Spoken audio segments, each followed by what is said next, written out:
Good evening, ladies and gentlemen, and everybody in between. I would like to welcome members, officers, and members of the public to this meeting of the Council. Before the meeting starts, I'd like to invite the committee member and scrutiny officer to update you on the systems being used and confirm that officers in remote attendance are present. Thank you, Chair. Can I just confirm that the following people are present and can hear us and we can hear them? Julie Byram. Yes, thank you. Present and able to hear you. Thank you. Thank you. Okay. Julie, could you just say that again? It was a bit muffled. Sorry, yes, I'm present and I'm able to hear you. Can you hear me okay? Yes, that's much better. Thank you very much for that. Thank you. Jo Duffy. Good evening, I'm present. Thank you. Anne Banner. Good evening, I'm present. Thank you. And Jerry Goodwin. Hiya, I'm here too. Thank you very much. We'll go over to the rules of debate. If a member wishes to speak, they should use the speak button located on the microphone unit. The microphone will light up green and the chair will be alerted of your request to speak. When the chair invites you to speak, your microphone will be made live and will turn red, at which point you can speak. The normal procedure rules in respect of debate and times to speak will apply. Voting. When requested to vote, voting will be via the yes, no, abstain buttons on your microphone unit. Details of how members voted will be shown on the screens around the room and the results will be visible on the YouTube stream. In the event of a tied vote, the chair will have the casting vote. Are there any questions before we start the meeting? I will now hand back to the chair. Thank you very much. Apologies for absence.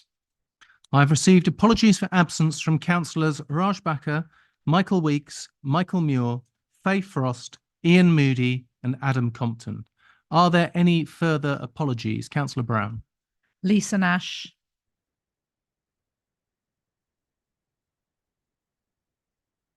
Thank you. Minutes of the 23rd of November 2023. I'd like to propose that we take as read and approve as a true record the minutes of the meeting of the Council held on the 23rd of November 2023. Can I have a seconder, please? Councillor Dennis. Thank you, Chair. Happy to second. May we go to the vote, please? Chair. Sorry, it's Chair. Councillor Allen. Could I just point out that under the apologies for absence, we have a Councillor Tom Plate, and I'm sure he'd like to be addressed by his normal name, which I believe is Plater. Well, as you are so good at addressing people by their correct names, I shall make sure that that is done. Thank you. May we go to the vote, please?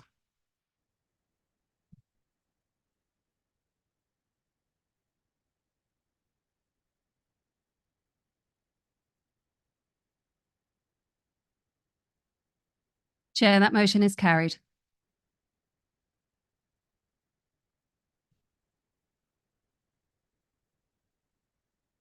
Notification of other business. There has been no other business advised. Chair's announcements. Audio recording. In accordance with Council policy, this meeting is being recorded. The recording will be available both on the Council's YouTube channel as well as on the Council's ModGov site, alongside the documents from this meeting.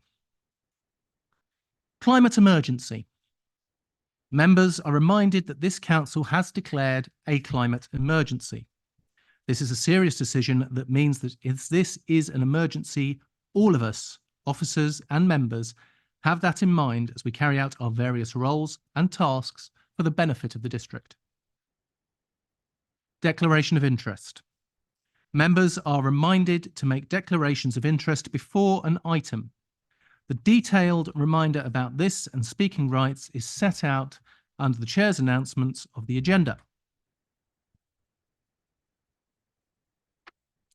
Rules of debate. Please can I remind you that the normal procedure rules in respect of debate and times to speak will apply.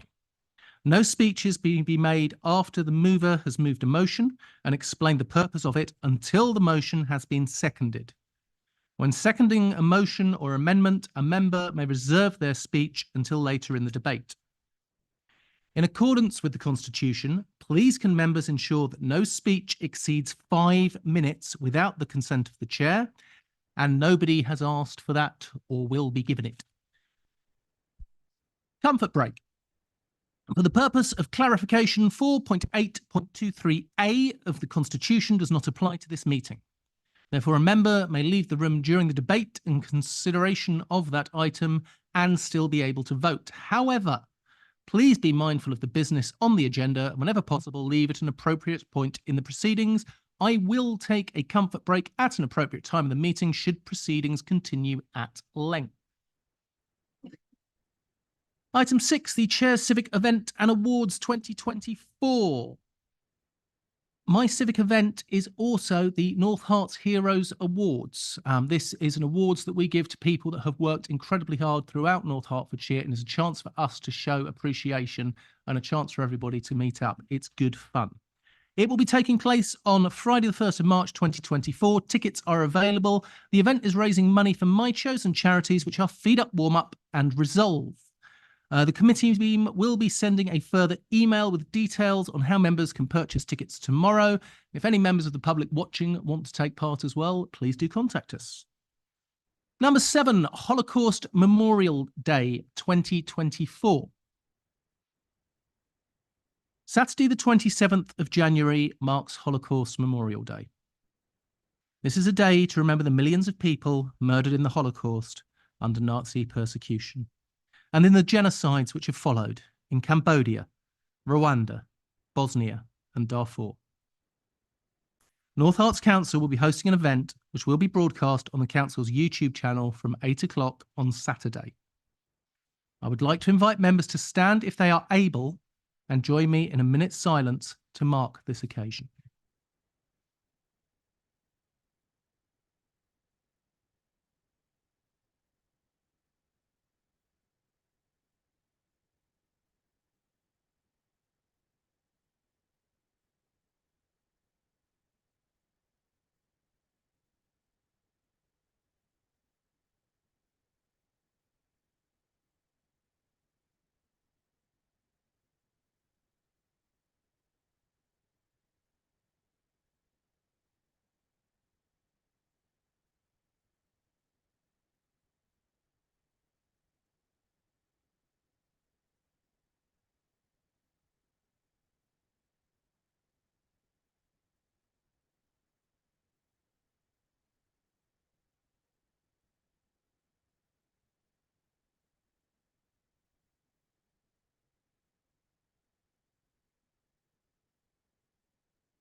Item 5, public participation.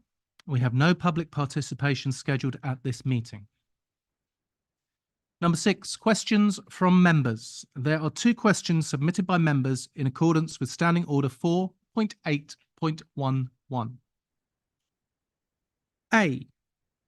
Home internet for officers. Can I invite Councillor Ralph Muntzer to put the question to Councillor Ian Albert, the Executive Member for Finance and IT? Thank you, Chair. To ask the Executive Member for Finance and IT how much the Council has spent on providing home internet for officers since 2019.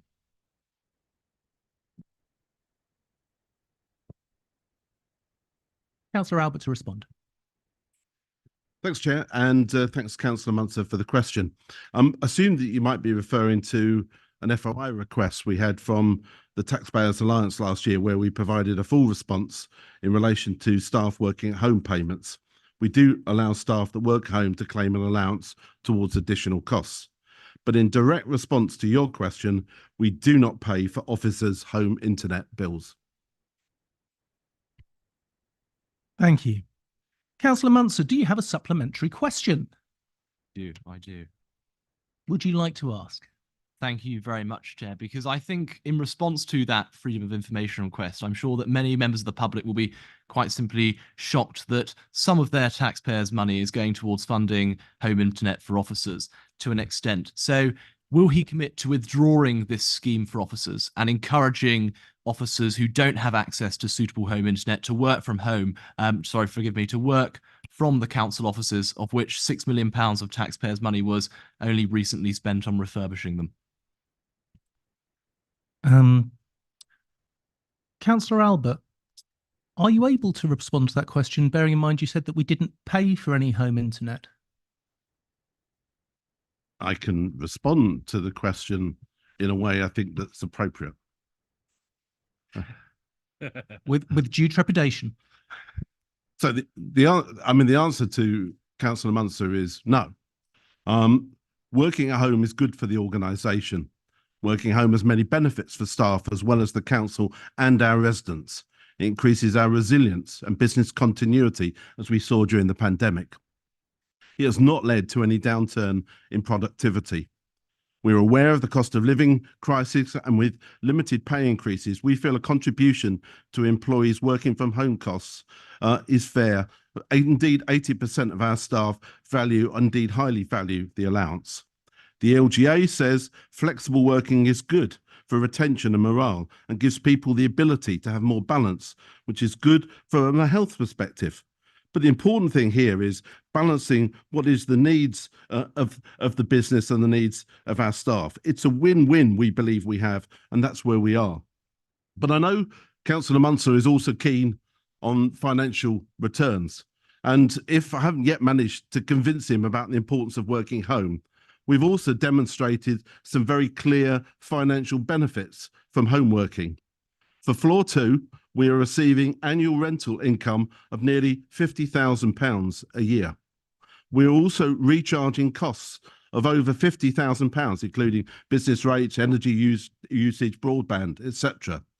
Altogether, this means that we have £100,000 worth of returns, more than twice the amount that we are paying currently in working at home allowances. Indeed, that money that we generate may increase even more with potential future letting of floor 3. So once again, this administration is showing how we carefully manage our residents' money and actually carefully work with our staff to actually get the best from them and the best for our residents. Thank you very much, Councillor Albert. Our second question is on the impact of waste service design on rural communities. Can I again invite Councillor Ralph Munster to put the question to Councillor Amy Allen, Executive Member for Recycling and Waste Management? Thank you, Chair. My question is to ask the Executive Member for Recycling and Waste Management, what steps will be taken to ensure that rural communities such as Kimpton and Codicott are not disproportionately or adversely impacted by the proposed service design changes pertaining to the new waste contract?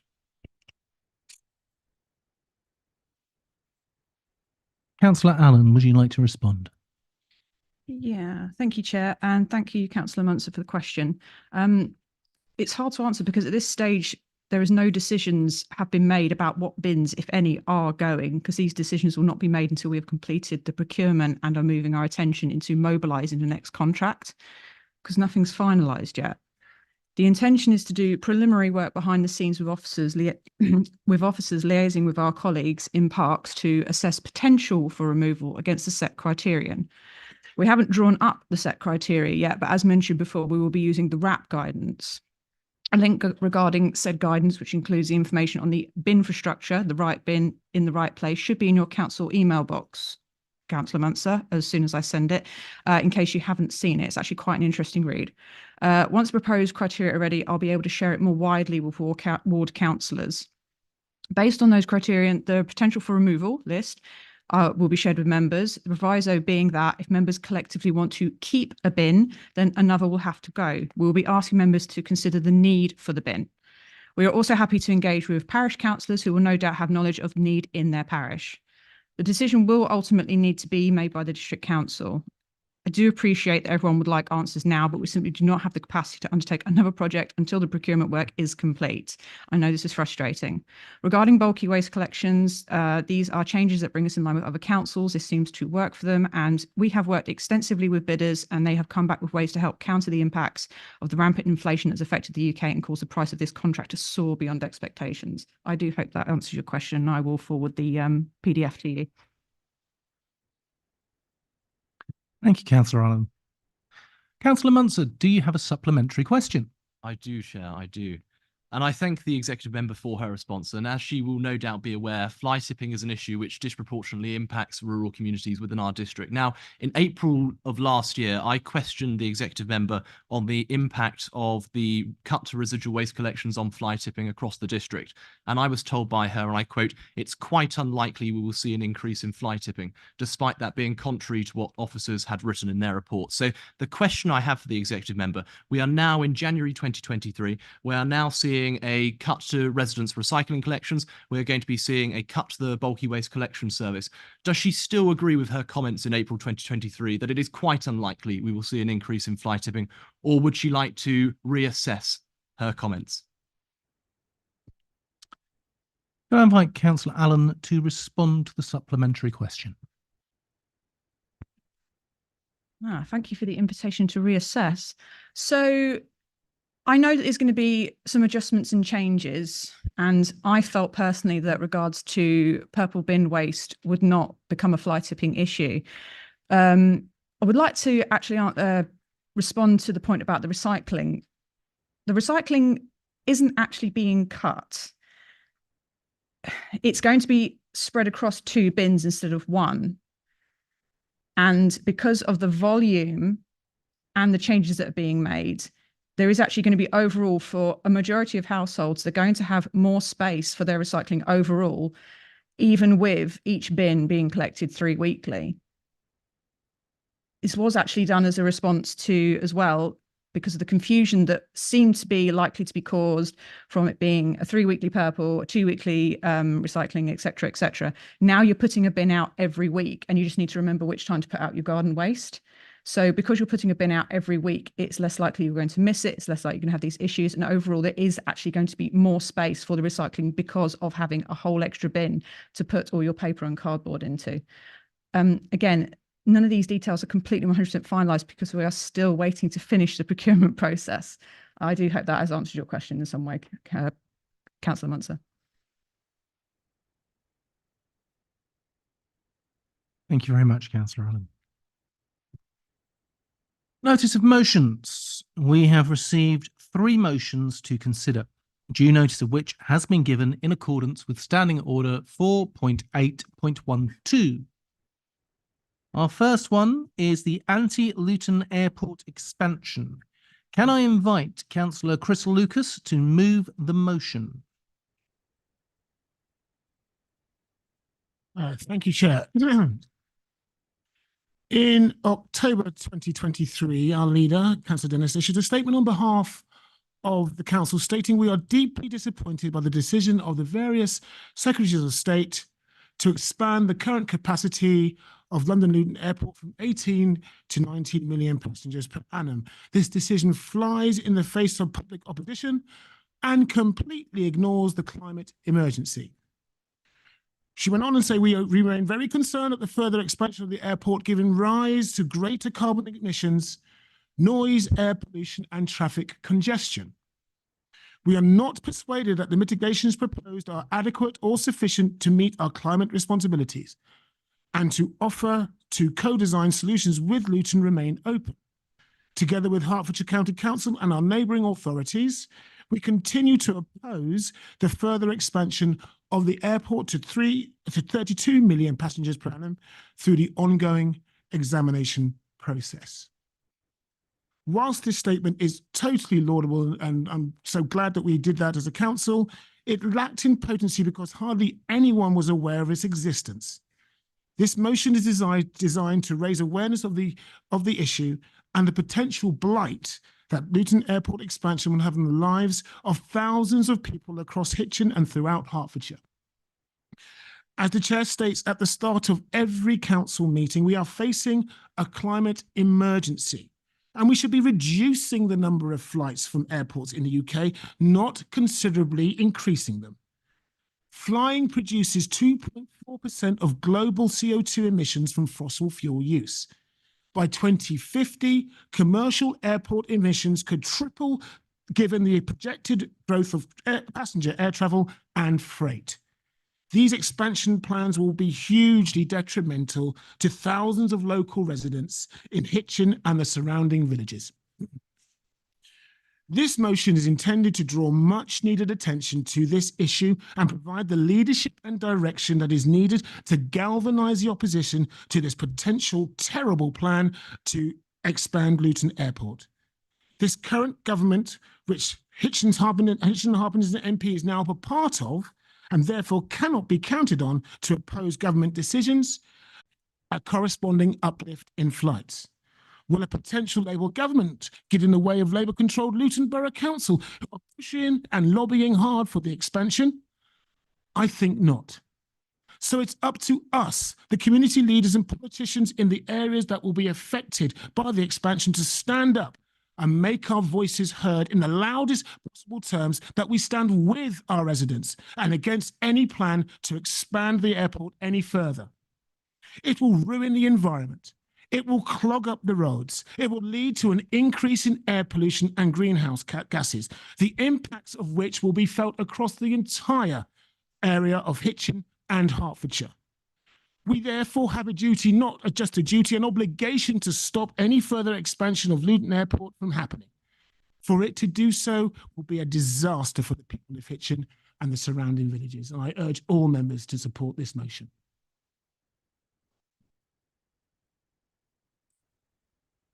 Please do only speak when you are meant to, Councillor Bloxham. Thank you. Is there a seconder to this motion? Councillor Collins. I second the motion and reserve my right to speak. Thank you, Chair. Thank you. Can we go to the debate, please? Councillor Brown. Thank you, Chair. So as the Planning and Transport Executive Member for this council, I just want to make members and the public aware that the North Outs Council has an in-principle objection to the expansion of Luton Airport, from both from the one that's already been agreed and the further one, which is obviously much more substantial, from 90 million to 32 million. We are working hard, and I would like to commend our officers who are putting in a huge amount of work in the examination period that's going on at the moment, together with neighbouring councils, Dacorum, Herts County Council, and our consultants that we've together employed to make representation in objection to this expansion. And the main grounds that we're objecting on are the climate emergency, climate change issues, noise, air quality, and surface access. I'd also like to say that personally, I am opposed to the expansion. I feel passionately about climate change. I believe that especially short-haul flights should not be expanding. We should be expanding our rail network, our Eurostar links. People should not be flying from London to Brussels, Amsterdam and Paris, in my view. We should be making the railways much more competitive.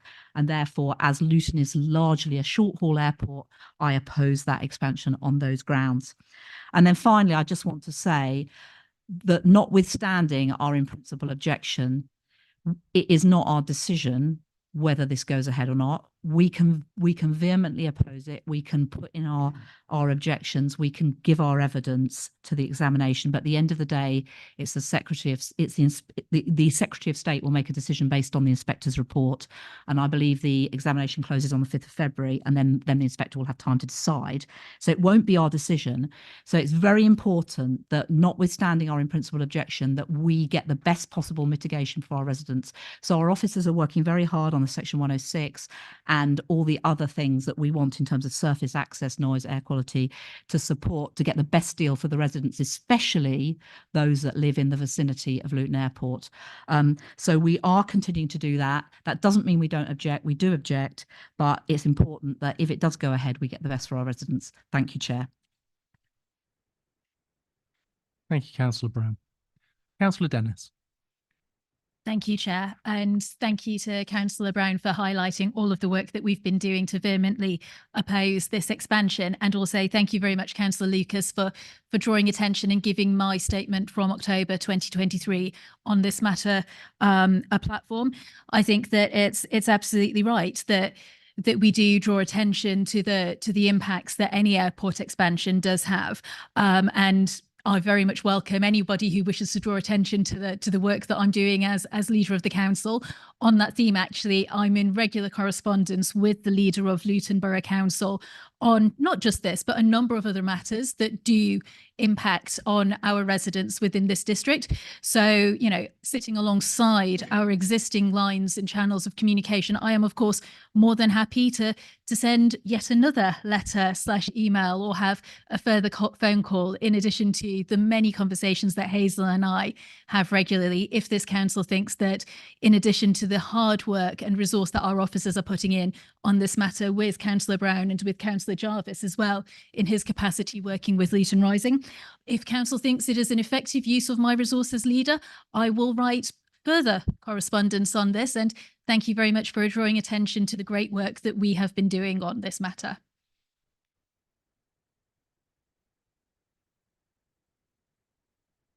Thank you very much, Councillor Dennis. Councillor Levitt. Thank you, Chair. As Councillor Dennis and Councillor Brown have already pointed out, we have done most of this work already. There's been quite significant responses, and it goes back quite a long time as well. Beyond this administration, where we've been opposing any expansion of Luton Airport. I can't object to the motion. I don't see the point of it. It's coming a little bit late because as the thing closes quite soon. All these comments have already been made.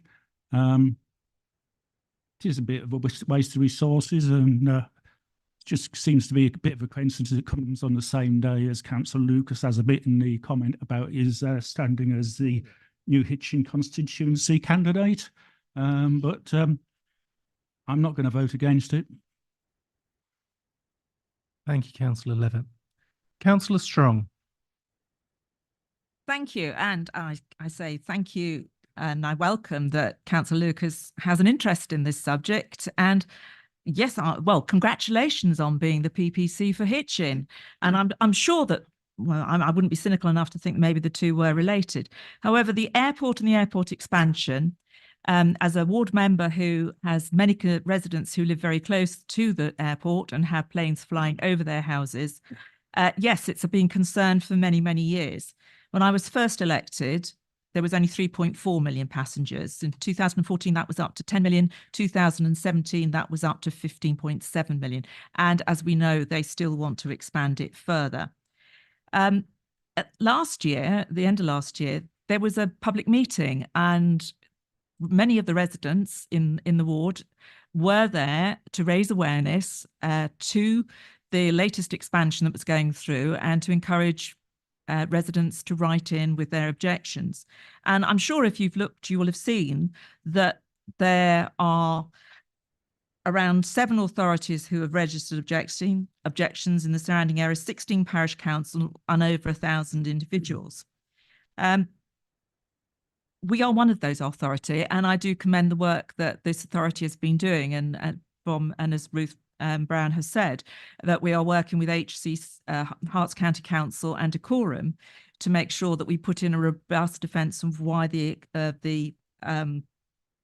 airport should limit the amount that it wants to expand further. I mean, 19 million, I think we were all disappointed.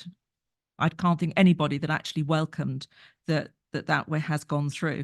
But to go any further where there is no infrastructure and it is so close to communities is really something that we have to defend. Does writing more letters do any good? Well, is it a good use of the resource of the leader of the council?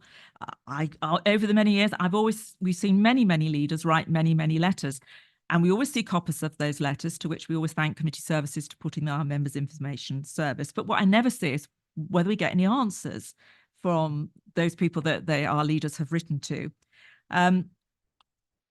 I think most of the authorities that will be impacted are involved in this, and it is going to be in that inquiry, in front of that inspector, where I think the work has to be done. And that is where, if we are going to have this expansion put to bed and dismissed, that is where it will happen. If the leader of the council wants to do that, and I did actually wonder whether or not there might be a something from the administration to perhaps limit who she was going to the writing, because the main people where decisions will be made will be going to the secretaries of states rather than local councils. But that's up to her if she wants to do it. I think everything we can do that to try and raise the awareness on the awareness that has already been raised. And certainly, Councillor Erskine, I'm sure if you want to join Ladocam, or if you want to come along to any of the open public meetings that we have, you will be most welcome to be to attend, and happy to speak with you on a lot of the work that we've been doing for many, many years in the wards that are affected. And there are grants at the moment available, up to £5,000 that residents can apply for to put in soundproofing in their properties. The only problem is if you put double glazing in your bedroom, it's fine for the winter, but on a hot summer, it's not so good. Thank you. Councillor David Barnard. Thank you, Chair. As the Conservative councillor representing the constituents across Hertfordshire and indeed the adjacent wards and Division 2 Luton Airport boundary, I'd just like to confirm and inform all residents and businesses in Hertfordshire that there's been a long and public opposition to the expansion of Luton Airport. Public meetings have been addressed by myself, our Conservative MP, excuse me, and my colleagues. There can be no doubt in any minds that members across all parties oppose vehemently this selfish and money-making scheme, which will bring to the residents across the country sorry, I'm getting tongue-tied here, a bad thing. North Herts Council and Dacorum councils have joined with Hertfordshire County Council in submitting a robust condemnation of this proposal. And I see that this motion is not only worthless, it is basically just a bit of gerrymandering and electioneering, and I cannot vote in favour of that. Thank you. I would just like to point out something. There have been many people commenting about Councillor Lucas bringing this to this meeting. I'd like to point out that Councillor Lucas actually brought this to a previous meeting, but due to scheduling issues and timing issues, it wasn't brought up.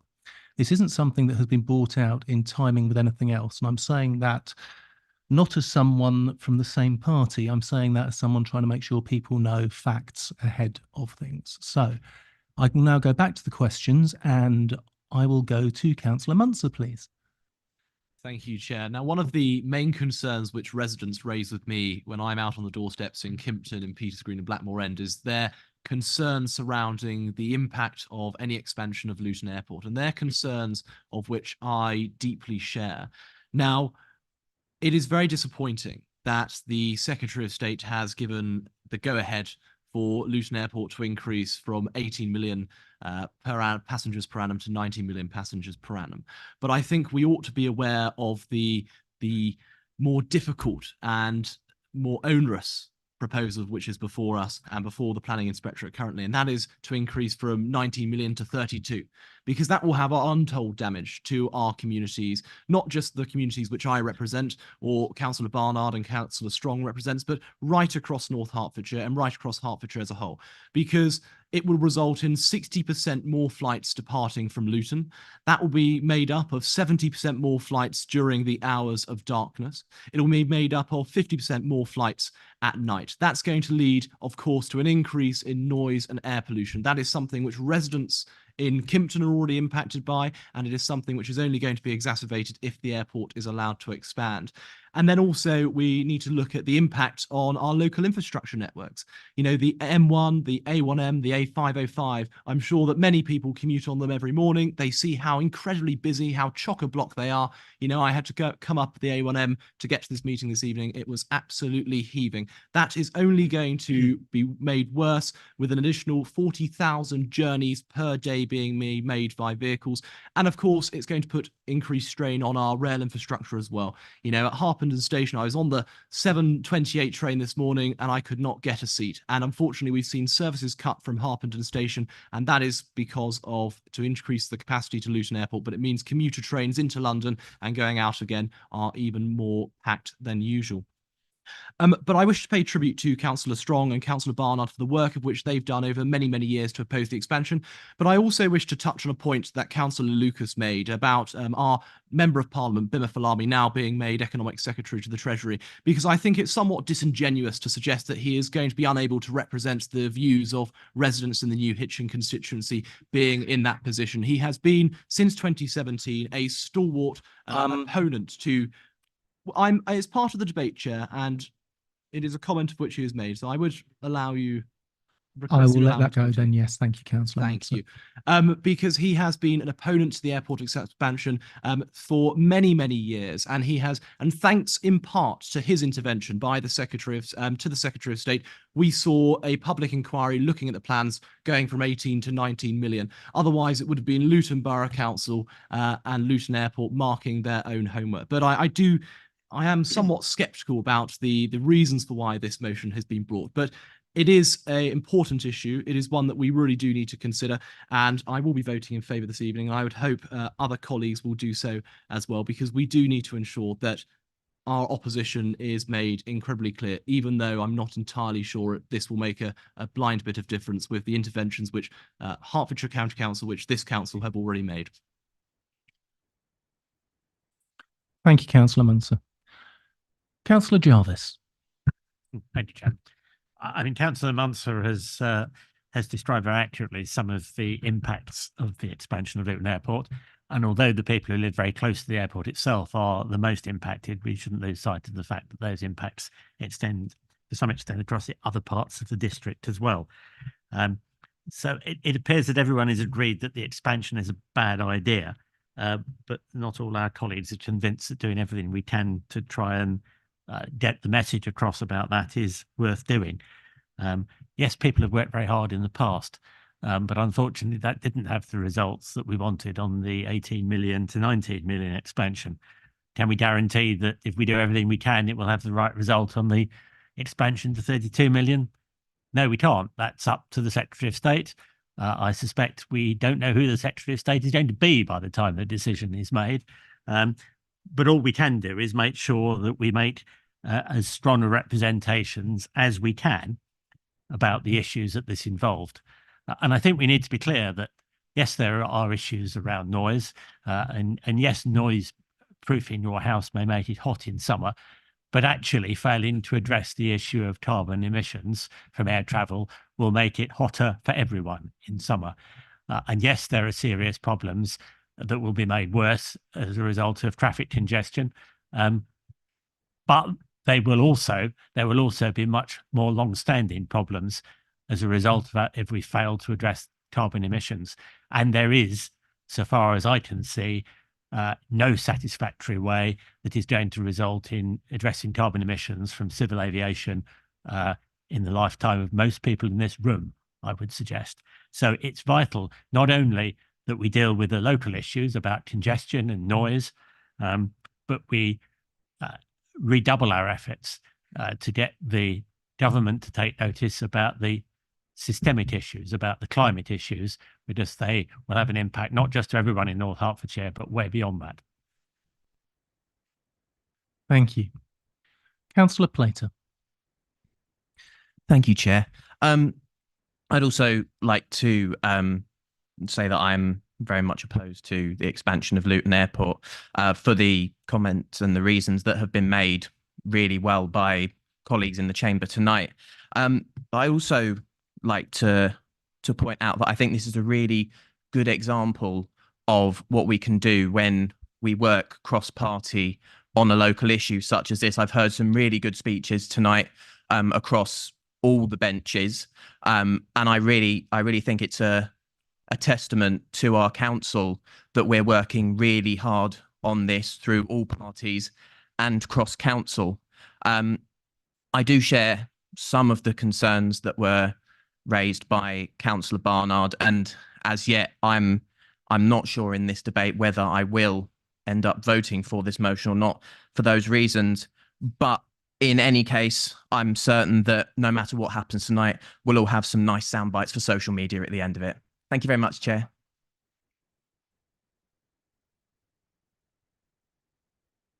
Councillor Collins. Thank you, Chair. I was very much encouraging Councillor Lucas to put this motion in as quick as possible because I think it's super important. And I say that as an individual, not necessarily just as a councillor, because I live underneath the flight path. And I was very disappointed to hear Councillor Barnard saying that he's not going to vote in favour of this because I live in the area that he represents. But as a councillor, I will speak about the area that I represent, Hitchin Town Centre, Hitchin Highbury Ward. Now, we've heard a lot about the airport itself and the impact of flights and short haul and the air pollution caused by flights. And as somebody who's been involved in this, in objecting to Luton Airport as this council's representative for quite a long period before Councillor Brown took over, I can tell you that Luton Airport doesn't really understand why the Airbus Neo range of aircraft are louder than expected. It's not fully prepared for a switch to sustainable aviation fuel or the impact that has on the local road infrastructure. Now, what I want to concentrate is on the impact on Hitchin. Yes, it's a bit parochial, but we do have to look at it as a whole council as well. And the traffic impact of going to 32 million passengers at Luton Airport will be absolutely disastrous for the people of Hitchin. We already have 2 AQMA, air quality monitoring areas at Paynes Park and at the Three Moorhens roundabout. Those are going to be the 2 focal points most hit by an increase in traffic going east-west at Luton Airport. When you raise this with the management of Luton Airport to answer the question, do we ever get answers to the complaints? Yeah. Their answer is to introduce services and a DART service that helps north-south transport. They haven't got a clue what they're doing when it comes to east-west transport to and from the airport. And that's what really impacts our area. And some of the mitigation plans they have, I've seen on documents for Hitchin, it will cause gridlock every single day and destroy the localized air quality for the people of Hitchin. And that will have very serious health impacts for young people, old people, just about everybody who's in Hitchin. And for business, well, you can't go shopping in Hitchin if you can't get into the town centre because it's gridlocked all around. So you have to object to this expansion. So I asked everybody here to please support this motion. Councillor Lucas is absolutely on the right track, and I applaud this council for its ongoing objection. And as to the point of this motion, why does it matter now? Well, it's quite likely we're going to have a very different Secretary of State who's going to be making this decision. And we don't know when the election's coming, but we know it's coming soon.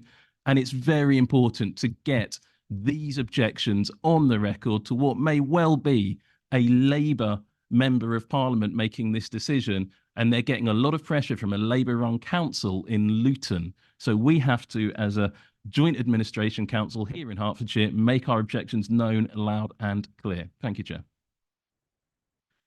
Thank you. Now, Councillor Barnard, you have put up to speak. You have already spoken. Unless there is a very relevant point, because there was nothing negative said about you, then I would... You need to tell me what the point of order is. The order is that the previous speaker erroneously said that I would not vote in favour of it. You said that you wouldn't vote in favour of it. I said I could not support it. I didn't say that I would not vote in favour of it. Okay, I don't think that's a point of order at all, Councillor Barnard, and I will leave it at that. Thank you very much. Councillor Griffiths. Thank you, Chair.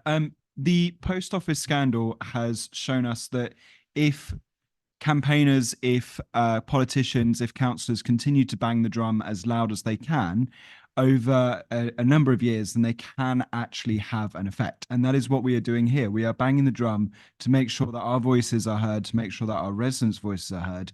And if a simple letter can continue to make sure that our particular objections are in the minds of the Luton Council, then that is something that we should wholeheartedly do. Thank you. Well, I would agree with you. Unfortunately, no, an ITV drama is the reason that finally this has been brought to the attention and has been desperately needed to, as many of us know and have worked on over a long period of time. The rest of your point is completely salient. Thank you. That appears to be the end of the debate. Councillor Lucas, would you like to respond?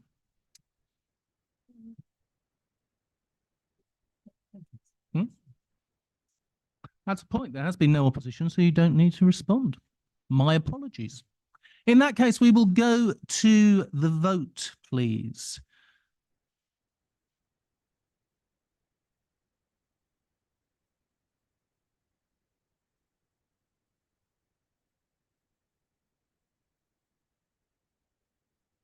Chair, that motion is carried. Thank you. Our next motion is the white ribbon motion. Please may I invite Councillor Sean Prendergast to move the motion. Thank you, Chair. So I'd like to propose this motion before you, and I'm going to set out the reasons why. In Hertfordshire alone, over 2/3 of violent and sexual offences are committed against women and girls. In 2023, this county saw an increase of over 2% in reports of sexual violence against women. Tonight's motion will at least go some way to addressing these worrying figures. With these alarming statistics firmly in our minds tonight, I would urge you to support this motion. This is an opportunity for us all to strive to become a part of the solution. The White Ribbon Campaign has been at the forefront of the global movement to end violence against women.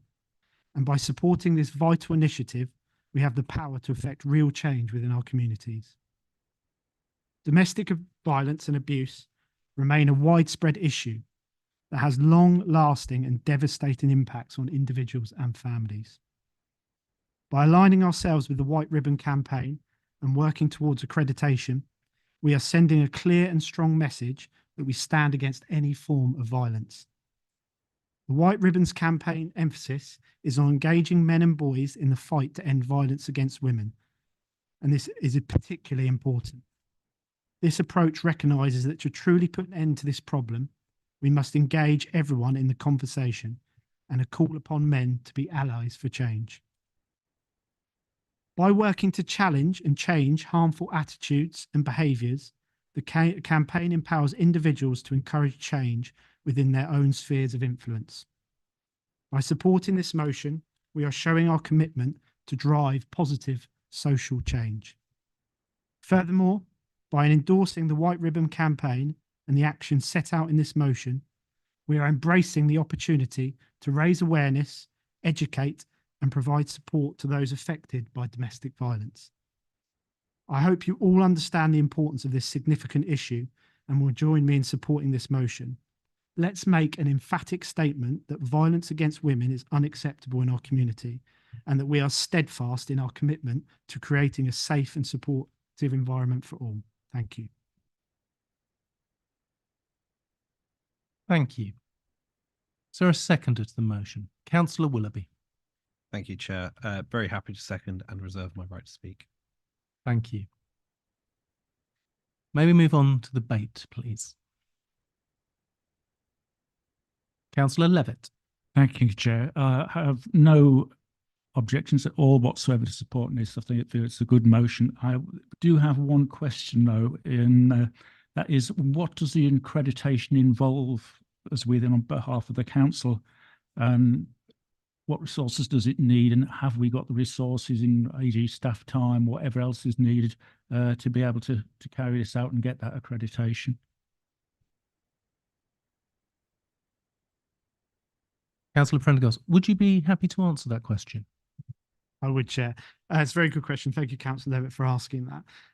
So before proposing the motion, I did check with my colleagues and our officers to make sure that we could move towards accreditation as soon as possible. Our aim is to make sure that we can do that for 2024, but if not, it will be done by 2025. We do have to be mindful of resources, but this is an extremely important topic. However, it has been discussed thoroughly to make sure we can do that. Thank you. Councillor Morris. Thank you, Chair. Clearly, one cannot disagree with the sentiment of this motion. However, the problem is that we can all put forward motions that we think are worthwhile and we care about, and which most of us would obviously support, including me. However, as I've said on other occasions, I don't believe that comforting motions make any real difference to behaviour. They make us feel good, but I'm afraid I don't think they change anything. They take up precious officer and members' time, which we know cost our constituents more money. In representing our constituents, and although it may be mundane and unglamorous, I believe what the public want is bins to be collected, streets to be kept clean, including the seasonal leaves, houses to be built not on Greenbelt, and council tax to be kept to minimum. As I said, I will support the motion. Thank you. Councillor Dennis. Thank you, Chair. I'm very pleased that this motion is coming forward. And in reference to both Councillor Levitt and Councillor Morris's point, I think there's also resource in the form of us as councillors, because as the motion and as Councillor Prendergast rightly set out, this issue is something that each and every one of us as human beings is responsible for. The change in this space doesn't come from work that officers do per se. It comes from us as change makers, as leaders of place, and as influencers within our communities. I'm sure colleagues will all remember a particular MP, possibly more than a decade ago now, sitting in the House of Commons wearing a shirt which said, "This is what a feminist looks like." And I think, colleagues, that we are still in that place where not everyone sees allies in all spaces. In respect of what is important to our residents, we listen to our residents through multiple surveys. We also engage with them through the data we get from the Police and Crime Commissioner's Office. We know what the perception of crime is, and we also know through things like the Girls Survey that the Girl Guiding Group produces every single year, that women and girls do not feel safe in multiple spaces for various reasons. And I think, therefore, it really is incumbent and it really is important to the residents of this district, because we all have mothers, daughters, sisters, aunts, nieces, etc., that we are working to create and ensure safe spaces. And some of those changes that we can make are so simple. I want to leave colleagues as well with one final thought. I think the greatest gift that Theresa May provided us with in this country was Section 76 of the Serious Crime Act 2015. And in that section, it made coercive control a criminal activity and clearly defined what that means and what it looks like. And I think, colleagues, that by acknowledging that change needs to come from within and providing support and education opportunities and really enshrining what this council is already doing in this space through things like our Women's Safety Charter, we are taking steps in the right direction to be that change and to ensure that everybody feels safe and included and happy within their communities, because that's what a local council should be doing. Thank you.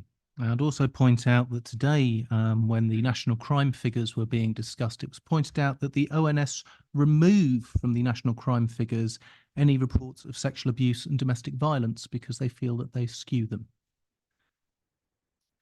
Just a little note there. Councillor Plater. Thank you very much, Chair. Keep it short, but I have to say I do completely disagree with Councillor Morris on this. I think this motion is a really good, well thought out motion with resolutions that will safeguard a welcoming and safe culture at this council for both members and officers moving forward into the future. I'd like to thank councillors for bringing this motion to council today. I wholeheartedly support it, and I really hope that members at this council vote for this motion as well. Thank you very much. Thank you. Councillor Wright Mason. Yeah, I just also like to comment on the idea that a motion like this doesn't add value. Just like to note with alarm the amount of sexual misconduct allegations against MPs in this parliamentary term alone. And to use Councillor Prendergast's phrase about spheres of influence, I think a motion like this does bring to the centre about the value in spreading it even to the people that we know. And I think in our position, there is great value in making this statement. So I very much support the motion. Thank you. Councillor Mansur. Thank you, Chair, and thank you to Councillor Prendergast and Councillor Willoughby for bringing forward this motion tonight, because this is something of which impacts on all of us. As Councillor Dennis rightly points out, we all have mothers, daughters, wives, female friends. And the statistics regarding violence against women and girls are absolutely shocking. When I was researching this motion, I found that in Hertfordshire in 2021, the constabulary conducted a survey of which received 13,000 responses from the public, which is quite a fair number. 72% of women have avoided going to places because they didn't feel safe. 30% have experienced abuse or harassment in the last 2 years. And what's more concerning is that 23% of women who did experience that abuse or harassment did not report it to the police because they did not feel that they would be taken seriously. It is a culture of change that needs to occur. And I'm very pleased that thanks to the work of the government, thanks to the work of the Police and Crime Commissioner for Hertfordshire, David Lloyd, that we are tackling this issue in our county. In October 2023, we saw £1.27 million worth of funding allocated in order to help tackle violence against women and girls. So it is clear that we are making progress, but there is still more progress to be made, and I will be supporting this motion tonight. What I will say, though, is I do take slight issue with recommendation 1, because I don't think that it should be ensuring all male councillors take part. I think it should be ensuring every councillor takes part, because violence against women and girls, yes, the vast majority of violence against women and girls is perpetrated by other males, well, by males. But it is not limited to, and I think that we shouldn't be discriminating. I think on an issue as important as this, we really need to make sure that we're breaking down those gender balances. Whether you're male or female, we all should be taking the white ribbon pledge and ensure that we're calling out any violence or abuse or harassment against women and girls that we see. Thank you, Councillor Muncer. Councillor Thomas. Thank you, Chair. I want to really commend this motion, not least as a councillor who was very disappointed to see police in this district recommending that we take VAWG off of the priority list in priority setting meetings. This is really an important area here, and it's a question that I've repeatedly asked the police what they're doing to educate men on these topics, not just the events that they take to try and raise awareness of women of what they need to do. So really do want to commend Councillor Prendergast and Councillor Willoughby for their advocacy of this issue, and that we look at that. One of the things I'm really conscious of is that last year I attended a Hitchin Women's Safety event attended by over 100 women, which really demonstrated that our residents aren't just concerned about road clearing and the leaves. They are worried about their safety. The majority of those women were elderly and were afraid to go out at night in our district because of the experience that they'd received from men of both legal and illegal activity. And I think it is really important that as part of this pledge, we go beyond men just taking it, and that the councillors in this room who are male do attend events for women, because there were no male councillors in that room. There were only female councillors in that room. And I really think it's important that if we're taking this area seriously, it has to be lived in the actions of the councillors in this room. But as I say, really brilliant step to see, and great to show that there is leadership in terms of it's not just women having to work on this issue, but that men can take leadership role on this issue as well. Thank you. Councillor Thomas, very well said. What I would like to say, could you let people know what was taken off? You said VAWG. Could you let people know, just repeat the sentence explaining what they have removed? Sorry, in the recent meeting of Letchworth councillors on the police priority setting, they came to that meeting with a recommendation to take violence against women and girls off, because I think, if I remember right, and I may be misremembering, so I will follow up afterwards, something about catalytic converters being stolen was a higher priority at the time. So I will go and I will relook at that, and I will reshare with members the precise details of that. Thank you very much. Councillor Muncer, you've already spoken, so not, I'm afraid not, I'm sorry. Councillor Strong. Thank you. And I do thank the members that have brought this to the council to highlight about violence against women. And I'm sure many councillors in this room will know that the refuge for women that are escaping abusive relationships in Stevenage has been expanded recently. And there are I'm sure a lot of people, those here will also know of all the charities that are around who are giving support to women that are having to get out of violent relationships. But although this talks just about violence against women, I really felt it could have gone a bit further forward and actually talked about abuse towards women, verbal, lack of respect, those sort of things, which again, perhaps some males around either councillors or just men in the district also should have awareness taken against them. And it's not just about violence, there's abuse there as well.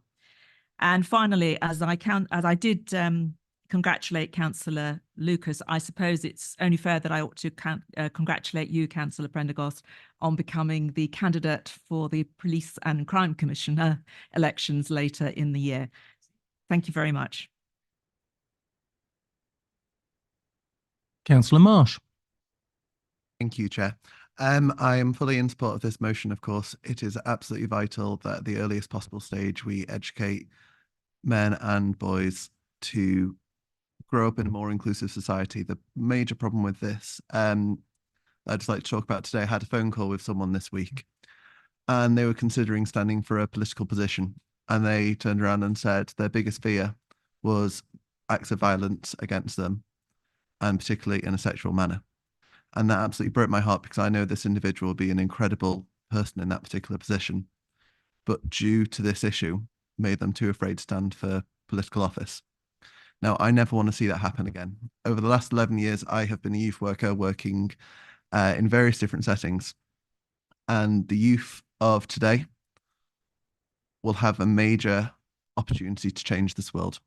With innovation going the way that it is, the world in 50 years will be nothing like we know it today. And the next generation, if we train them properly, if we give them the right support, will truly have the opportunity to make this world a better place. And I truly hope that in years' time, violence against women and girls will no longer have to be talked about, not because we don't want to talk about it, but because it doesn't happen. In addition to that as well, I'd just also like to encourage anyone, particularly in LGBTQ+ relationships, that they can also come forward and talk about abuse. And if anybody would ever like to talk about abuse to me, I'm very happy to provide support to the right places and signpost to relevant bodies to help and support. Thank you. Thank you. Councillor Willoughby. Thank you, Chair. This is obviously really incredibly important to this council. The work that we've been undertaking on this issue as a council with the Women's Safety Charter and other community safety work is obviously incredibly important. I think it's fair to say that no one in this chamber should not believe that this is a priority for us all and all of our partner organisations, and it is a very worthy goal to aim for. I hope that our residents don't just want us to build housing, empty the bins and clean the streets, but that they want us to make sure that those streets are safe, our green spaces are places for enjoyment, not fear, and to ensure that no one feels that they cannot get help when they need it. I can understand points made about all councillors being involved, but as is made clear by the motion and what Councillor Prendergast has already said, violence against women and girls by men is a men's problem. The solution needs to come from all of us, but can only be enacted by men. This starts with education for men and boys of all ages. It means championing the message, and it only ends when no man decides that misogyny, harassment, and violence against women and girls is acceptable. The work on this has been ongoing for some time, both in North Herts and across the UK, but we are still only at the start of the journey. Thank you.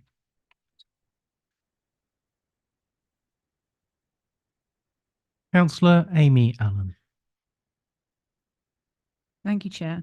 I just wanted to respond to the comments about the work being done by the Police and Crime Commissioner, etc., about making a difference for women who don't come forward. And then there's the women who do come forward. As a victim of a violent crime myself, he brought a knife to a fight and I won.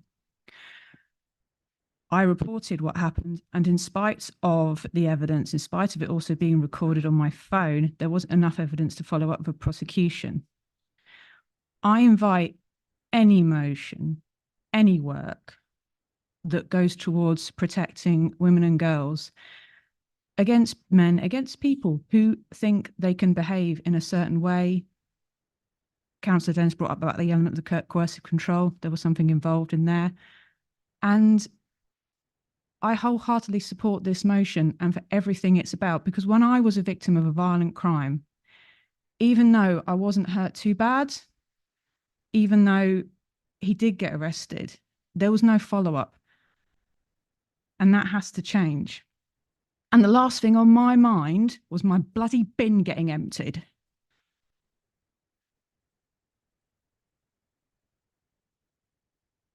Thank you, Amy. That ends the debate. May we please go to the vote?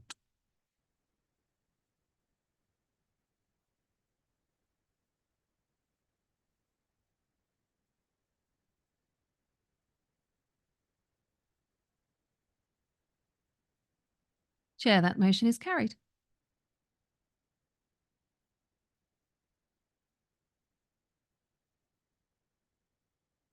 Motion C, the health intervention. Can I invite Councillor Alistair Willoughby to move the motion? Thank you, Chair. I am proposing this motion, though, with a couple of slight updates, if I may. The first of which removes the word particularly against women and girls in point N in the first part of the motion to allow this point to be more general to the issue and then the second slight update is in point 5 of the resolutions to request that it be the leader and deputy leader, right to the Secretary of State, not just the leader. Thank you. Firstly, I'd like to thank all of our council officers, Councillor Dennis, Councillor Barnes, and everyone else who's contributed to this motion and the work that we've done so far towards making its aims achievable. In particular, I would like to thank the former Director of Public Health for Herts County Council, Jim McManus, and his successor, Sarah Perman, for providing invaluable resource and materials to help our officers locally. As is outlined in the first part of this motion, there are many different factors that affect our health and well-being throughout our lives. I won't repeat everything that is already listed in the motion, as I'm sure that everyone has had a chance to read through it already, but I do want to highlight some of these issues. Those are poverty and food insecurity, health inequalities, and social isolation. Poverty and the cost of living crisis have led to millions across the country being unable to consistently heat their homes when needed, unable to afford nutritious food or even cook it, and it has had a devastating effect on mental health with an increase in stress and other factors. Health inequalities have seen those from particular demographics struggle to get good quality treatment, employment, and to engage positively in their communities. This lack of engagement opportunities leads to social isolation, which affects mental health, keeps people, usually the elderly, in hospital beds longer than necessary, and increases likelihood of physical illness too. I give these examples partly because they're some of the headlines that other points touch on, but also because they demonstrate the factors we as a district council can directly affect and the ones that are more difficult for us to take action on by ourselves. Because this isn't just about us. And it isn't about just about the NHS or national government or the integrated care boards or any of those organisations. This is about our part in a much bigger picture. Yes, it is about us working across the council, and I mean that across the chamber and with officers as well, to highlight where we can take action and all work together. But it is also about us working with our partners so that we can push for the right policies being actioned in the right places, save our NHS by reducing the burden through interventions, and build a better future for our communities across the district. We should all have the opportunity to live a healthy life in North Herts, and together we can make that happen. Thank you, Councillor Willoughby. Do I have a seconder to the motion, please? Councillor Dennis. Thank you, Chair. Happy to second and reserve my right to speak. Thank you. We shall move on to the debate. Councillor Barnes. Thank you, Chair. Thank you, Chair, and thank you, Councillor Levy, for bringing the motion to Council. Members may recall from the last meeting that I've got quite strong feelings about this subject. I have a few comments on the specific resolutions which I had a role in drafting, and then some on the wider motion. On Resolution 3, the proposals for overview and scrutiny in area forums put health on the same footing as local policing, and I think that's right. It's important that we create more opportunities to understand and to debate health outcomes and initiatives in our area so that we can influence change in a positive way. On Resolution 5, I'm pleased that we will support the LGA's efforts to improve health governance. I'd also recommend to other councillors to read that report, as well as many others produced by the King's Fund and Health Foundation about the role that we can play in this space. And on Resolution 6, I'm particularly concerned that Council gives its support to this resolution this evening.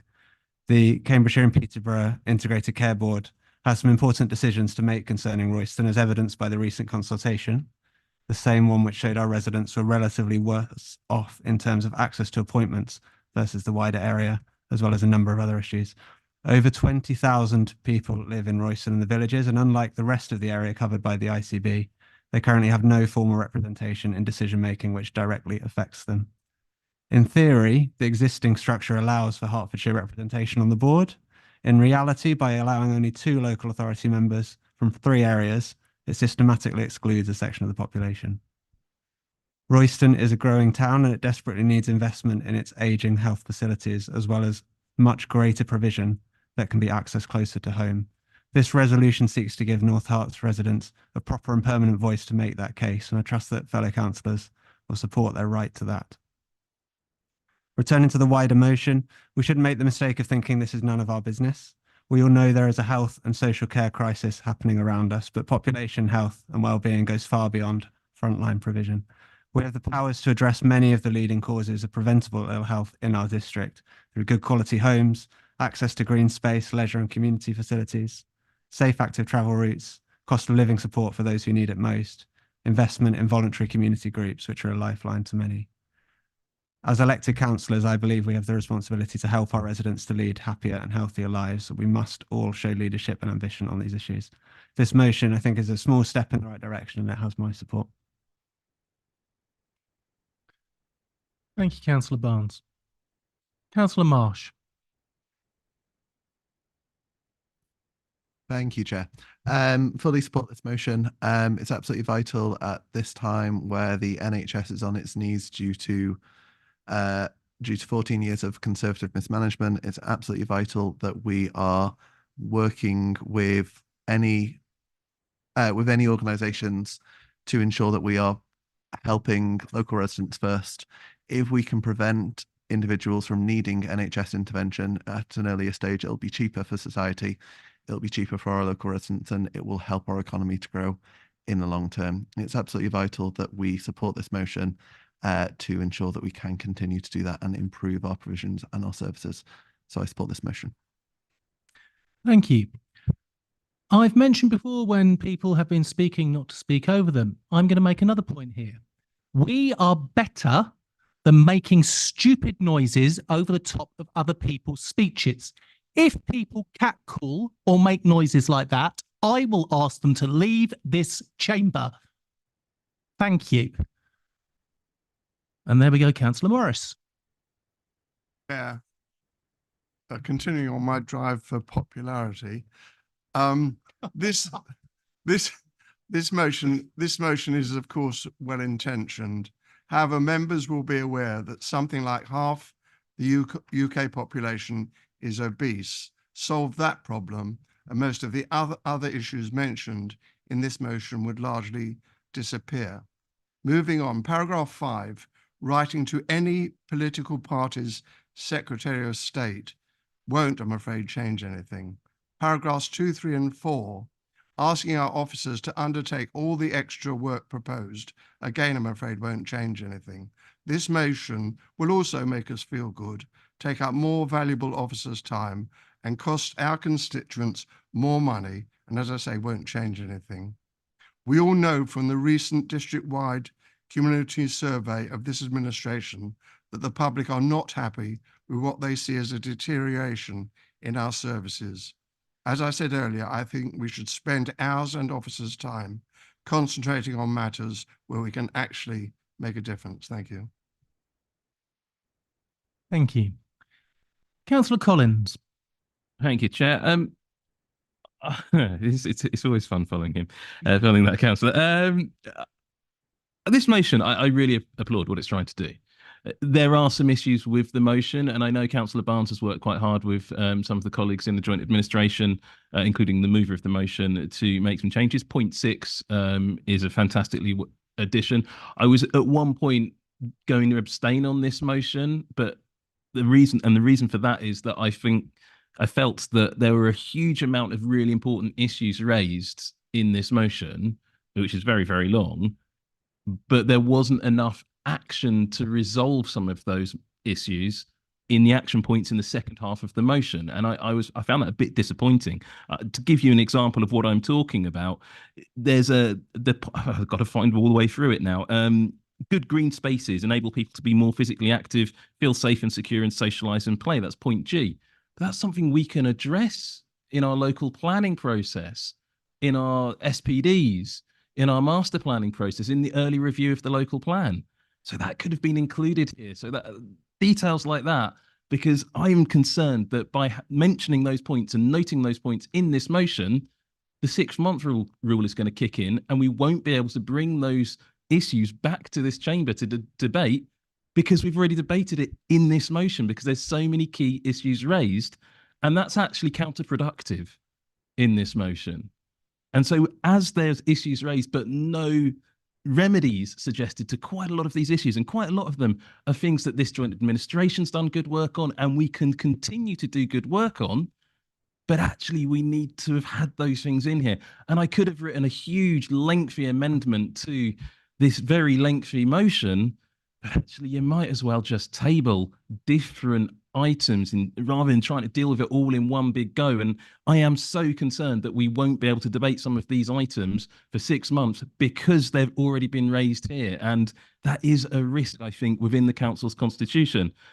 And if you want to see what I think a good sort of action point coming out of one of these motions should look like, look at point 6. It's fantastic. It's very specific. It addresses a real problem, a real need, and something this council can act on. But I'd love to have seen some more action points. So I am going to support this motion, but I am seriously concerned about its implications. Thank you.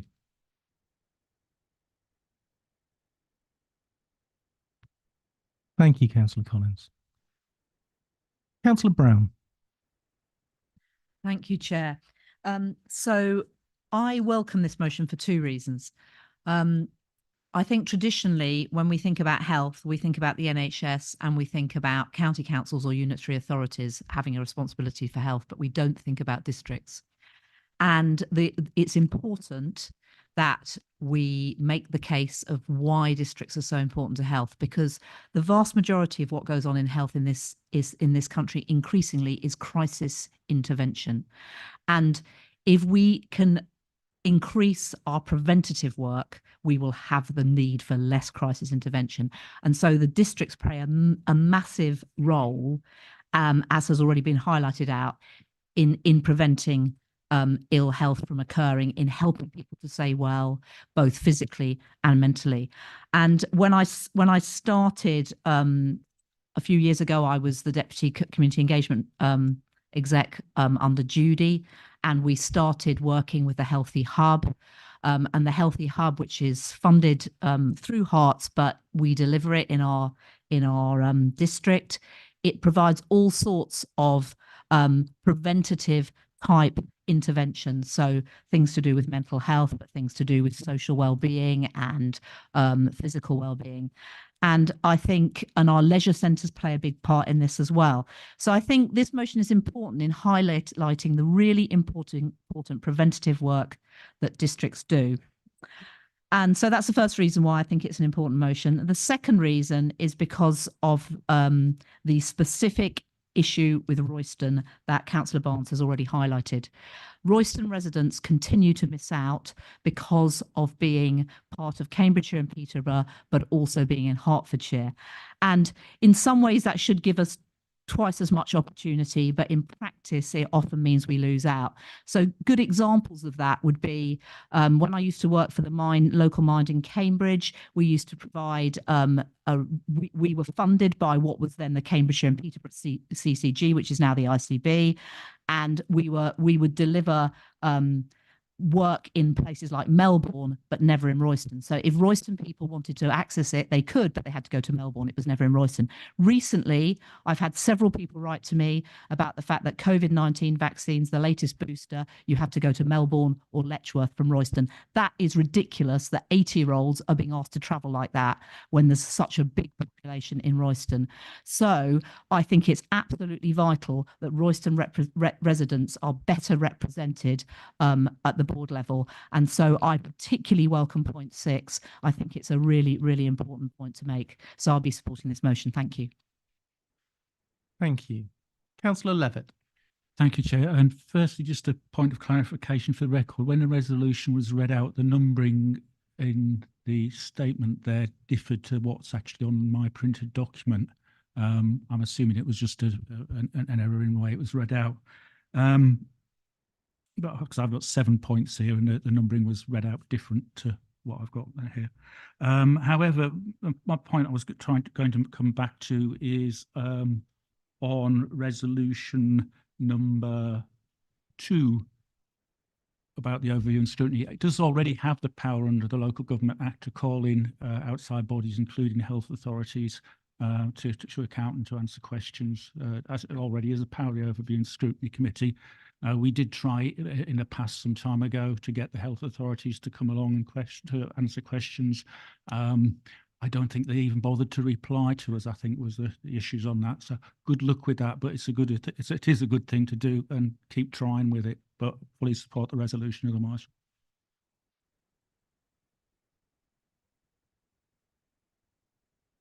Thank you very much. I was just going over the reasoning with the numbers, and it does appear to be the way it was worded because it's mentioned in 2 different parts. So it might have been they mentioned it in the 6 and the 7. So that would be the reason. Thank you very much for your points. Councillor Bryant. Thank you, Chair. Following on from what Councillor Levitt said, I thought it might be worth pointing out to members that I am the representative on the Health Scrutiny Board at the Herts County Council, which meets 4 times a year. There's one representative from each of the districts, plus county councillors, and we discuss all sorts of aspects of health, and we have the power to actually ask the managers of hospitals, IPCs and so on to come and answer questions and say how they're doing, what their plans are and so on. So there's that link there. And I was also vice chair of Overview and Scrutiny. I think it's something we should be doing, particularly I want to address item 3, where it suggests that we actually do this on an annual basis, and I think we should put that into practice. Thank you. Thank you, Councillor Bryant. Councillor Muncer. Thank you, Chair. Before I go on to my points regarding the motion, I just need to clarify something from Councillor Marsh, because it isn't true, the fact that the NHS hasn't got enough money, because the NHS does have enough money. It has more money in its entire history. What it needs is reform to ensure that money is spent properly.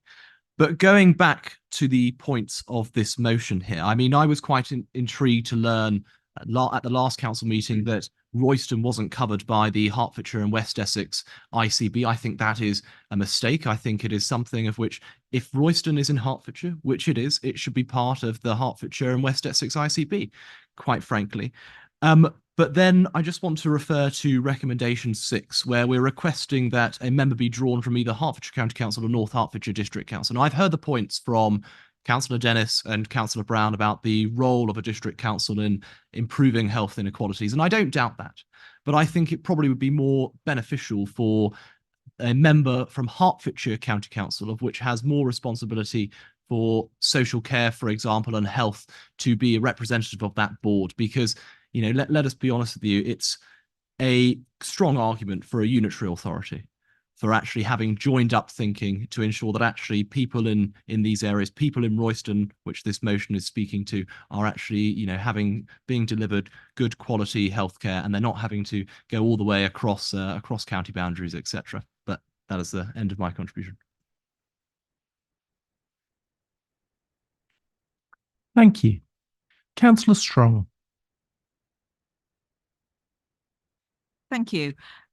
Yes, I'm very happy to support this motion, but I do like to come back and say what we as a district council can do. And Councillor Ruth Brown did mention we run the leisure centres, well, we own the leisure centres, and we then let them out on contract, and we are in the process of having a new provider. A lot of good health is about preventative, and it's about getting to people throughout their life, whether when you're younger, you're much more active with sport and everything else from school to university and youngster. But as you get older, that sort of sort of feeling to go out and on an evening and it's wet and it's raining and it's dark and it's cold, and to go and play and knock about football or whatever seems to go for a lot of men. So, but one of the things that you find in our gyms is the classes that can be put on, particularly classes that are for perhaps the more mature of our residents, to help them with stretching. Because stretching in yoga or Pilates, whatever you want to call it, is probably one of the most important things that as we age as a population, we need to be doing. So I think that we as a council, there's a great amount of work that we can do to highlight that through to our residents about being more active. We have lots of sports and leisure pitches, and we have open park space. The county council promotes health walks, but it's in our gyms that we have where we can encourage the classes that our provider is going to provide to our residents to look at the age groups and put on perhaps more and try and attract more members into those our gyms. Because to be honest, the busy times are not during the day when a lot of the younger people are working, but to get older people inside, stretching, doing some easy movement, which again will help them and promote health and well-being for older people. And I think that's something we as a council can be doing. And I hope that our portfolio holder for leisure will be taking that on when we get the new contract. Thank you. Thank you. Councillor Mason. Thank you. Councillor Mason's colleagues are recommending he takes a deep breath before he comments on the excess funding that the NHS apparently has. I could merely point out that 2 of the hospitals within the integrated care system that covers the vast majority of North Herts are supposed to be new hospitals, and at the moment there are patches of dirt and grass. So I failed to see where all this money is. Anyway, I wasn't going to say that. Blame the people behind me for starting me off. I did get excited when Councillor Munster started talking about county councillors, though, because I thought what he was going to perhaps suggest is, since this is a rather excellent motion, that perhaps it could be taken down the road to County Hall, and he was going to ask his county council colleagues to raise it there. And I think it is a good motion. And I was reflecting on what Councillor Collins said, and I actually agreed with a lot of what Sam said, because there is always more to this. You could go further with these things. We've got points, is it A to P? I'm sure we could find Q to Z very quickly. And that's the point, is the sheer breadth and the scale of this. But health is so important, and it cuts across so much of what we sit and talk about here on a weekly, monthly basis, and what we do as a council. And I think that's the importance of this. So we can say, well, yeah, it doesn't have this bit or doesn't have that bit. But the point is, it's about the breadth, and that's why I like this motion, why I think it's important. Councillor Morris, will this motion change the world? Sadly, you're right, it probably won't. But I refuse to see that we shouldn't actually start, and this is a very good motion. Thank you. Councillor Jarvis. Thank you, Chair. During parts of the debate in this motion, we've had some really interesting issues. I mean, Councillor Munster raised some particular points which I think would be very interesting to debate, but really not perhaps central to what we're doing this evening. But at times we've fallen into the trap that so many of us do of equating health to the NHS, and health actually to be about the treatment of sickness rather than the avoidance of that. There were some exceptions. Councillor Strong spoke about some of the exceptions, and those, of course, are the areas where we can have more direct impact. We can lobby for changes in the way that the NHS works. I have to comment that over the 60, 70 years of existence, there have been many changes, many of which have not turned out to be as transformational as those promoting the change had hoped at the time. So we can lobby for those changes, and we should do, and particularly in the case of getting proper representation for the health needs of Royston. But in terms of what we can do to try and promote good health, there is action that we can take directly, and indeed we are. Last year, it is still last year, there was a lot of work done in terms of looking at levels of activity in the district as part of the process of putting together the new leisure contract. And we clearly identified that there are sections of the community who are very much less active than other sections of the community.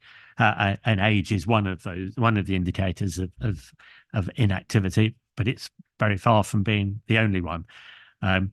So there is an active North Hart strategy, and there are some requirements on the new leisure contractor to provide means to make it simpler for those who are currently less active to become more active. And there's a whole variety of things that one needs to do that, but just there's a whole variety of reasons that they're not active at the moment. And clearly we can't compel people to become active. We can encourage them. We can make it easier. And I'm confident that the new leisure contractor will take several significant steps in that direction. Will it achieve everything that we can? Almost certainly not. So for all the reasons that have been set out by others, we need to keep trying and doing more. But there are areas where we can make a significant direct impact on the health of people in the district, so long as they're willing to participate in that as well.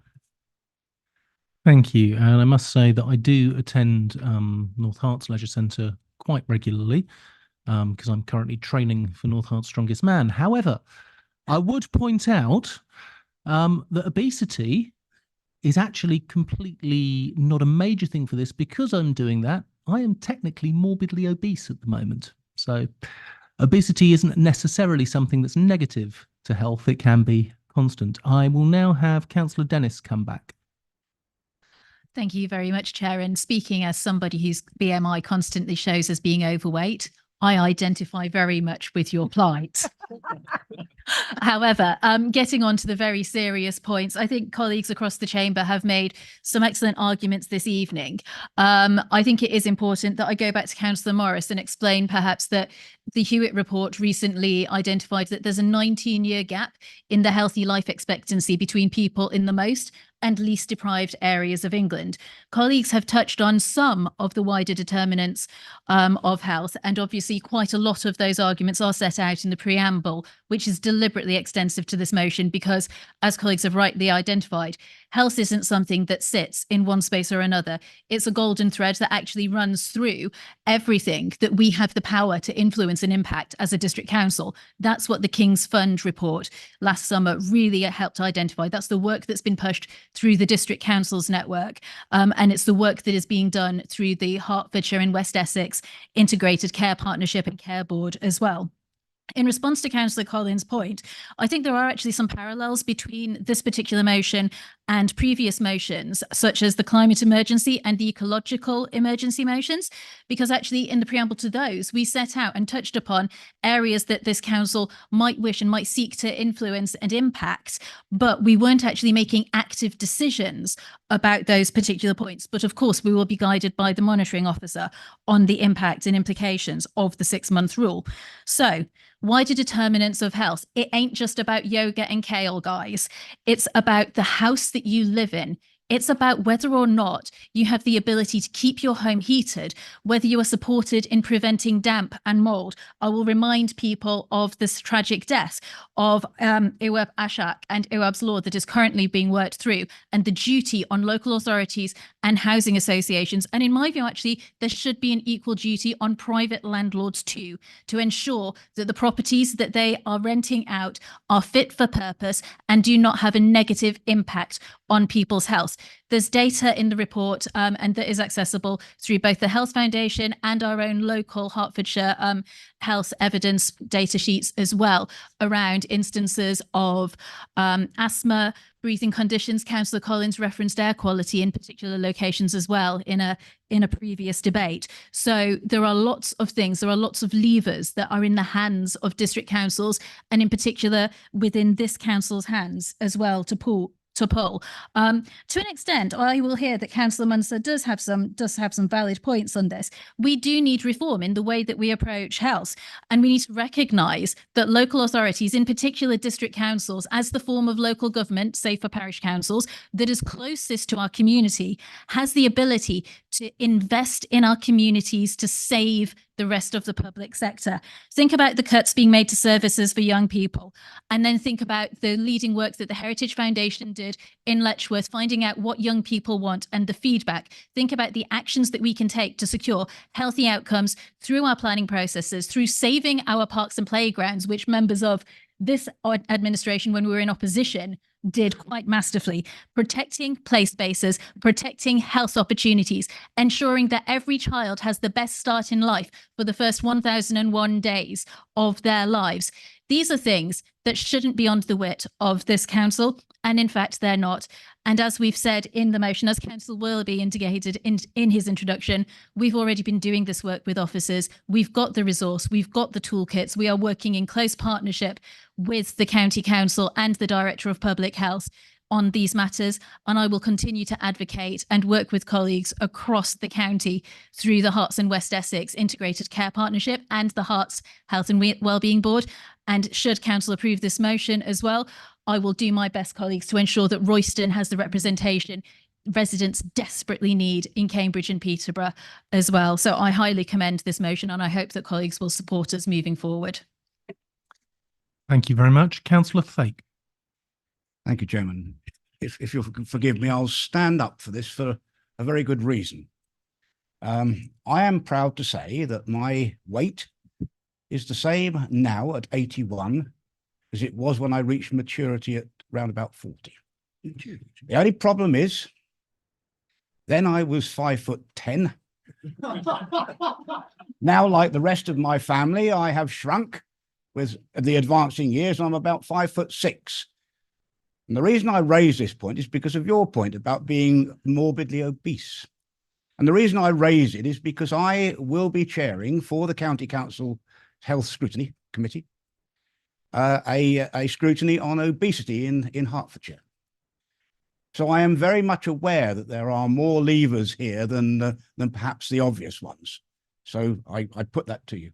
But the reason I'm standing, frankly, is to say, of course, we support this.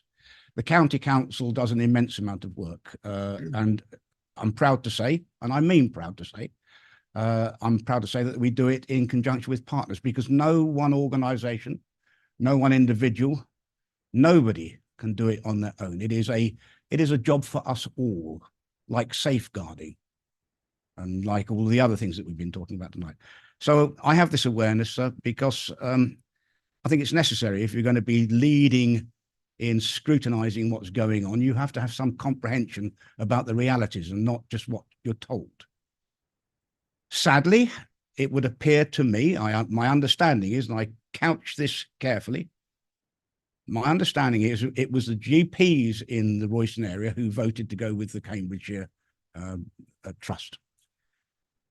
If that is not working for the people of Royston, that is an issue which could very easily be scrutinised by the County Council's Health Scrutiny Committee.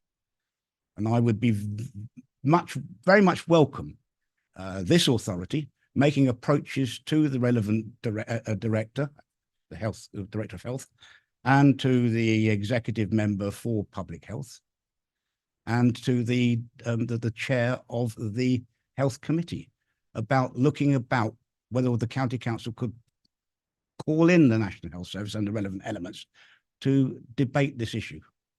Because it does sound to me as if the people of Royston are not perhaps getting the best end of the stick from the decisions that their own medical practitioners took. So I would welcome that approach. Thank you very much, Councillor Fake. And while both Councillors Brown and Dennis have already spoken, I can see them writing furiously. So I think they're probably taking very much on board what you have just said. That will bring the debate to an end, and I would like to please go to the vote. Oh, sorry, I'm going to have to call a break on that one because something has been pointed out. Councillor Willoughby, you mentioned having the deputy leader right as well, but you only mentioned on one part. It's on part 5 and 6. Do you want the deputy leader writing on parts 5 and 6? Can we confirm that before we vote on it? My apologies, councillors. Apologies. Yes, please. Thank you very much. In that case, again, can we please go to the vote?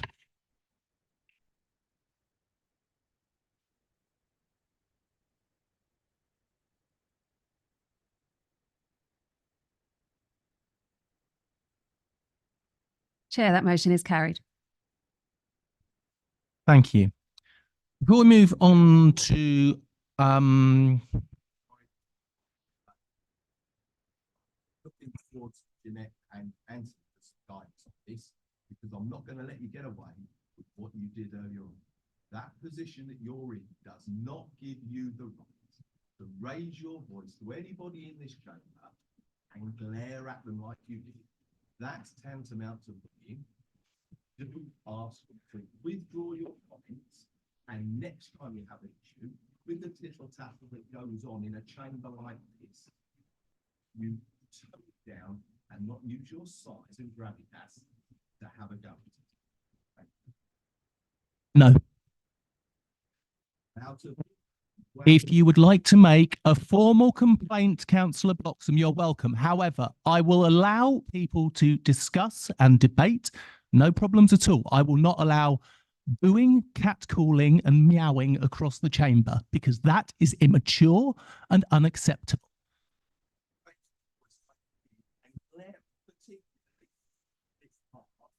is out of order. I'm afraid that that is something you'll have to bring up with the monitoring officer. And if you wish to make a formal complaint, please join the queue. We are going to... There is no snide comment put down there.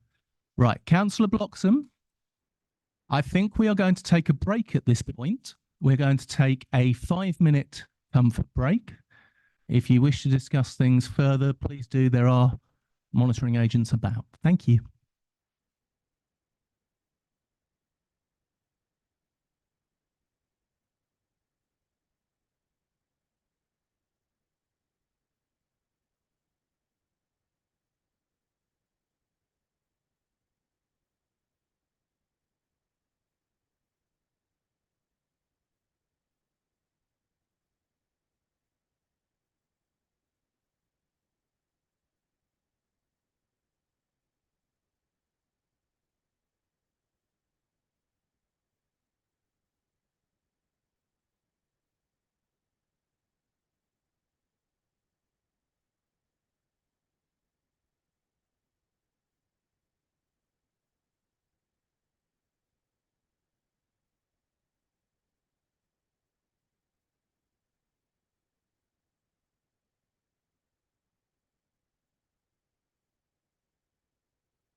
If I can please ask people to start heading back to their seats.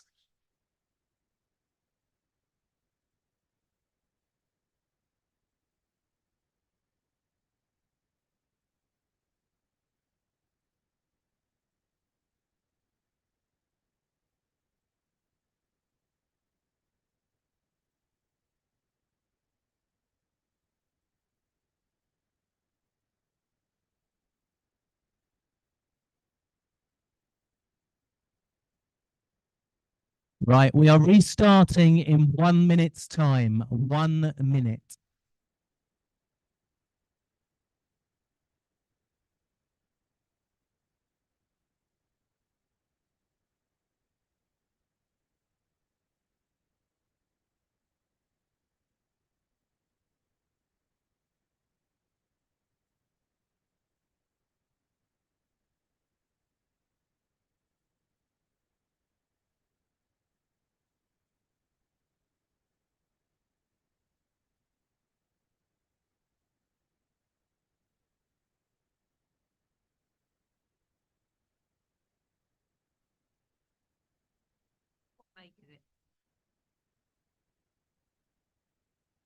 Right. If anybody has a Volkswagen registration ML71 BZU, your alarm's going off.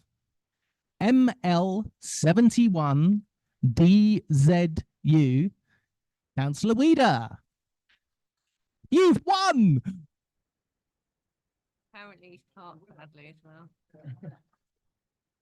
Rumour has it your parking is in question.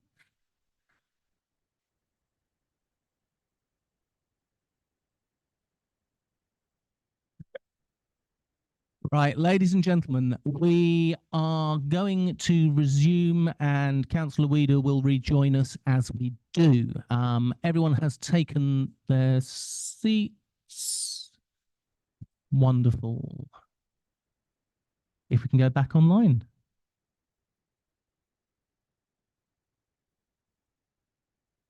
Thank you very much. Welcome back. Item 8 is items referred from other committees. A, the Cabinet Council Tax Reduction Scheme 2024-25 is going to be considered with item 10. And the Cabinet Second Quarter Investment Strategy, Capital and Treasury Review will be considered with item 11. Item 9 is the Review the Members' Allowance Scheme 24-25. Melanie Stimson to introduce the item. Thank you, Chair. The Council is required to agree on an annual basis a scheme of allowances payable to members for the following financial year. Under the regulations, when making or amending a scheme, the Council shall have regard to the recommendations of an independent remuneration panel, the IRP. The Council last considered the scheme of allowances at their meeting in January last year. The scheme was agreed was for a period for 1 year only, and as there was no provision for an annual indexation by way of an increase, the IRP have needed to conduct a review of the scheme again this year. Since the last review, we have a new IRP. They've been appointed for a 4-year term. In previous years, I've presented the report on behalf of the IRP. However, this evening, I'm very pleased that we can welcome the IRP to the meeting. We have in attendance Margaret Waller and Tom Etheridge, and Julie Byron is attending the meeting remotely. So, Chair, if I may now, I'm going to pass over to Margaret to present the IRP report and their recommendations, please. Thank you for the opportunity to present the Independent Remuneration Panel's report for the year 2024-25. I'd like to thank all members and officers who participated in this review and assisted in the preparation of this report. One of the things which particularly struck the panel was the visible diversity of council members and staff, something which should be congratulated. Before going on to the recommendations of the report, there are several matters which I need to highlight. Most of the recommendations, in fact, all of the recommendations refer to positions, not those who occupy them. It was very apparent that the post holders interviewed were highly committed and enthusiastic. and that the work undertaken came in many cases at personal cost, since the level of payments made to councillors meant that most had to work externally as well as undertaking council duties unless they had other income. We hope that the constituents of North Herts will bear this in mind. Moving on to the recommendations, we looked in detail at the basic allowance. The panel used a number of approaches to test the level of basic allowance as detailed in our report. All of the approaches showed the basic allowance was low given inflation, and we therefore recommend an increase of 6.6% from 5404 to 5764 to provide a solid basis for the future, and that's referenced in paragraph 5.4 of our report. The panel were asked to provide a means of depoliticising an annual increase in basic allowance so that it could be increased by a formula basis in future years, as described in paragraph 4.7 to 4.10 of our report. We were unable to do this year, but we see this as a key objective in future. With regard to SRAs, the panel considered that given the imminence of all-out elections later this year and the possibility of changes in structure, it would not be prudent to increase SRAs by more than the lower calculated local government pay award figure of 5.72%, recommendation 6.9. There are a number of exceptions to this recommendation. The area forum chairs, the chair and deputy chair of council, and the independent members for standards and audits to remain as currently for the reasons outlined in our report. And again, just to reiterate, it's the post, not the person we're looking at. The other recommendations for consideration is to increase the dependents' care allowance to £13.15 from £11.95. It was noted that councils are reluctant to claim expenses, but the panel wanted to make this change so if needed, the allowance was reasonable. We also amended the wording of the travel and subsistence paragraph to include the ability to claim second-class train fares for journeys commencing in the North Herts area. Recommendation 10.4 of our report refers. We therefore recommend our report for your consideration and are happy to answer any questions arising. May I just say thank you very much for coming along this evening. It is very helpful and we do very much appreciate it. Do we have any questions, please? Councillor Albert. And just thanks, Chair, and thanks to the to all the work you do. It really is appreciated. Thank you. Could you just explain to me again the sort of the thinking about why some allowances would be the 5.72 and some would be the 6.6? I mean, obviously one might think, well, you just do the same for all of them. Thank you. The reason for that is that it was very apparent that the basic allowance was too low, hence the 6.6%. We were a little bit less sure about some of the SRAs, bearing in mind the possibility that in future the structure might be changed, etc. So we're a little bit more cautious on that. That's the reason for the difference.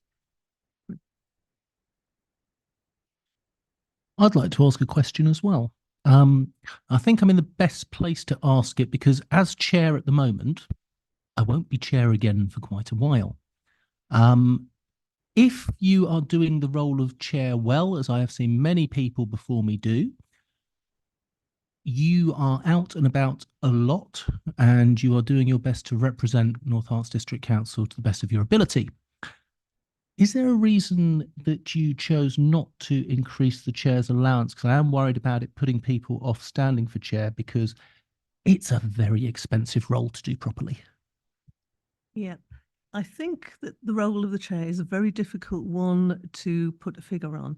And the reason I say that is very much dependent on the enthusiasm and the ability of the person within the role and their ability to spend the time doing the job.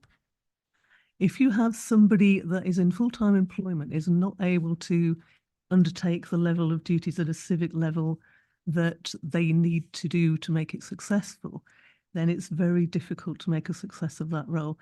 And it's also the relationship with the vice chair role.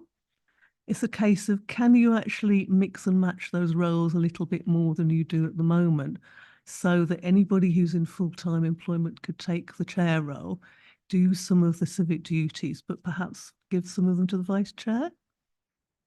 that was the thought between for you to have a look at. I'm not saying under any circumstances that it wouldn't be increased in future. All I'm saying is have a look at the two roles and see if there's something which can be a little bit more helpful to the chair, if I put it that way, and give the vice chair a chance as well.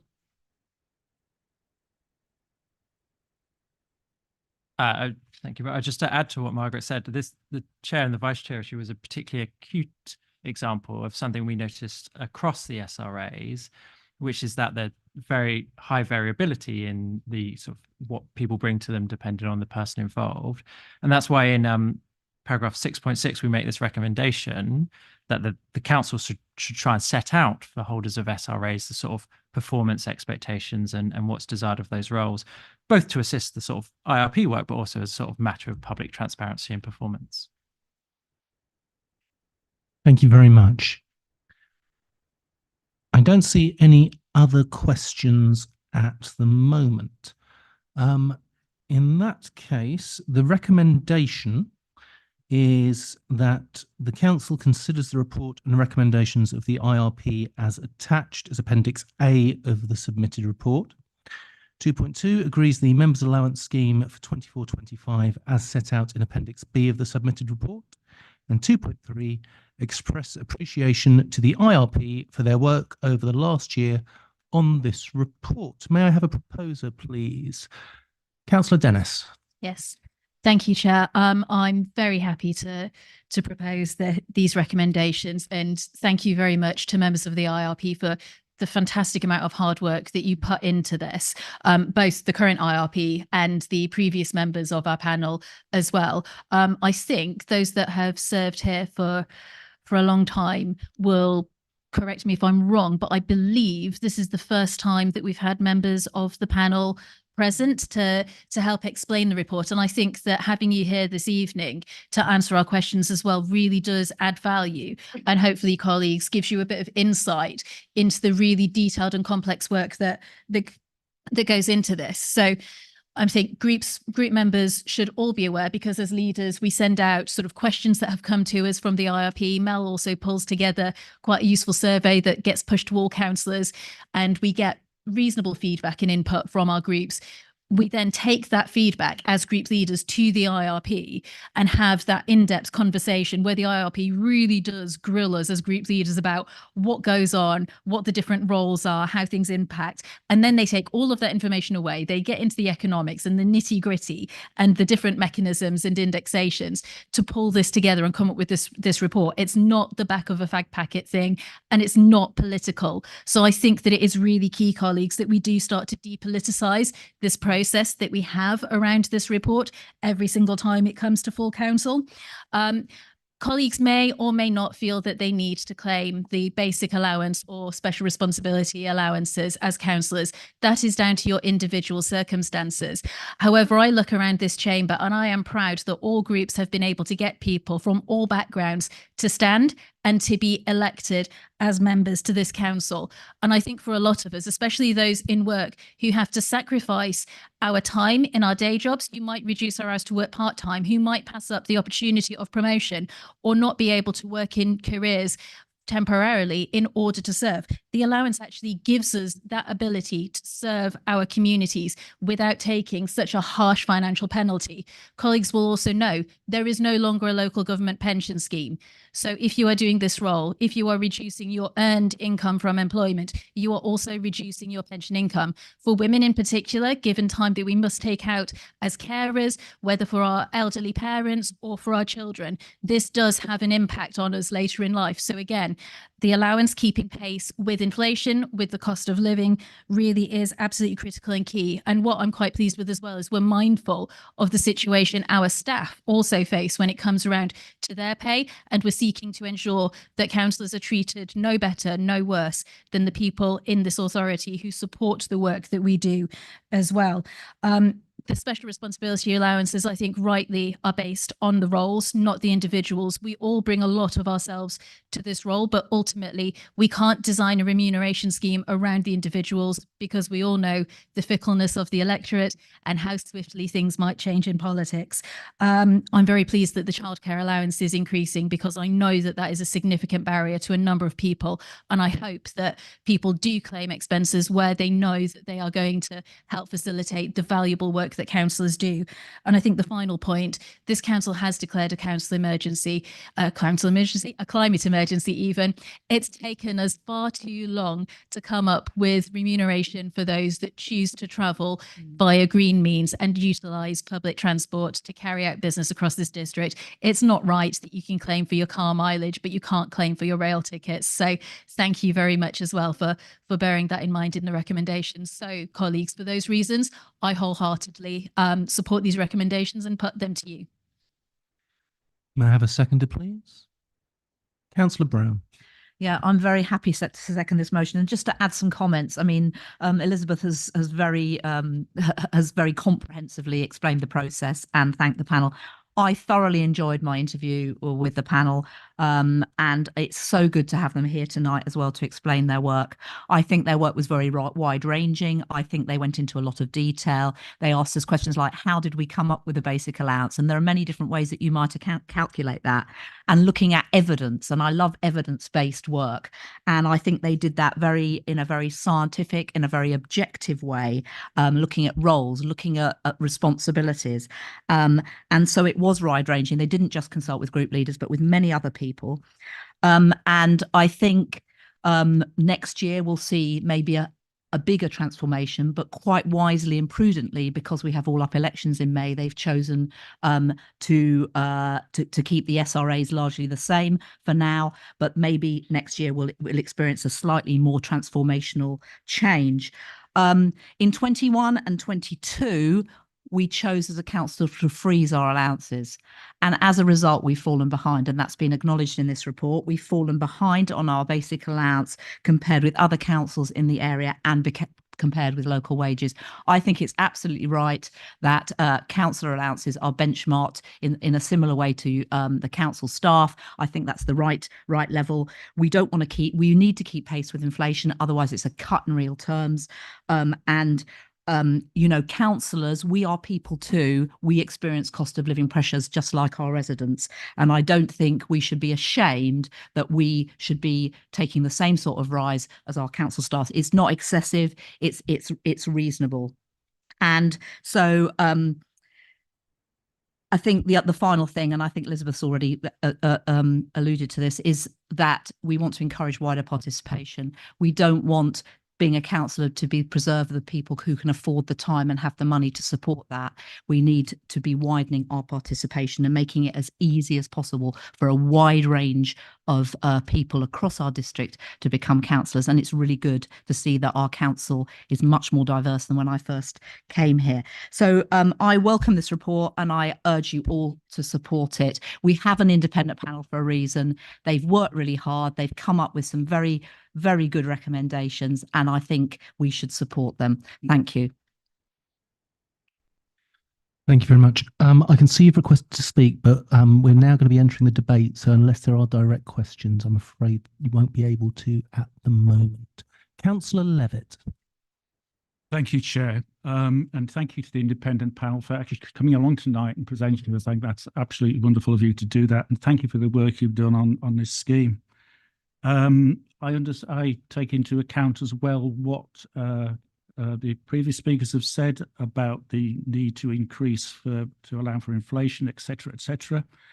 However, I would like to make an amendment to this recommendations.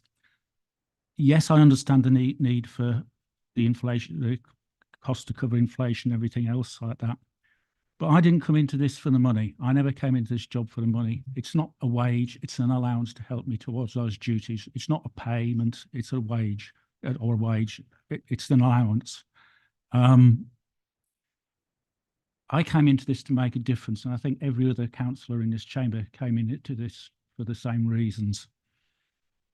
the times we're going through at the moment are hard for everybody. We've heard that at Letchworth Area Forum yesterday from the presentations we had from Citizen Advice, etc. We've heard it in other places. Times are hard for everybody. I don't think this is the appropriate time to take an increase in our allowances. I think it sends the wrong message to the public when everybody's suffering and we're telling people how they can save money and how they can cut back and how they can save on this and that. And I think it's not the right time to do that. So while I appreciate the increase in allowances, I'd like to move an amendment to say, please keep it the same as it is this year, keep the allowances at the same thing. We have got all-out elections in May, as people have previously pointed out. Once we get the new structure in place, we're moving up to 51 members. That's going to make a significant difference as well. And I think the time to make those changes is next year, not this year. So I propose, Chair, that we take that into account and keep the allowances the same as they are now.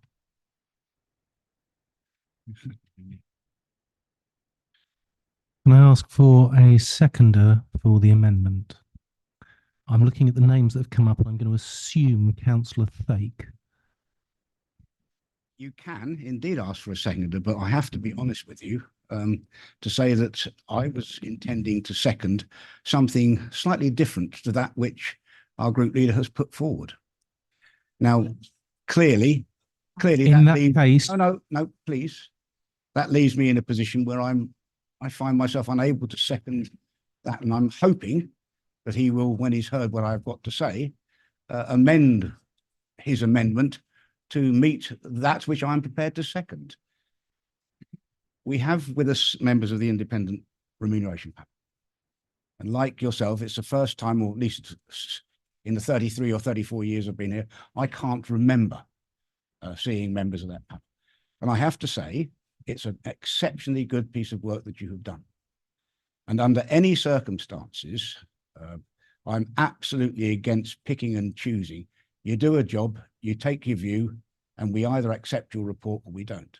What I was hoping we would be doing is to accept the report, but not take the allowance. In other words, we hear what you say, we think you're absolutely right in everything that you say, but we, the councillors, choose to freeze their allowance, even though it's there embedded, so that in the future, the base levels can be raised, because that's actually what it is. That's what I would like to second, and I hope that Councillor Levitt will find it in himself to allow me to do that. Councillor Thake, I believe that is actually what Councillor Levitt did mean, but he didn't, no offence intended, Councillor Levitt, word it quite as accurately as he could have. Would you like to confirm your wording of your amendment, Councillor Levitt? I think I said, Chair, right at the beginning, I fully accept the recommendations and report, but I think was the wording I used. So I may not have phrased it quite clearly enough, but that's what I did say, was that we accept, I fully accept the report, but.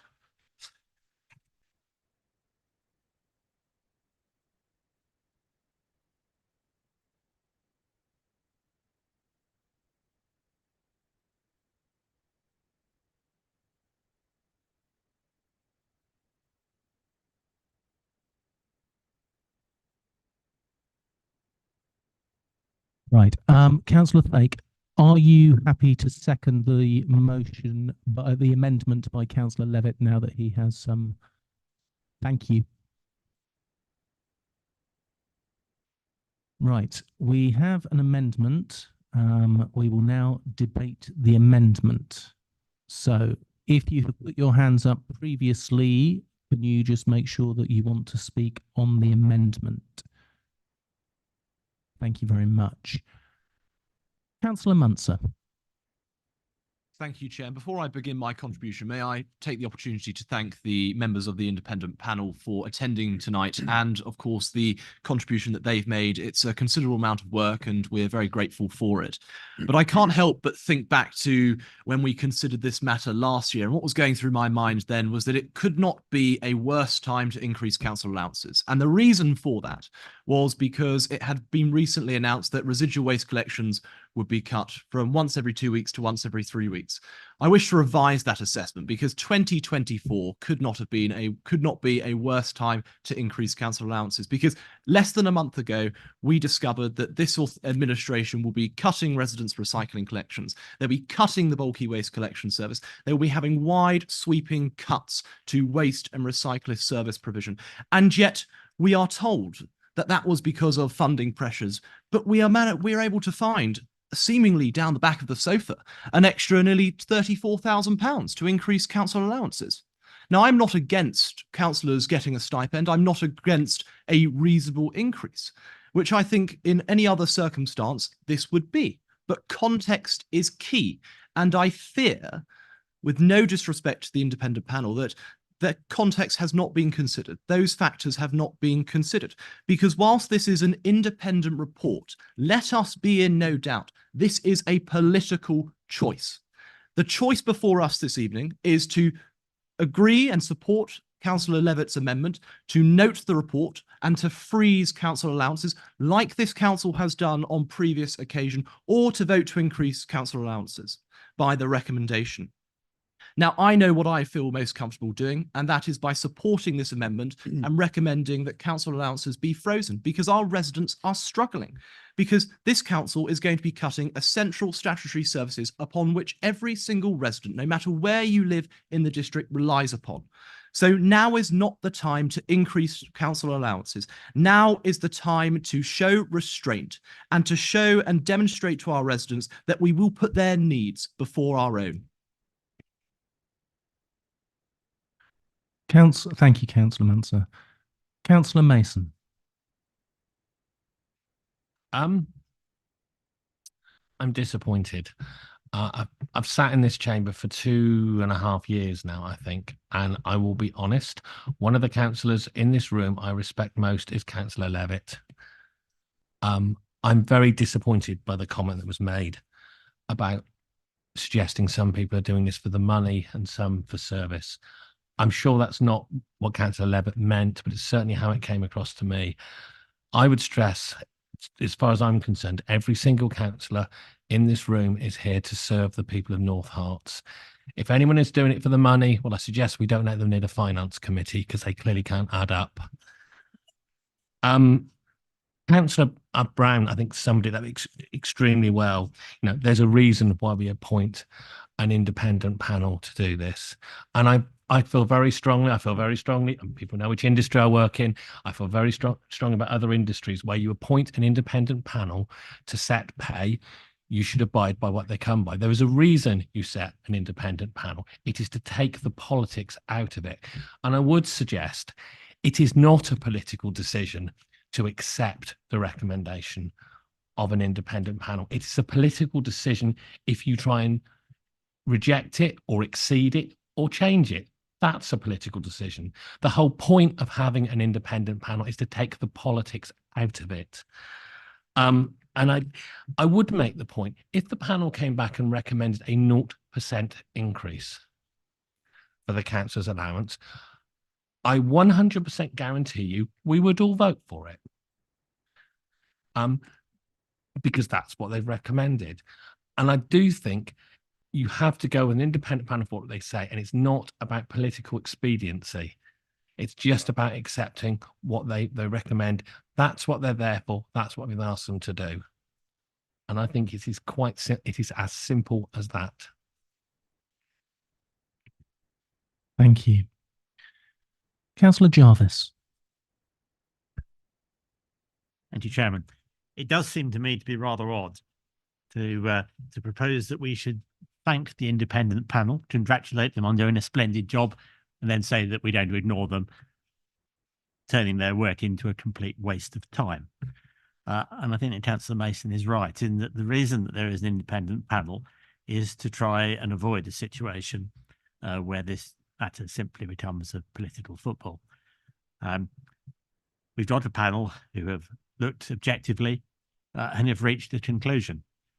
And I think that that's a conclusion that we should follow. Now, Councillor Munster says that context is all. And find that a little insulting towards the panel, because I think they're quite well aware of the context. I think they're quite well aware that people in Britain, some people in Britain at least, are struggling. And I think we're all well aware why that is. And it's got very little to do with whether or not they have their bins emptied on a different timetable.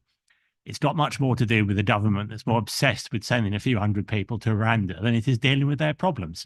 And Councillor Munster would do well to divert his attention to his political colleagues who are making those people struggle and have been doing so for the last 14 years. I would like to point out relevance, and I would also like to point out when you address me, it is chair, not chairman. I beg your pardon. So I think that we should listen to what the independent panel has had to say. We should understand that not all councillors are in the position that I'm fortunate to be in, where I don't depend on my council allowance in order to be able to do this job.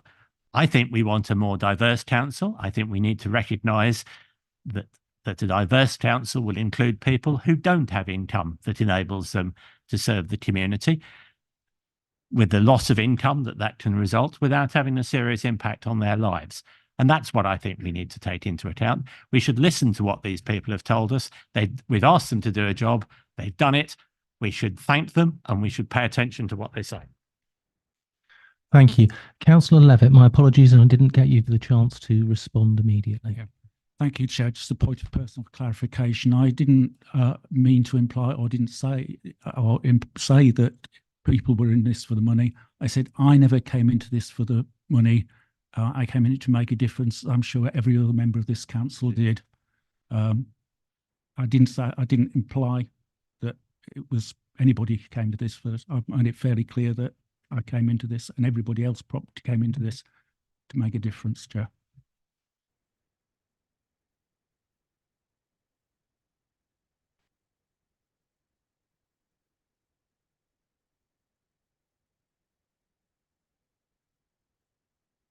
Is this relevant to the point in hand, Councillor Fake? Okay. I just want to make it absolutely plain. I hope it would appear my words have been misunderstood.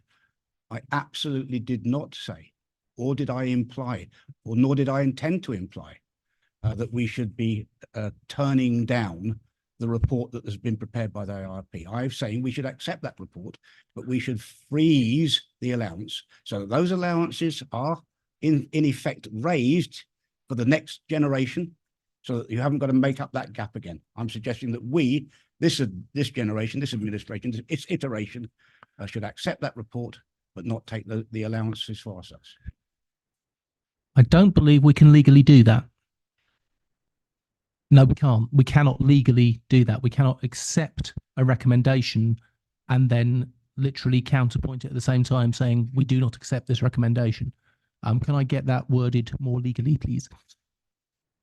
I think the point will be that when you review after the election, you will have to have the review undertaken by the IRP, and it is that report you will have to take into account, and whether they will take into account any formal recommendation or not. So it will be that report and not this one that you can rely on in making the award.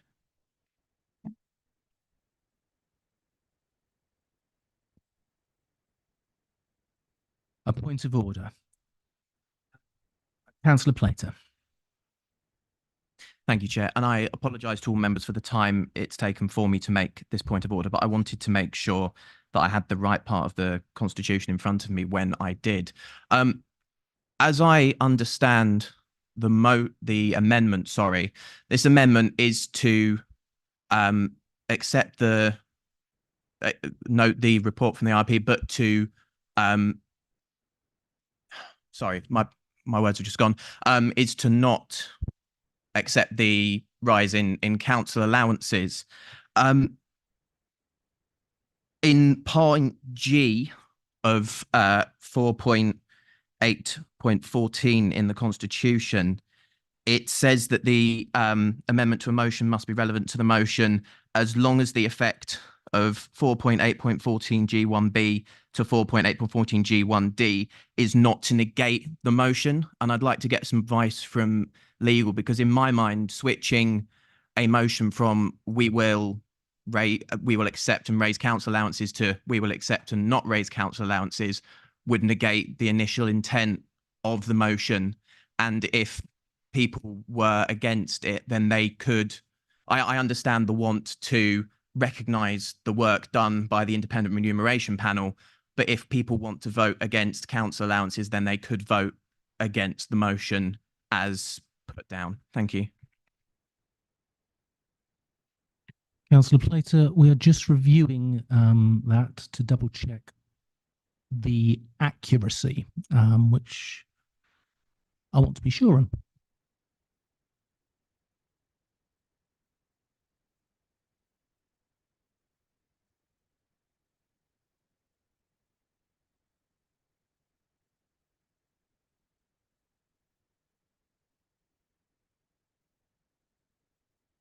Councillor Plater, the amendment does not negate the consideration.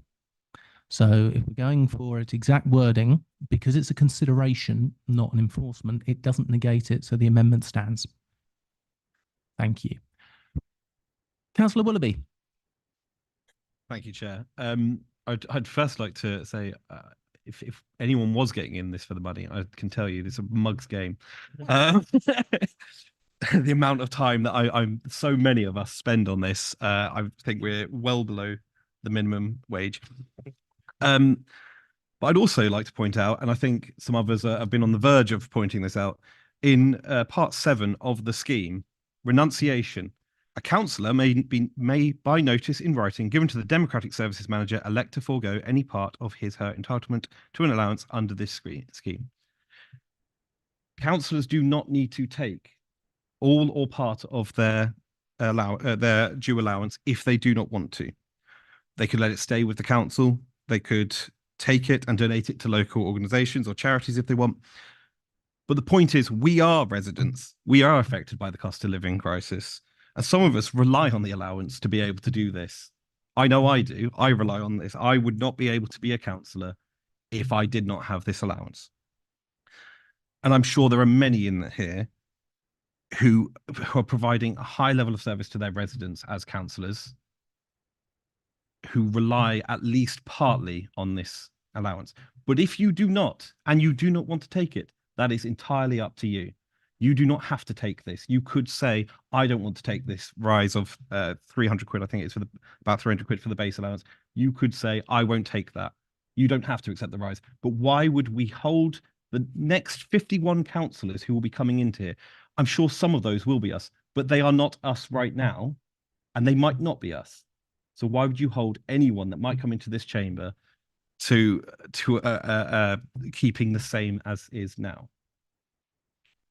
Thank you, Councillor Willoughby. And bearing that in mind, I would like to ask for this to be a recorded vote when it comes through. Councillor Bloxham. Thank you, Chair.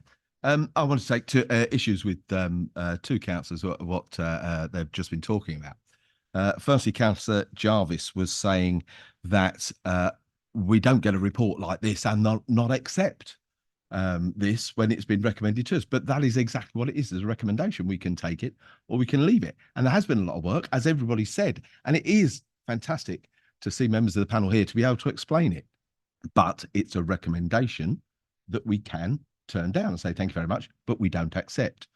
And I've got to take issue with what Councillor Willoughby has just said, because he was talking about, well, you can turn it down if you want to.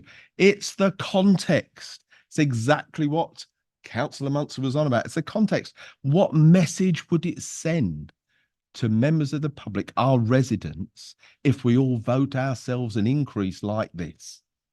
So that just explains that a little bit more and gets it into better context. Thank you.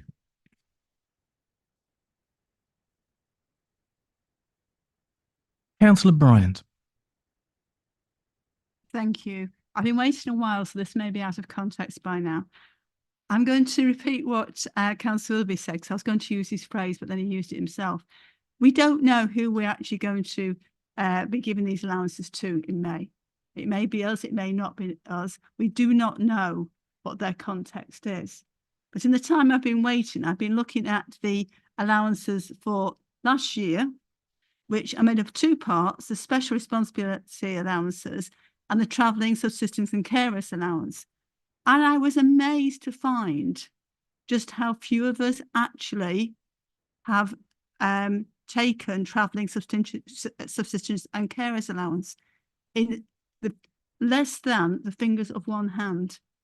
There's no judgment at all on that, because we all have our circumstances and they do change. And I do think, Councillor Munster, it is worth you looking at those figures and bearing that in mind when thinking about the future.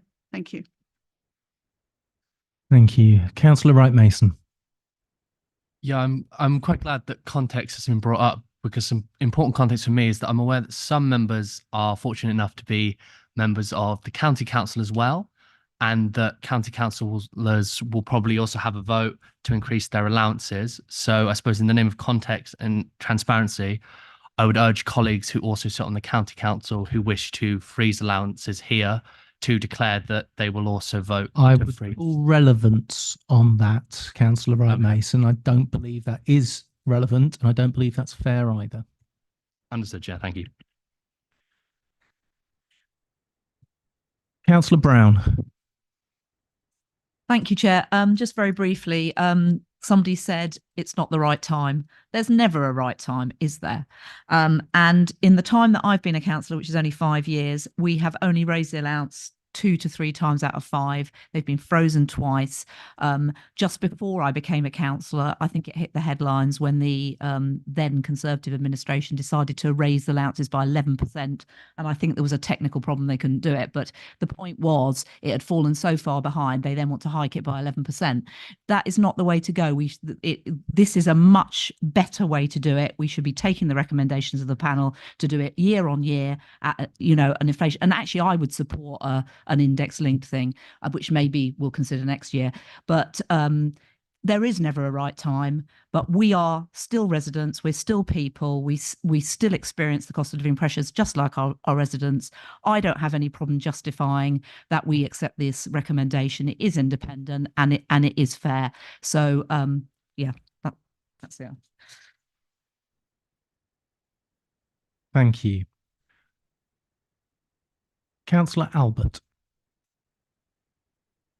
Thanks, Chair. And I think a number of points have been covered already, including the requests for a recorded vote.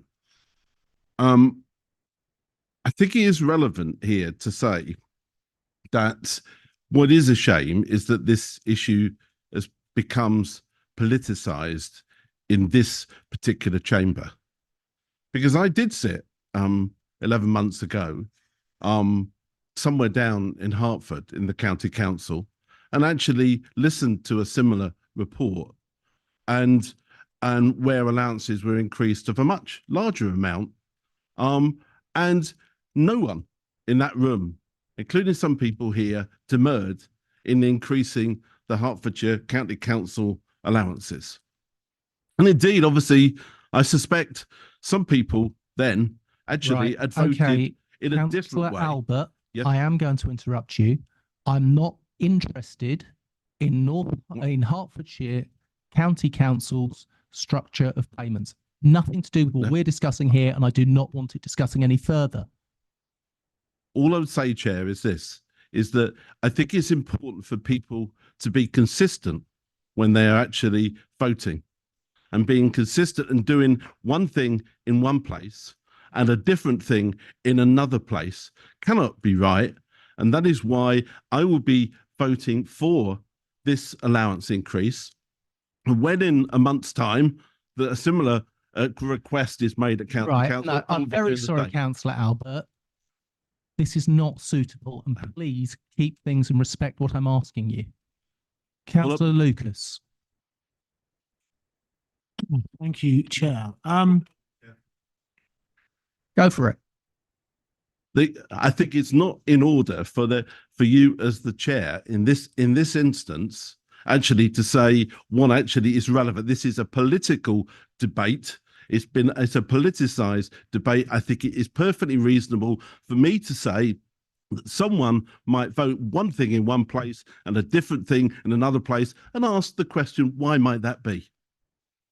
Right. Please give me one moment while I decide my next response, because I don't want to make a snap judgment.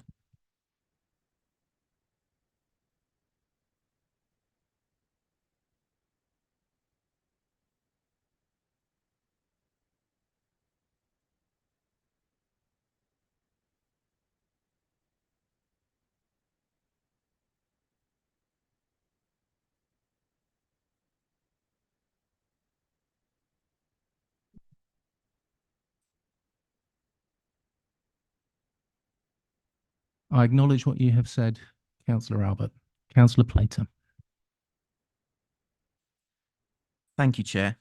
I'd just like to say that I think that. Oh yeah, that's sorry, Chair. I am very sorry. My apologies, Councillor Lucas and Councillor Plater. I would also point out I do have ADHD and I am struggling to focus right now. So let me just focus now, write it down. We'll move over to Councillor Lucas. Thank you. Thank you, Chair. I think it's really important for members to just look at the words on the name panels on the two people that have come to speak before us. And the first word is independent.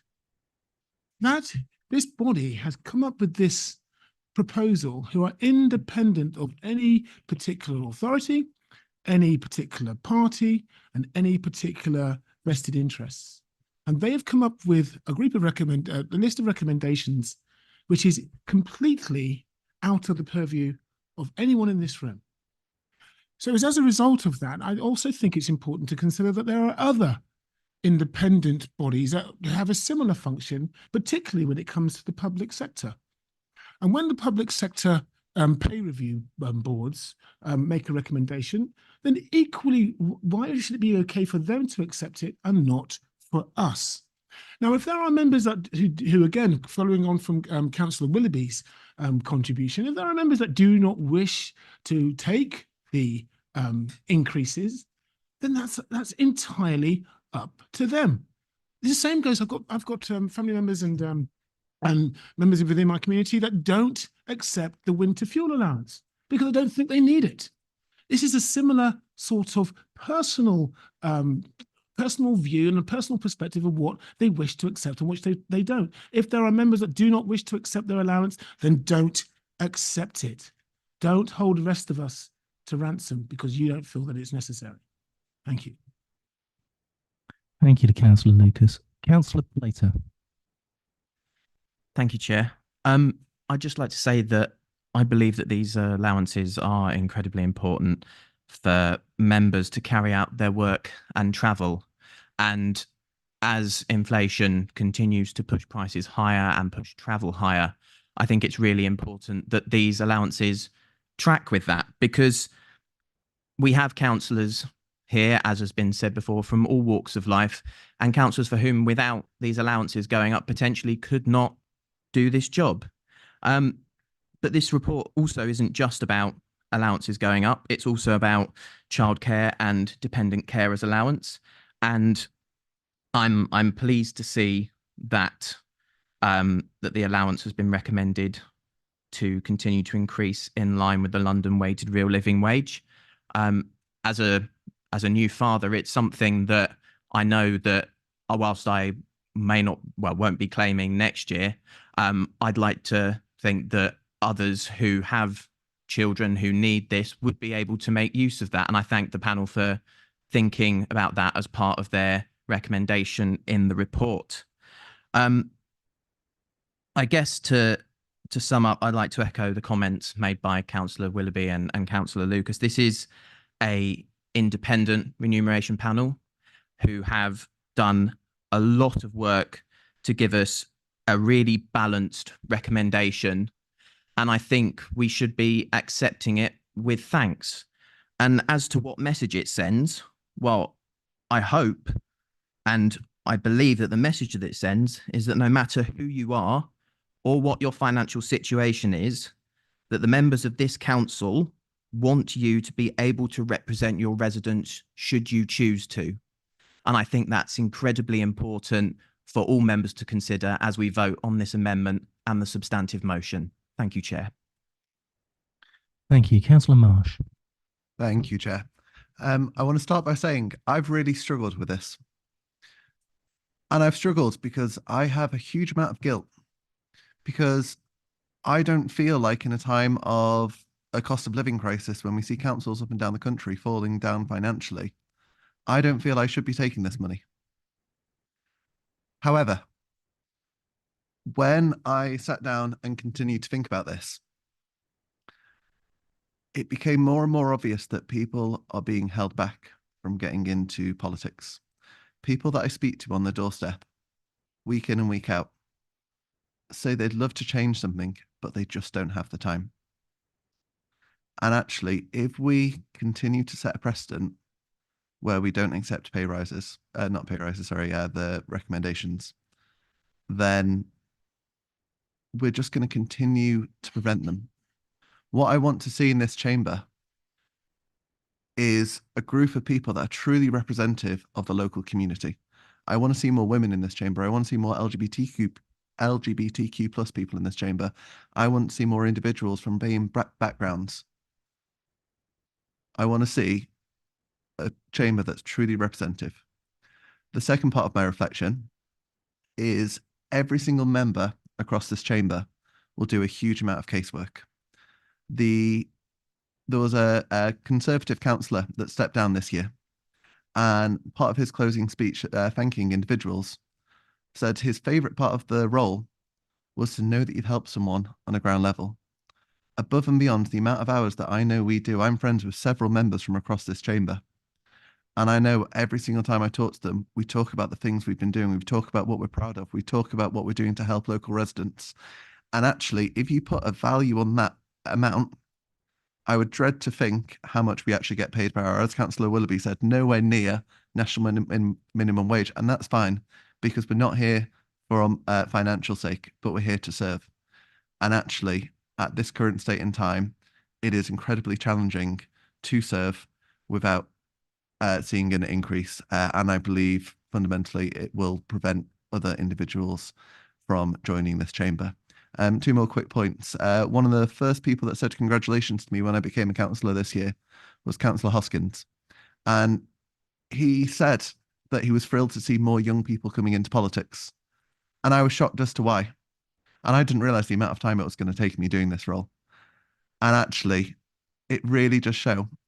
One final point as well is when we went to the LGA Young Councillor Training Weekend, or Weekender as they called it, there were so many councillors that said, how do you have so many young councillors in North Herts? And to give the definition, a young councillor in this context is anyone below the age of 40. I know, I still don't feel I'm a young person, but there we go. And actually they were amazed. And I went away feeling so proud that actually that is one area that we have relatively well. But actually there's other age groups that we're going to be missing. And I want to make sure that we are truly inclusive of all. So for that reason, I'll be voting with the recommendation and would encourage all colleagues to do so tonight. It's not the recommendation at the moment. We are debating the amendment. Sorry, Dan. Councillor Morris. It's just that we are, as we know, debating and voting on the amendment, and it's up to us, obviously, to either accept or reject the amendment, or for that matter, the recommendation. And that's why we're here, is actually to vote on these things, not to just accept them blindly, however justified they might be. Thank you. Thank you. That is the last number of people that want to speak on the debate. Councillor Levitt, people have spoken against the amendment, so do you wish to respond? Thank you, Chair. I'll make a quick response. Somebody pointed out that we can either take it or take the allowance or take part of it. In fact, at one time I did try to take part of the allowance and not all of it, but was told we can either have the whole lot or none of it, because the payroll system did not allow for partial payments. So, and we have had councillors in the past who haven't taken any of the allowance.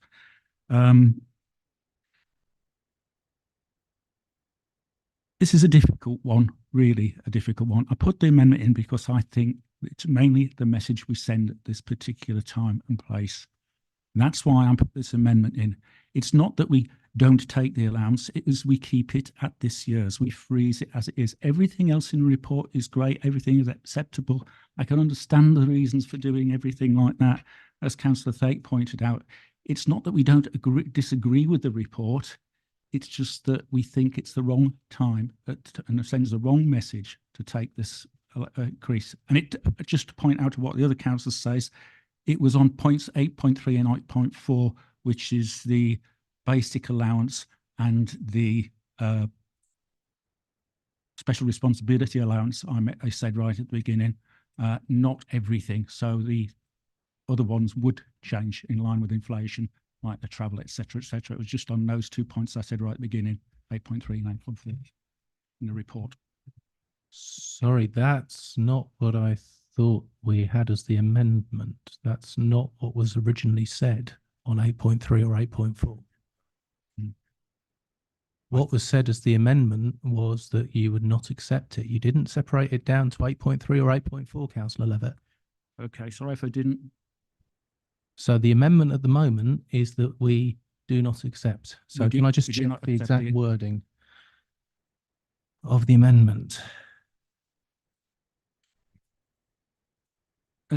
Let's not get into a technical point about it. If we do not accept the increase in allowances, I think is what I said.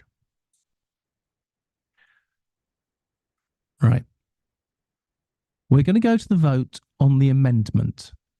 But before you do, there was a technical error, just in the fact that obviously as the proposer of the amendment, Councillor Levitt shouldn't have had the right to reply, but the proposer of the original motion would have the right to respond in relation to the amendment.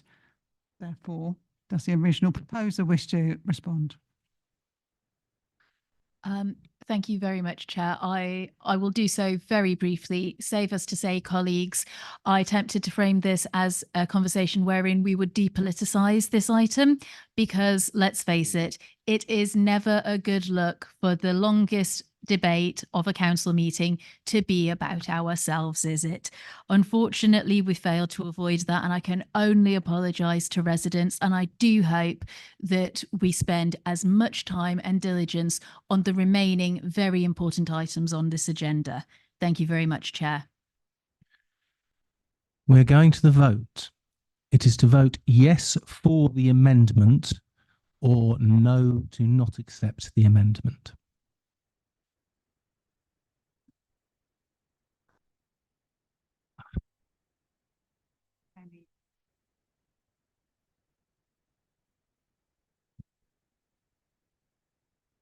Chair, that amendment has not been accepted. Thank you. We then go back to the original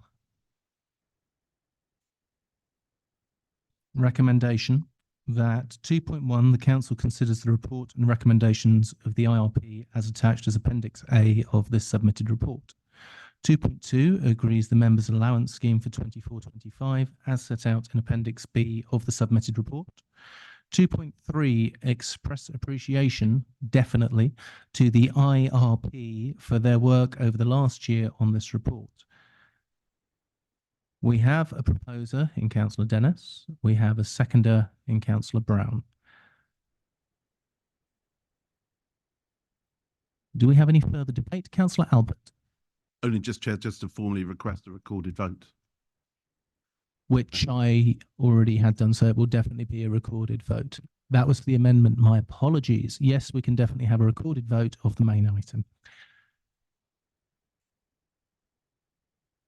Councillor Barnard. Matter of information, Chair, all votes are recorded. Formal recording of the vote means that it is minuted and published in the minutes as opposed to just being recorded. I stand corrected, Chair. Thank you.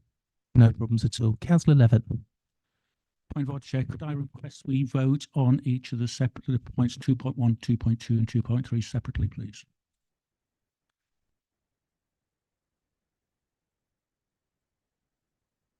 Yes. Thank you. We will vote on 2.1, considers the report and recommendations of the IRP as attached as Appendix A of the submitted report. Can we please go to the vote?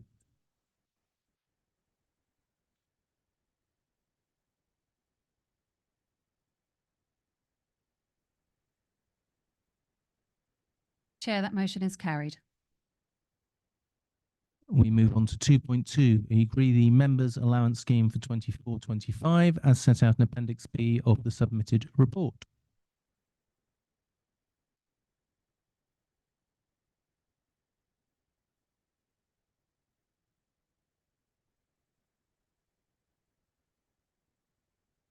Chair, that motion is carried.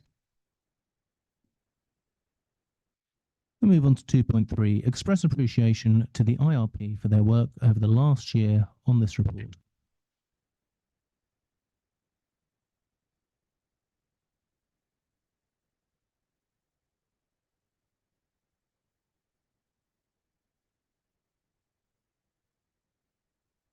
Chair, that motion is carried. And on that final very positive note of the debate, may I take a moment to genuinely thank you for coming along. We really do appreciate it. And the fact that you've come and taken the time to speak to us this evening is very much appreciated by all of us. Thank you.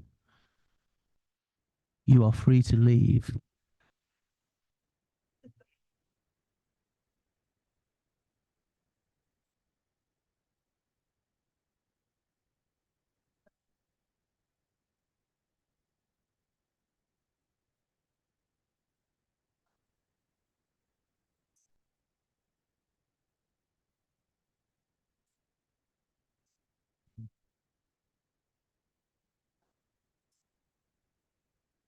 Right.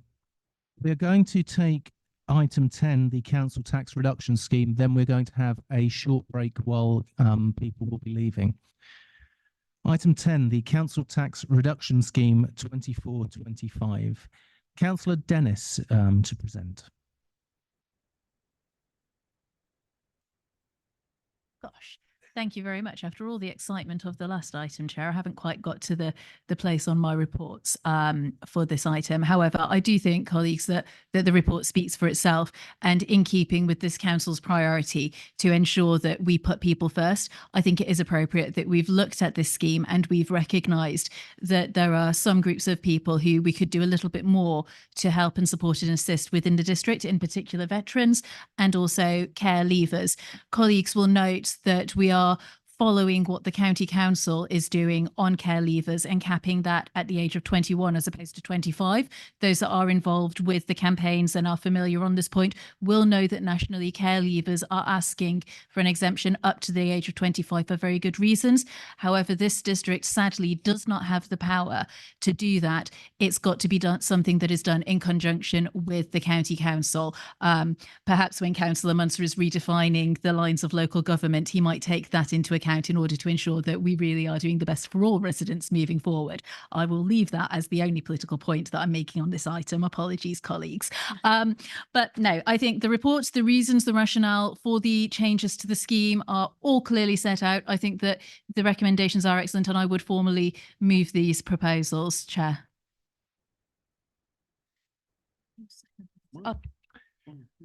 Right. Apparently, though, it is Councillor Alberts, which is why I was very confused. This is, yes, you were presenting the referral from Cabinet. Oh, it's 25 minutes past 10, Chair. I do apologise. That's not a problem at all. And we all know as councillors, unfortunately, these meetings can go long. I believe our record is licensing at 3 a.m. There was a budget meeting that went on an equal length of time as well. But yeah, so sorry. That was a summary of what we discussed at Cabinet, colleagues, and we're happy to refer this item to Council. Can I give the right person the responsibility to move the report now? Sorry. Councillor Albert, would you like to present the whole of the council tax reduction scheme, please? Well, I think most of the points have already been made. And so I'm happy to move the report. I mean, what I would say is that in the first year of this report, I think the scheme is achieving that what we hope this time last year in supporting our residents, and particularly at the time through the cost of living crisis and high inflation. And I think that's to be welcomed, and I hope all members here will welcome that. There is some additional cost to the scheme, as the report points out, but we also have our discretionary scheme, which has not been fully used, and we can help to use to offset some of those additional costs. So I think what we have done this year is a very light touch review, and we're not proposing any significant changes. As Councillor Dennis did hint at, that we have also specifically been approached by members here about the British Legion campaign. We have spoken directly to the British Legion, and this council is one of the very few councils that actually already meets fully the terms of their campaign in exempting compensation awards from consideration in the council tax reduction scheme. And I think that's hopefully, again, all members here will welcome that support to our veterans. And finally, that it's welcome that the county council are looking to provide exemption from council tax to 18 to 21-year-olds at their budget meeting. I think this could go further in line with the Children's Society campaign, and that's something that we will look at. We will clearly, obviously, I'm sure the county council will discuss, and clearly we will sort of consider that in working closely with the county council in terms of any further review this time next year. But I believe within that, colleagues, I hope that you'll accept the report. And obviously, I know, and I'd like to thank, obviously, if they're still on the line, Joe Dafferty and her team, Anne Banner and Geraldine Goodwin, for all the rest of those who are not here, for all the work, the incredible work that they've done in revenues and benefits over the last year in managing this scheme and actually coming up with these proposals. I would like to second the thanking of the officers for staying in attendance. Do we have any questions for Councillor Albert, please? Councillor Munson. Thank you, Chair. Now, I'm a firm believer that the best form of welfare is work, and I think we need to have an aspiration for everyone to be able to pay their fair share of council tax. But with that in mind, looking at page 52, recommendation 8.5.1, and the number of universal credit claimants being 3,347. Now, I understand that benefits is a very sort of complex. I'm really sorry, Councillor Munson. This is the question part. This is indeed a question. This is a preamble to a question, Chair. I'm getting to it, I can assure you. And I understand that the situation surrounding benefits, there are a number of agencies, but what steps is this council, this authority, taking in order to actually get more people into work and to reduce the amount of people of whom are on the council tax reduction scheme? Councillor Albert. Well, that as much as I'd like this council to take over the world, that isn't actually a job for the council tax reduction scheme or this council. Clearly, what we do is working with our partners, provide whether it's Job Centre Plus, Citizens Advice, and a whole range of different other groups across the district. We work closely with people claiming benefits and those in those most in need to try and help and point them in the right direction. But clearly, obviously, job advice and getting people into work and providing them support to get into work sits with the Department for Work and Pensions, my beloved old department. Councillor Strong. Thank you. It's a question that I'd like to ask Councillor Albert, and it's in item 3, the reasons for the recommendation. It's the third bullet, and it says to be simple to understand, meaning that customers. And I don't know why the word customers is there. I would have preferred to have seen something like our residents. And I just wonder, it just makes, I just don't feel that people that are in receipt of the scheme are customers. Councillor Albert. I think that's a perfectly reasonable point, and one I know we've looked at in other places. Happy to take that away, Councillor Strong. No problem. Thank you.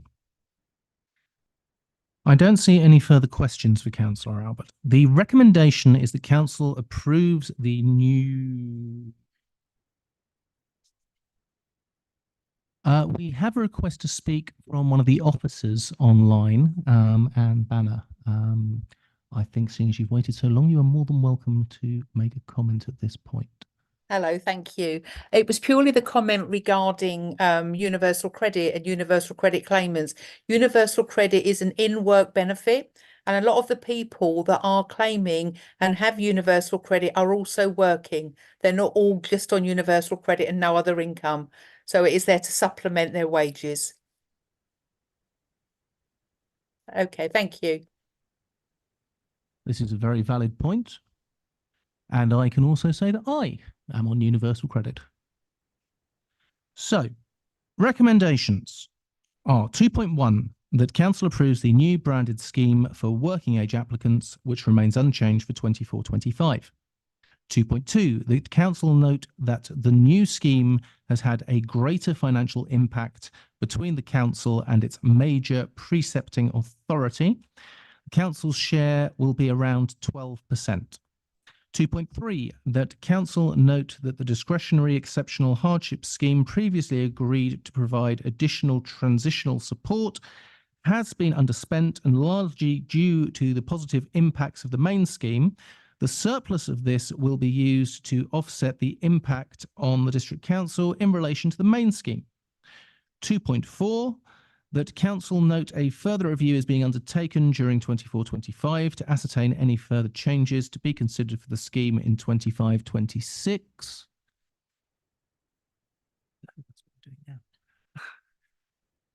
Can I have a proposer, please? Councillor Brown. I wasn't proposing it. I just wanted to, a point of explanation. 2.1, should it be banded, not branded? Yes. Yeah, okay. No wonder I was confused. Thank you. Thank you for pointing that out. Please can everybody take that as reworded? Can I have a proposer, please? Councillor Albert. Happy to move. And can I have a seconder? Councillor Dennis. Happy to second, Chair. We move on to the debate. Councillor Plater. Thank you, Chair. I'll keep this brief. I want to echo comments on the work that's been put into this. I also want to say I may be misunderstanding, but it was a slight worry to read that whilst the council consulted with the county council and the Herts PCC, no comments were received from them. This may be a usual thing, but I would have hoped that they would have at least forwarded some thoughts, positive or negative, to take part in this process. Thanks. Councillor Munson. Thank you, Chair. Just on a point of order. Now, I don't seek to go into any of the private financial affairs of members. That's their own business. But I'm not entirely sure that you gave any time for members to declare an interest. And if they do have declared that interest, to then leave the room. And I just wanted to raise that with you, Chair.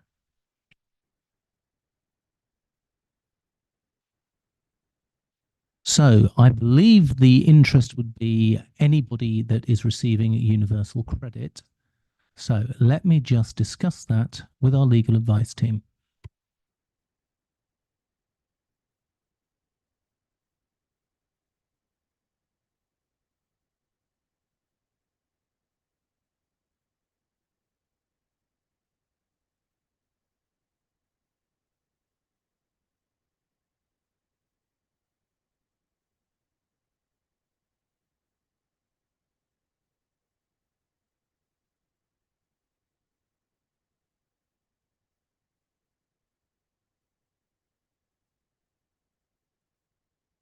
If there are any councillors receiving universal credit, then it is and receiving the council tax reduction scheme, it is recommended that you do not vote in this debate. Thank you very much.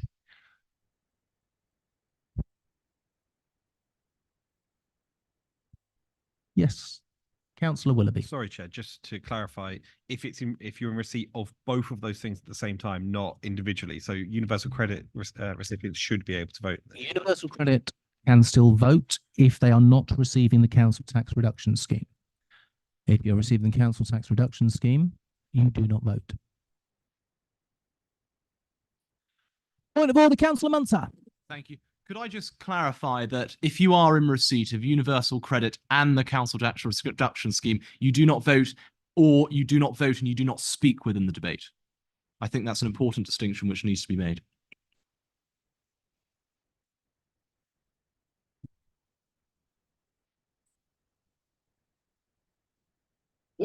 Ideally, obviously, these issues are raised before a meeting because I can't go into details of individual councillors.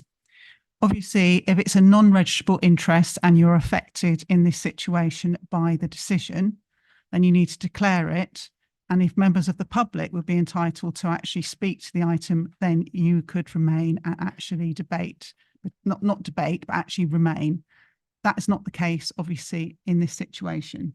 So declare, and then I suggest, unfortunately, that you will have to leave, and obviously the vice chair will take over for the remainder of the item. That is absolutely fine, no problems at all. I will not ask any other councillors to name themselves and appear on video during this, because it's entirely up to them whether they want to let that be known or not. As such, I will leave the video screen pointing at me for the moment, so if anybody else is required to leave, please do now, and I will hand over the meeting to Councillor Lucas.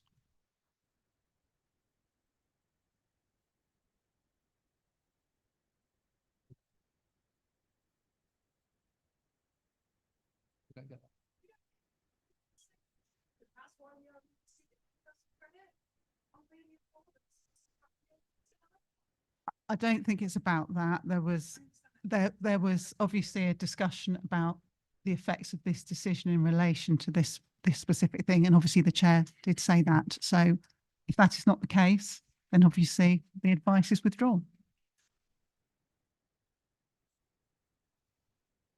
Thank you. Right. If there are any councillors in receipt of the council tax reduction scheme, please leave now. Nobody that has spoken already, Councillor Munter, is in receipt, so it's absolutely fine. Not a problem at all.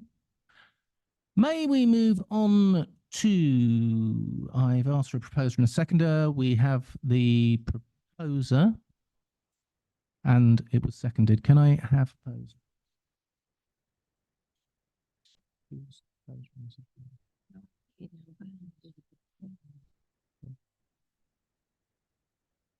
Right. Councillor Marsh.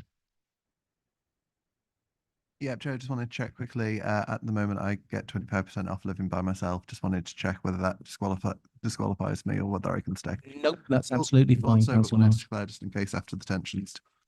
We have the proposer and the seconder. We are now in the debate. Councillor Thomas. Just want to know, I'm absolutely horrified at what is happening right now in this chamber. I think it is appalling. And I don't know if this entire situation that members are being put under in this room is in any way acceptable. And I wish I understood our constitution in terms I had them internalized enough, because just for my colleagues across this chamber of all parties, I think this is absolutely appalling. And I just needed to say that. Taken, thank you. Councillor Bloxham. And I understand that, and I think it is a shame that we have to talk like that. But I think it's all done for the right reasons. It's the appearance of fairness on this debate, and something that is going to affect people. So I understand exactly what Tamsin has said, first names, but I do believe it's for the right reasons. Thank you. Councillor Munter for the debate. Thank you. Well, can I just first address, because there are a number of allegations almost that have been sort of made. The reason I raise these is not because I want anyone to feel embarrassed. No one should feel embarrassed or anything like that, or to delve into their personal financial states. But I raise it because it is important that we are abiding by the code of conduct. It is important that we are ensuring that the register of members' interest is followed and the correct procedures are followed. Now, if people feel uncomfortable with that, I'm sorry, but that is the case. And I mean, certainly no offense, but I want to ensure that we are following the correct procedures and protocols. What I will say, though, is that this is a very good scheme. I'm very pleased to hear from Councillor Albert that there is going to be more support for veterans in North Hertfordshire. That is something of which is to be commended, and it is something to be commended, particularly with the pressures of which many of our residents, many of the most vulnerable and poorest residents in our district are facing, for them to be given an additional level of support at this time. So I am going to be supportive of this, and I certainly hope other members will be as well.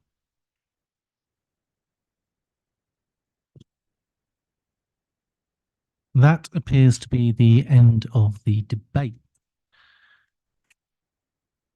We are going to move on to the vote.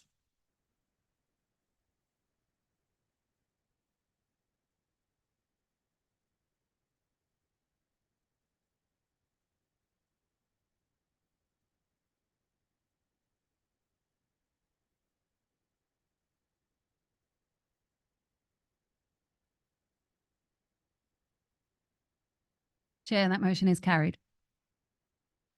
Thank you. I know it's getting late, but I am going to call a 5-minute comfort break.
Right. We will now move on to item 11. The Q2 investment strategy, integrated capital and treasury monitoring. Councillor Dennis is to present the referral from Cabinet, and then Councillor Albert will present. Councillor Dennis. Thank you very much, Chair. I will get the right paper this time. So, colleagues, I think the referral is quite simple. We considered this item at Cabinet and took on board the recommendations and advice that came through from the Finance, Audit and Risk Committee, which were presented by Councillor Nolan, who added context to the conversations and the recommendations that had come through. The summary of the conversation we had at Cabinet is before you in this report. You can also watch the recording if you so wish to understand a bit more of the wider context around this. However, we agreed with the recommendations in Councillor Albert's report. Thank you very much. Does anyone have any questions to Councillor Dennis about the referral from Cabinet? No, there aren't. Can we move on to Councillor Albert to present, please? Cheers. Thanks, Chair. I'll try and be reasonably brief. The main purpose of the report is to update Council on the Treasury management and seek confirmation for the new capital items. Council will note the increased income from investments during the course of this financial year. Paragraph 8.10 explains that the Council generated 1.3 million of interest during the first 6 months, and we're anticipating that for the full year we should generate over £3 million of interest. Important to note that in paragraph 8.9 on page 65 sets out our average investment balance, and important to note that this was invested in accordance and in compliance with the Treasury and prudential indicators that set out in the integrated capital and treasury management strategy, and is in compliance with our treasury management practices.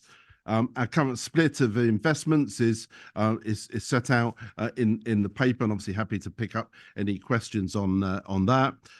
The first part of the report details the position on our capital programme, and the full capital programme is detailed in Appendix A, and the capital expenditure for 23-24 is estimated to be 8.2 million. This is a decrease of 2.4 million on the original forecast. The decrease in spend is largely due to the reprofiling of projects into 24, 25 and beyond. Table 1 sets out the detailed changes to the capital programme.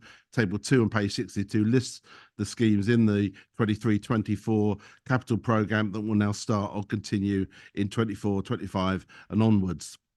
Now, importantly, Table 3 on page 64 sets out the changes to the capital schemes commencing in 23-24. The local authority housing fund allocation is fully funded by the grant, but for the sake of clarity, this is referred to Council to confirm that we wish to add it to the capital programme, as in value terms it's quite large, but the majority of the risk has been taken on by Settle in delivering this housing. In addition, I'm asking Council to agree tonight to the reprofiling of the Bancroft and Priory splash pads into 23-24 from 24-25. As explained in Table 3, contractors are in position to complete this work in the current financial year, and it makes sense to do so.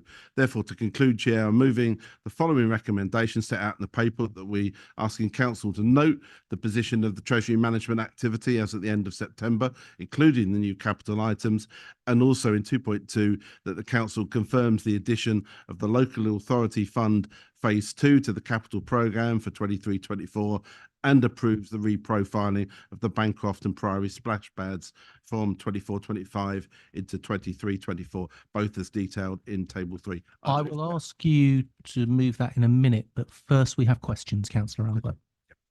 Do we have any questions for Councillor Albert regarding the investment strategy? No, we don't. You have posed in, Councillor Albert. I'm quite happy to take that through, and I'm sure everybody else will be. Do I have a seconder, please? Councillor Dennis. Thank you very much, Chair. Happy to second and reserve the right. Debate. Does anyone have anything they wish to discuss regarding the investment strategy?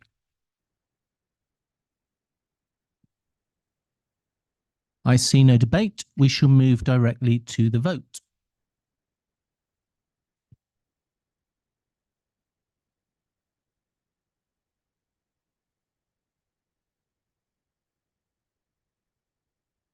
Chair, that motion's carried. Thank you. Number 12, the Constitutional Amendment Report. Jeanette Thompson to present. Thank you, Chair. Very conscious of the time. So just a quick synopsis. You recall this came before you in November and was deferred. So the proposals that you have today relate to changes to the Planning Control Committee's terms of reference, removal of the appendices 1 to 2 to section 8, and then there's some consequential. If you approve 2.2, there's some recommendations 2.3 and 2.4, and there's also a standalone recommendation at 2.5 in relation to the amendments of service directors' delegations in relation to the seal. That recommendation 2.5, I'll just point out, should say 8.6 of the actual report as opposed to 8.7. We did have amendments that were put forward on the day of the last council meeting. They are at pages 102, but we have replacements that have been effectively on your table. There's paper copies as well as being circulated by email. Obviously, they haven't been moved, proposed or seconded yet, but just for your information, they're no longer relevant. The ones that are in your paperwork at 102. And we have some further amendments that are at 103 and 104, which Councillor Levitt and others wish to obviously put forward, propose and second. I did try to provide an alternative version of the appendix, which is the procedure A. That was circulated before and you do have it in paperwork, but bearing in mind the number of amendments that you have, it's probably no longer relevant. So I'd ask you to ignore that for the purposes of this meeting. Although the various amendments that you have in your paperwork do cover different aspects of the recommendations, I would ask, Chair, that we deal with each one of the recommendations individually and that the amendments proposed will deal with them sequentially rather than go backwards and forwards, because I think we need to keep to the relevant points, 2.1, 2.2, etc., just so that we know and we don't get confused. There might be some other words missing. I know this was pointed out by one of the councillors in that, but I don't intend to address those at this point. I hope it's straightforward. Obviously, the intention behind this was to try and to address some of the previous problems we've had over a number of years. And that was the pure intention of trying to take out appendices 1 and 2 and obviously put forward the procedure. And obviously, members will either decide whether they want to accept those or amend accordingly. Thank you, Chair. Are there any questions for Jeanette?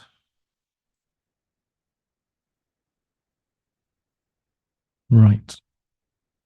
In that case, we will go on to recommendation 2.1, that full council approves the proposed amendments to the Planning Control Committee's terms of reference as per 8.1 of this report. Can I have a proposer, please?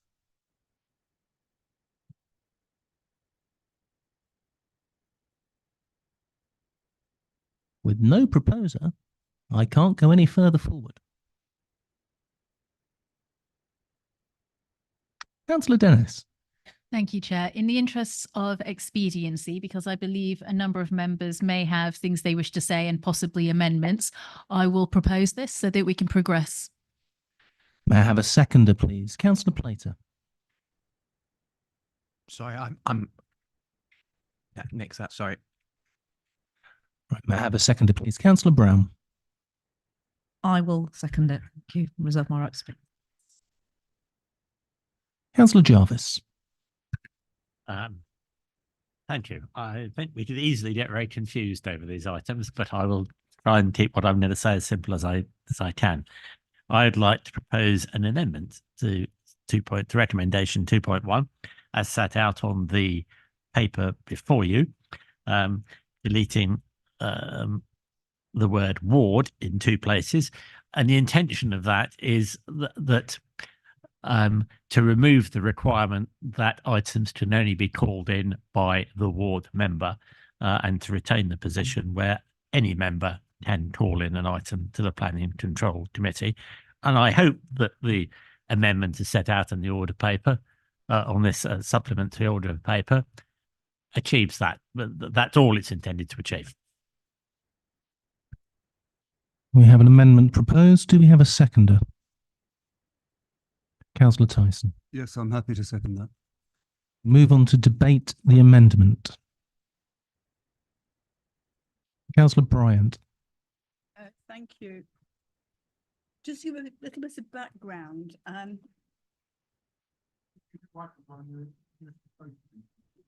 Sorry, is that better? To give a bit of background, we being myself and Tom Tyson, who's Vice Chair of Planning, and Ruth Brown, we meet with the planning officers before each planning meeting and monthly. And as part of this, we actually look at how to make our good planning system of dealing with applications even better. And this was the embryo from which this started. And one of the things we started looking at was ward members actually being advocates.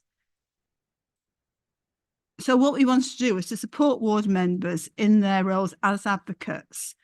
We started this in June. There was yearly training available in June for all members. And there was a slight shift in the way of working, whereby the officers would email the ward councillors details of every planning application. And the planning officer would then make sure that they were cognizant with the planning application so that they could be of help to the ward member, to help them, for instance, to actually discuss things like material planning considerations, which might be appropriate. So we are all councillors, we are all advocates in waiting, if not in fact, because our ward have planning applications. So it was to ensure that ward councillors were the first port of call for being advocates. The information was then put on the planning portal so that it's all transparent, everyone can see it, it's all public, and that we had site visits for the plans where we the applications where we needed them. And as part of that, what we wanted to do was for the ward councillor to have first dibs. In other words, they were the first people who should be thinking about calling in an application. Although, of course, it's not quite as simple as that, because we have applications where, in fact, they cover more than one ward. And sometimes the access is in a different ward. Sometimes it's because there's only one ward councillor and it just doesn't work. So what I would like to do is to get to the point where, in fact, we reinstate the word ward councillor. And I want a legal way of putting this. So I'll look to Jeanette for this, where it's preferably the ward member as is the advocate, rather than just being a free-for-all. Because if it's just any member, in fact, our planning officers can't deal with every application with possibly up to 50 councillors making inquiries. I think you also got to think about the ownership of this and the responsibilities. It's a bit like, I'm about to finish, it's a bit like having a puppy's not for Christmas, that being an advocate and a planning application is not just the planning meeting.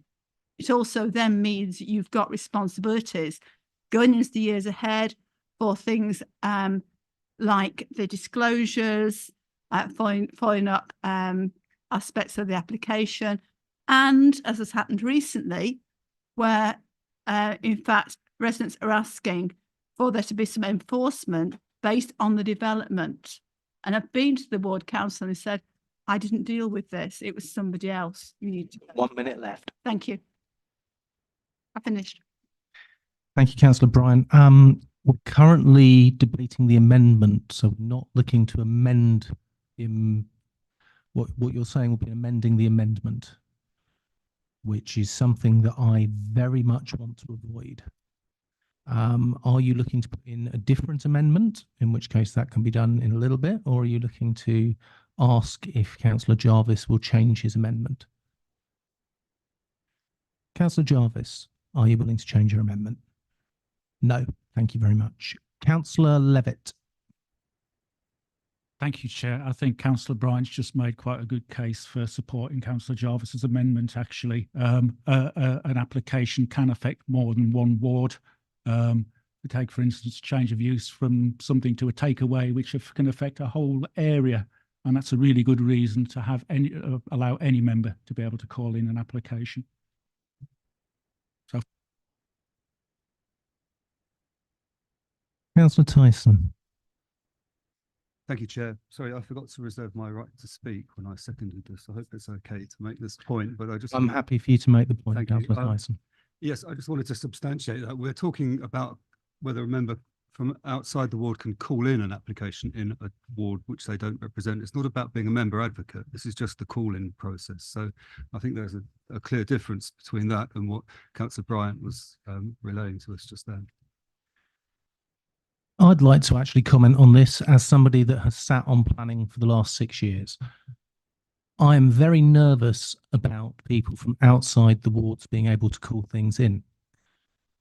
If you are in a position where somebody wants to play politics with planning, which is very dangerous because planning is completely apolitical, you could have a councillor in a small village to the north of your area calling in a erroneous item in a town to cause issues for councillors they do not get on with.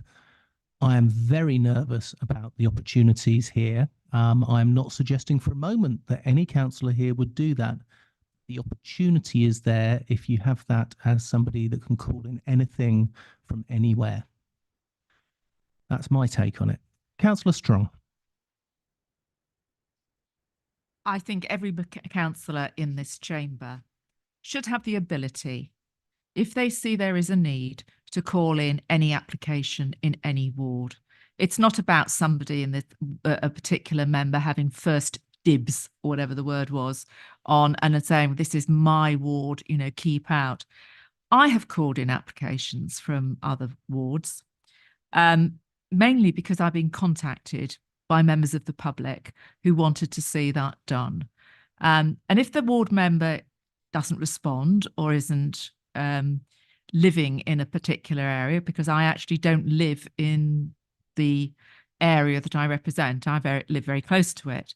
So if there are a number of councillors in a similar situation, and if you are called upon by residents to do the right thing because their ward member isn't available, they might be sick, they might be unavailable for whatever reason. So I think it's absolutely right what Councillor Jarvis, and he's talking to Councillor Tyson now, which is putting me off. So I wish they'd stop. People are welcome to communicate in this chamber whenever they want, Councillor Strong. I'm afraid you have to deal with it. Yes, well, now they've stopped now. But I absolutely agree with what Councillor Jarvis, that's the word, that was the Councillor Jarvis has put forward. And I think, you know, if we want to see democracy here, this is democracy, and the officers, yes, they can write to the ward member and tell them, but we all get to see about other applications going on around the district. And we are all open and should be able to react if we are contacted by residents who ask us to do something for them. Thank you. Councillor Peace. I just wanted to support this amendment from Councillor Jarvis and also agree with Councillor Strong's words in that I represent a single member ward, and therefore it's only I who can call in an application from that ward. I also live in the ward, so there is a fighting chance that I could have a conflict. And in that case, there would then be nobody able to call in an application unless we make this amendment. In that situation, you would just ask someone else to do it for you, and that would be provided under the scheme. And is that included? Yes. In the Constitution? Okay. Thank you. Councillor Bloxham. Thank you. It was really something following on from what you said, Chair, and there. I think you're probably right. When you look at it, there could be some chance where people use political devices, things like that, to bring cool things in and use that. But I think they're going to have to come up with a pretty good reason for that to come forward. And I probably think we're on shaky ground there. I think I'd agree with what's been said already. I think I like the idea of it being a ward, any person that can bring that in, but obviously with that, with a good reason for it. Thank you. Councillor Fake. There are two issues here. The first, of course, is that as I read the amendment, I don't think it precludes the capacity of the ward member to call in. It actually expands the capacity to other members if they can come up with a genuine reason. And everyone should know, everyone must know, or will realise that you can't just call it in because you feel like calling it in or because someone's pressurised you to call it in. You've got to give a darn good planning reason for calling it in. And then you've got to speak to it. Frankly, I think the amendment it will strengthen the planning process rather than weaken it, and I support it. Thank you. Councillor Barnes.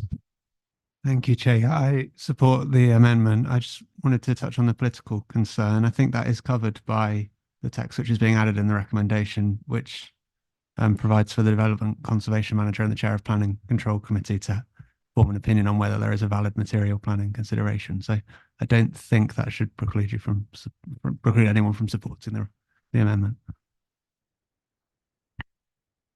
Councillor Morris. Thank you, Chair. I also support the amendment. I mean, call-ins, as we know, are heard by the Planning Control Committee. You then have a planning officer who puts in his report and recommendations. So it's handled by skilled, sensible, well-trained people on the Planning Control Committee. It doesn't really cause any disadvantage to anybody, and one would hope one can come up with a good, democratic, sensible conclusion from it. As I say, I support the recommendation. Thank you. Thank you. Councillor Munster. Thank you, Chair. And I suppose what this is a more a point of personal clarification more than anything else. And just to say that there have been some very, very constructive contributions to the debate thus far. I'm looking forward to hearing some more. But currently, as it stands, when we have a planning application which is submitted into our ward, we receive a notification from the planning department. I just want to seek clarification to ensure that that will still be the case with this scheme, because I find that very, very useful, and it means that, you know, members don't have to spend an awful long time trailing through the most recent planning applications, and then actually we're able to understand better what's going on in our communities in substantial detail. Thank you, Councillor Munster. That appears to be the end of the debate on the amendment. So we have an amendment.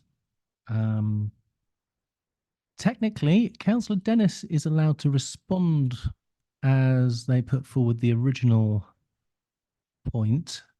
Do you wish to? No. In that case, we will go on to the vote on the amendment.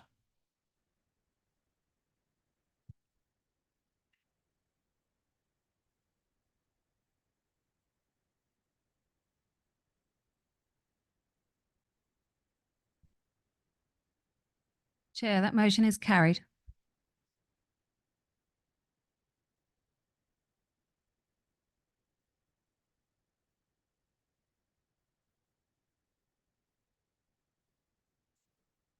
Does anybody have any further amendments to 2.1? In that case, it becomes the substantive motion. So now we will vote on the amended motion. Sorry, my apologies. We have to have debate first. Is there any debate on the substantive motion? Councillor Strong. Well, just a point of process, just for clarification, because it is late and my brain's not ticking too well.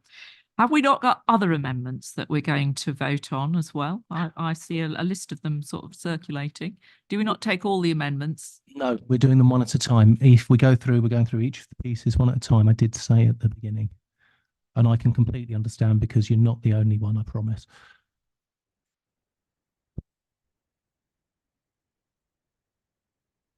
Okay, I'm still confused. I do apologise, colleagues. I'm still confused because if we voted on the amendment, now we're going to vote on the main motion on just 2.1. Oh, just 2.1. Yes. Okay, I'm back with you. I'm back in the room. No problems. So we're now going to vote on the amended version of 2.1, which is the substantive motion.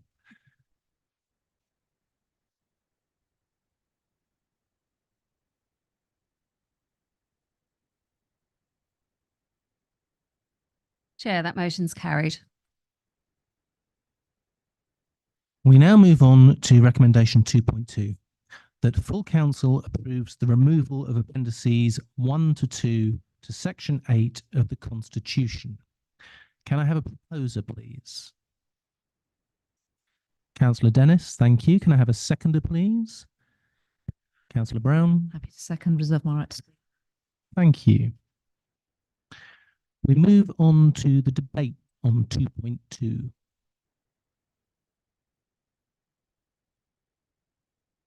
Councillor Levitt. Chairman, if my understanding is right, just for clarification, the purpose of this particular part of it is by removing those, we can then amend and debate the revised terms. Am I correct in that? Just for clarity. Not terms, the obviously procedure that you've got appended at A. Yeah. Thank you. No problems, and I hate to do it again, but it is chair, not chairman.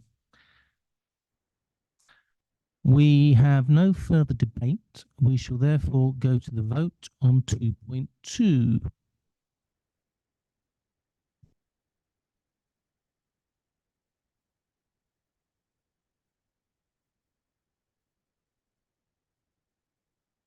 Chair, that motion's carried.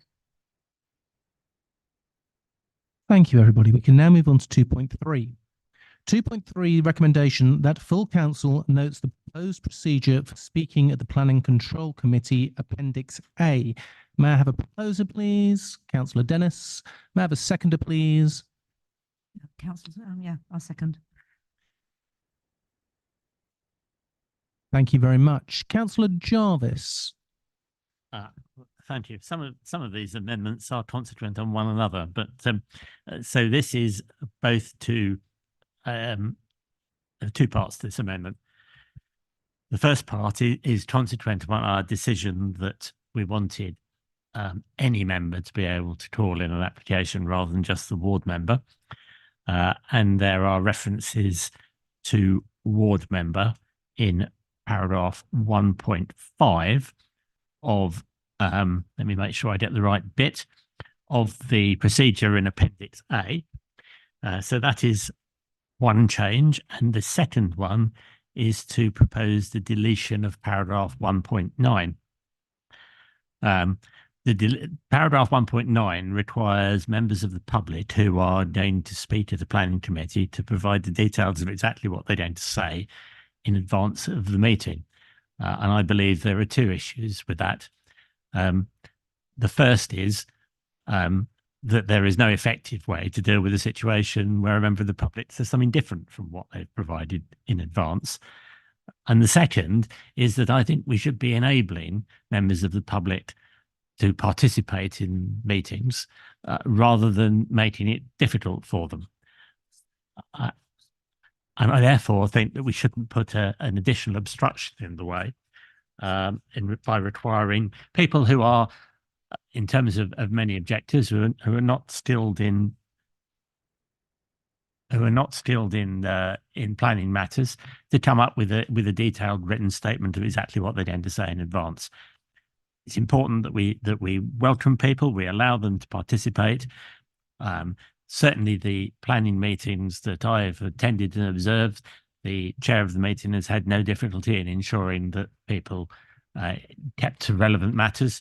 And I simply don't believe that we need the restriction that's set out in paragraph 1.9.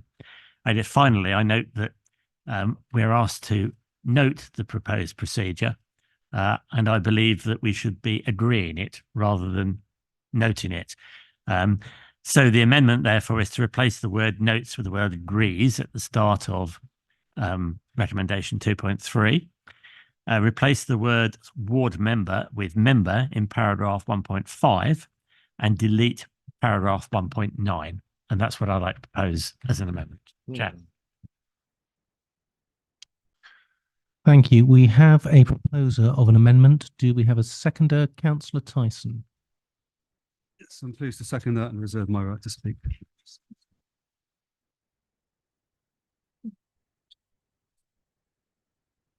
I'd like to just make one point from the legal officer before we move on to debate, please.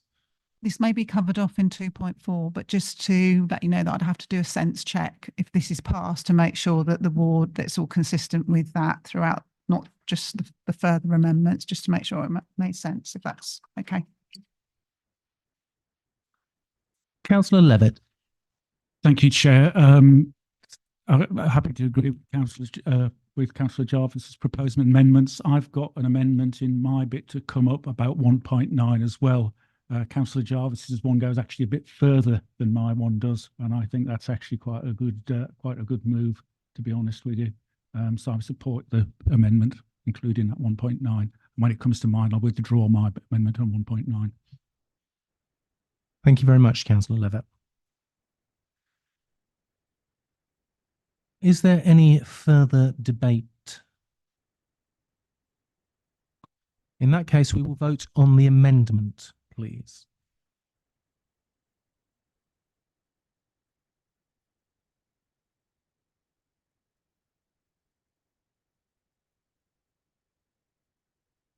Chair, that motion's carried. The amendment now becomes the substantive motion.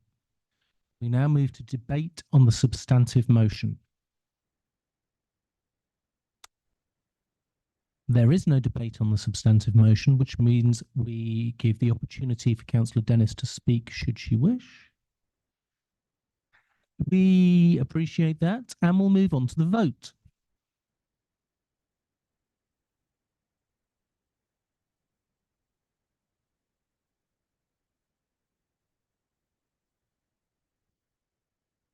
Chair, that motion's carried. 2.4. The recommendation is that full council agrees to the principle that if the procedure at 2.2 requires further amendment, that the monitoring officer may do so in consultation with the chair and vice chair of Planning Control Committee and the group leaders. May I have a proposer, please? Councillor Dennis. May I have a seconder, please? Councillor Brown. Yeah. Councillor Jarvis.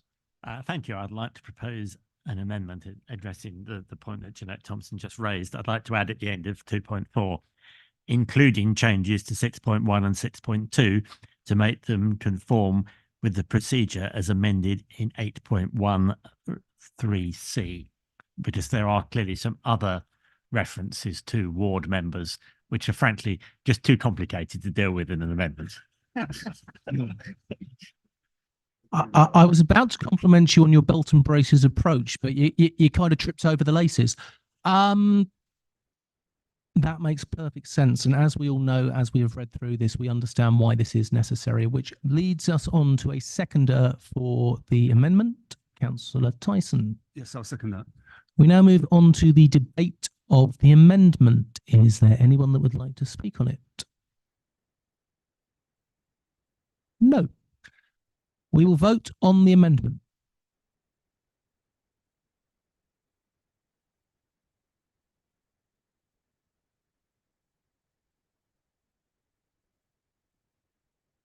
Chair, that motion's carried.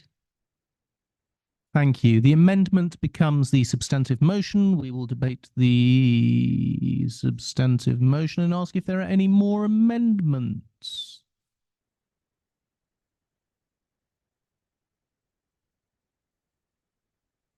I can't see anyone's name coming up. Councillor Levitt. Is this at the point I bring my recommendations in? Yes. Right, thank you. Right, I've got a proposed amendments report recommendation 2.3.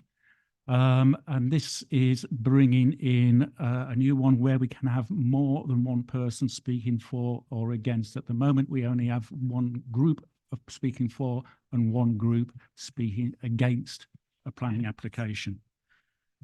Being that this council's policy is to be more open and inclusive, listen more, be accessible, and let people have their say, all of which we did very poorly at on the community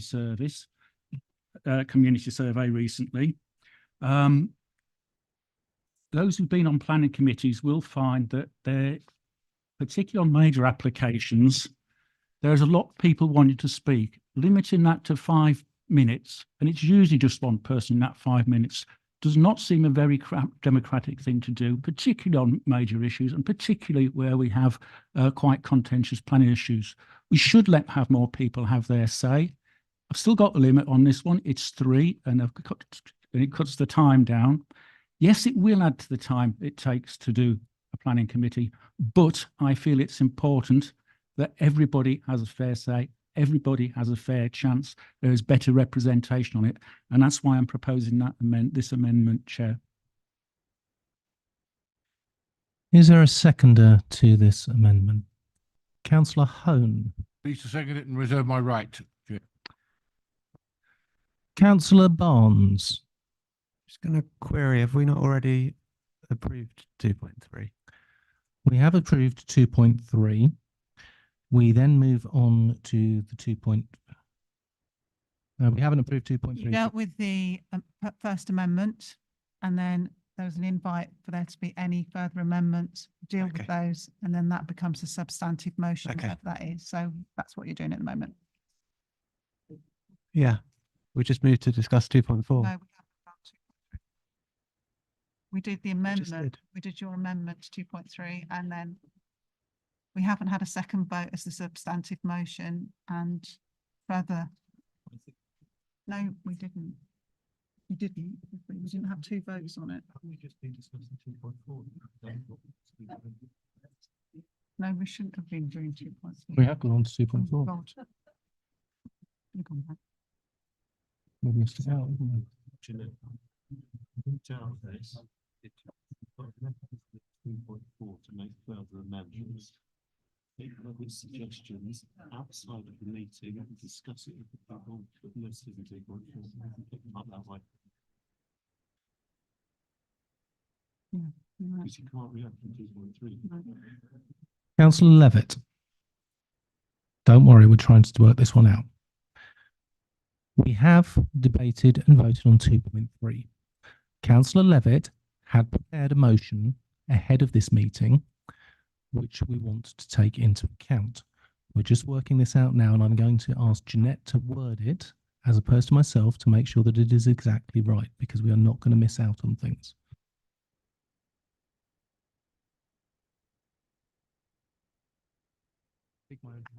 I'm not sure I can reword it because obviously you have taken the vote, but I don't know whether it would assist me if we could have an indicative idea whether you would support any of the proposals put forward by Councillor Levitt, because obviously we don't. The recommendation at 2.4 is that we incorporate the amendments, and clearly I don't know whether you would agree to all of the proposed amendments of Councillor Levitt and his seconder. So that might be a slightly difficult point to iron out. Bear with us for one moment.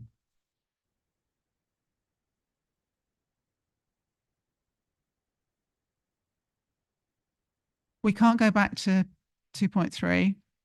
No.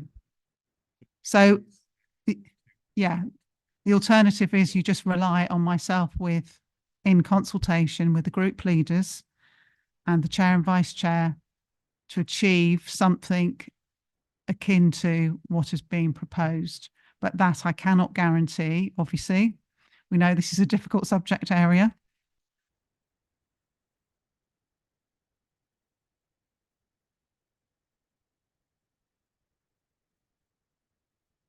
Councillor Fake. Thank you, sir. I hear what is being said, and I absolutely sympathise to a huge degree. We've all of those of us who've ever chaired any meeting has come across something like this. Clearly, there's a mechanism for the proper officer and under this current one, under 2.4, to make amendments. But you will need, or they will need, some indication of whether those amendments will be supported. Otherwise, we're going to be bringing the whole damn thing back again after the 6 months rule to argue that we would have done it in the first place. So could we have an informal and rapid debate and some form of indicative vote on whether or not Councillor Levitt's proposals would meet universal favour, which would make life so much easier for those of you who've then got to sit and debate it and incorporate it or not incorporate it in the powers that we're about to give you when we vote for this one. Councillor Thake, I do appreciate that, and I think that is a good idea. There are two things I want to bear in mind ahead of that. First, I want to check the legality, and second, I want to check whether Councillor Levitt is happy with that. So let me go to the legality first, Councillor Levitt, because it might negate the next bit.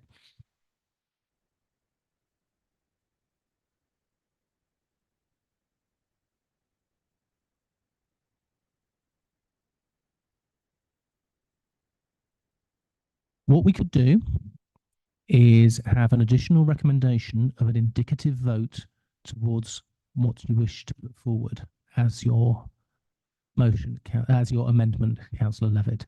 Would you be happy with that?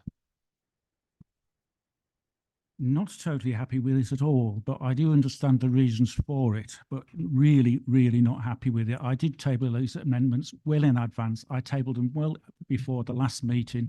And what was one of the reasons we deferred it was because there was so many amendments. So really not happy at all. But if there's no other legal reason way around it, I don't see any alternative. I do want it debated tonight. I do want some sort of indicative vote on it.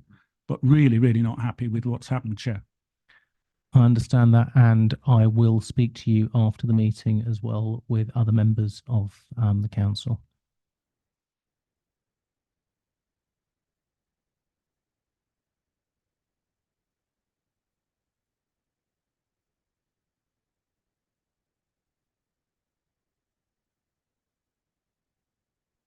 We are going to have an informal indicative debate and vote on the proposals put forward by Councillor Levitt. Councillor Levitt, if you would like to put forward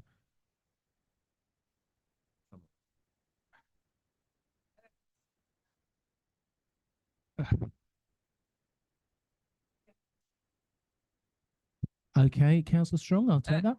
Yeah, if we're going to go on to this informal, could you not, as chairman, just suspend the meeting for a couple of minutes while we do this, rather than have this in as part of the formal meeting? I just feel a little nervous of what I get what we're trying to do, but trying to do it as part of the formal meeting, I would have thought if we could just suspend the meeting and have that debate and then come back, and then you would know what the indifferent feelings are of members. The problem with that is we wouldn't then be able to come to a joint decision on it, because we are looking to come to a decision on it so that can be put through.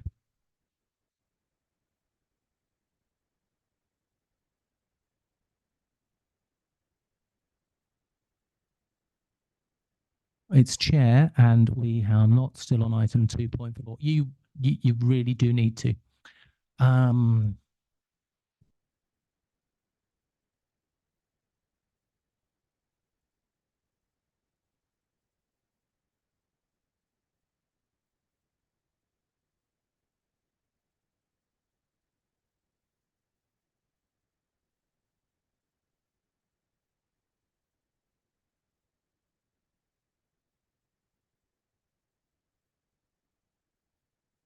Councillor Strong, I would like to take your advice and call a break while we decide the correct way and legal way to move forward. So I would like to take your advice, and we will take a 5-minute break.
Please can we all return to our seats, because I'm sure that you would like to head home fairly soon. And I'm going to do my best to get this done correctly.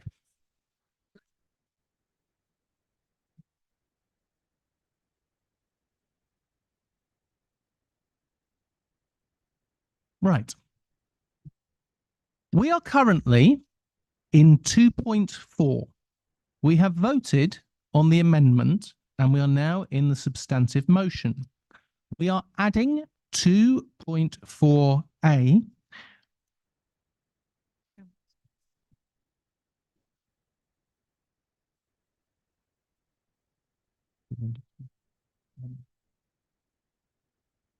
Yes.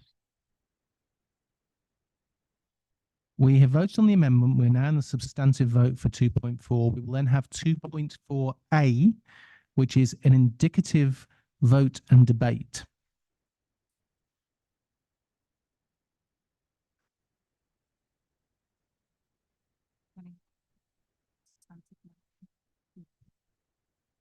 So does anyone want to debate the substantive motion at 2.4? This is the item that we are already in, as amended. No.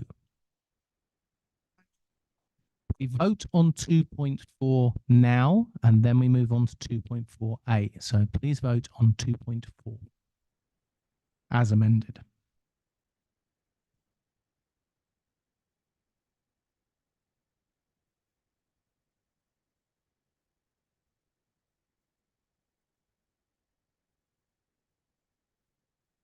Yeah, that motion's carried. Right. We now move on to 2.4a. This is a discussion, debate, and indicative vote based on the proposal of an amendment by Councillor Levitt. Councillor Levitt, would you like to present? Thank you, Chair. As I did start to say before, this is a fairly simple amendment that allows members of the public, both objectors and supporters of any particular application, more chance to have their say in the debate and more chance to represent their views. And it takes it from having one group of one group of objectors and one group of supporters with just 5 minutes to speak, to being able to have 3 people in that each of those groups with 3 minutes each to speak. Everything else stays the same as far as agents and developers and everything else concerns. It's just giving the public more of a voice. Excuse me, more of a voice to be able to put their views at the Planning Control Committee and to be heard. Excuse me, because I've about an hour and a half past take me meds, so I'm struggling a little bit at the moment. But in simple terms, it's giving people more right to speak, and I hope you'll support that. Councillor Levitt is putting forward the motion of going from one group of people having 5 minutes to 3 individual people being able to speak at 3 minutes. It has been sent to everybody. Would we like to have any debate on it? Councillor Strong. Sorry, because we're going to do this as a indicative vote, we will need a seconder as well. Councillor Hone. Please second, it reserve my right, Chair. Thank you. Councillor Strong. Yeah, I've got a few questions about this, because I understand if it's in a popular item, then it means, yeah, 3, you can have up to 3 and everybody gets 3 minutes. However, if you've only got one person turning up, do they only get 3 minutes, or can they use the whole 9 minutes? Or do they get 5 minutes? I'm sorry, it's that time of the night and I need some guidance. And they would receive 3 minutes. If one person turned up, they would have the 3 minutes. The chair still has the opportunity to extend it should they require, but it would be 3 minutes for the first person unless they had approached the chair in advance as per the previous amendments, and then they're entitled to a longer time to speak. in which case I think that does need to be kind of put the words that go into this, if this is accepted, it does need to be clear what the sort of options are for any member of the public that might read it. We might know it, but that members of the public would then realise it's 333. Yes, it does say in 1.7, in the case of objectors and supporters, the time allocated to each speaker is 3 minutes. The time limit is strictly adhered to. They would then be able to approach the chair in writing with 3 clear working days if they wanted to have it extended.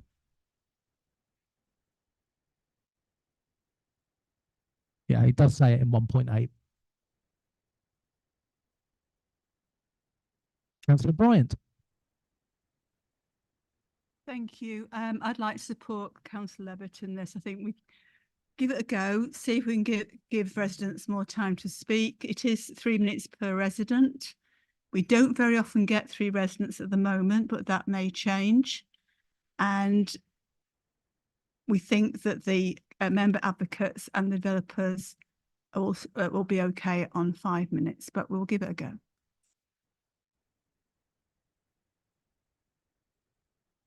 Thank you.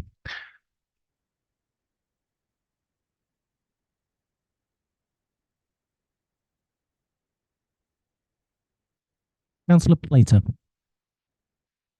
Sorry, I know it's late. I think I have a small worry about this that has possibly already been touched on, and that is that currently, if one advocate was to turn up, they would receive 5 minutes, but under this amendment, if a single advocate was to turn up, they would only receive 3 minutes. I understand the spirit of the amendment is to lengthen the amount of time that residents have to talk about applications, but I do worry, as Councillor Bryant alluded to, that if only one resident were to turn up under this new scheme, that they would be afforded less time. I do understand that they could contact the chair in order to ask for more time, but I do think that we're potentially putting another hoop for residents who are coming to planning meetings to then jump through, and wonder, as this is indicative, whether Councillor Levitt would consider, and we would consider, that if a single resident turns up, that we give them the same amount of time that would be afforded to the other advocates who would be speaking at a planning meeting, and if more turn up, then we go back to 3 minutes a resident. May I just confirm, Tom, you're suggesting that they currently would have 5 minutes, and then if there were multiple people, it would go down to the 3 minutes per person? Yeah, that's what my understanding is, that currently, if a single resident turns up, they would get 5 minutes to speak on an application. Is that correct, Chair? That's it. Yeah. So my suggestion is that if a single resident turns up to speak on an application, they are given 5 minutes. If multiple residents, turn up to speak on an application, they're given 3 minutes each, as set out by Councillor Levitt in the amendment. Thanks. Chair, I was trying to keep it nice and simple, to be honest, by doing the 3 minutes and then allowing for in 1.8 for any extension at the chair's discretion.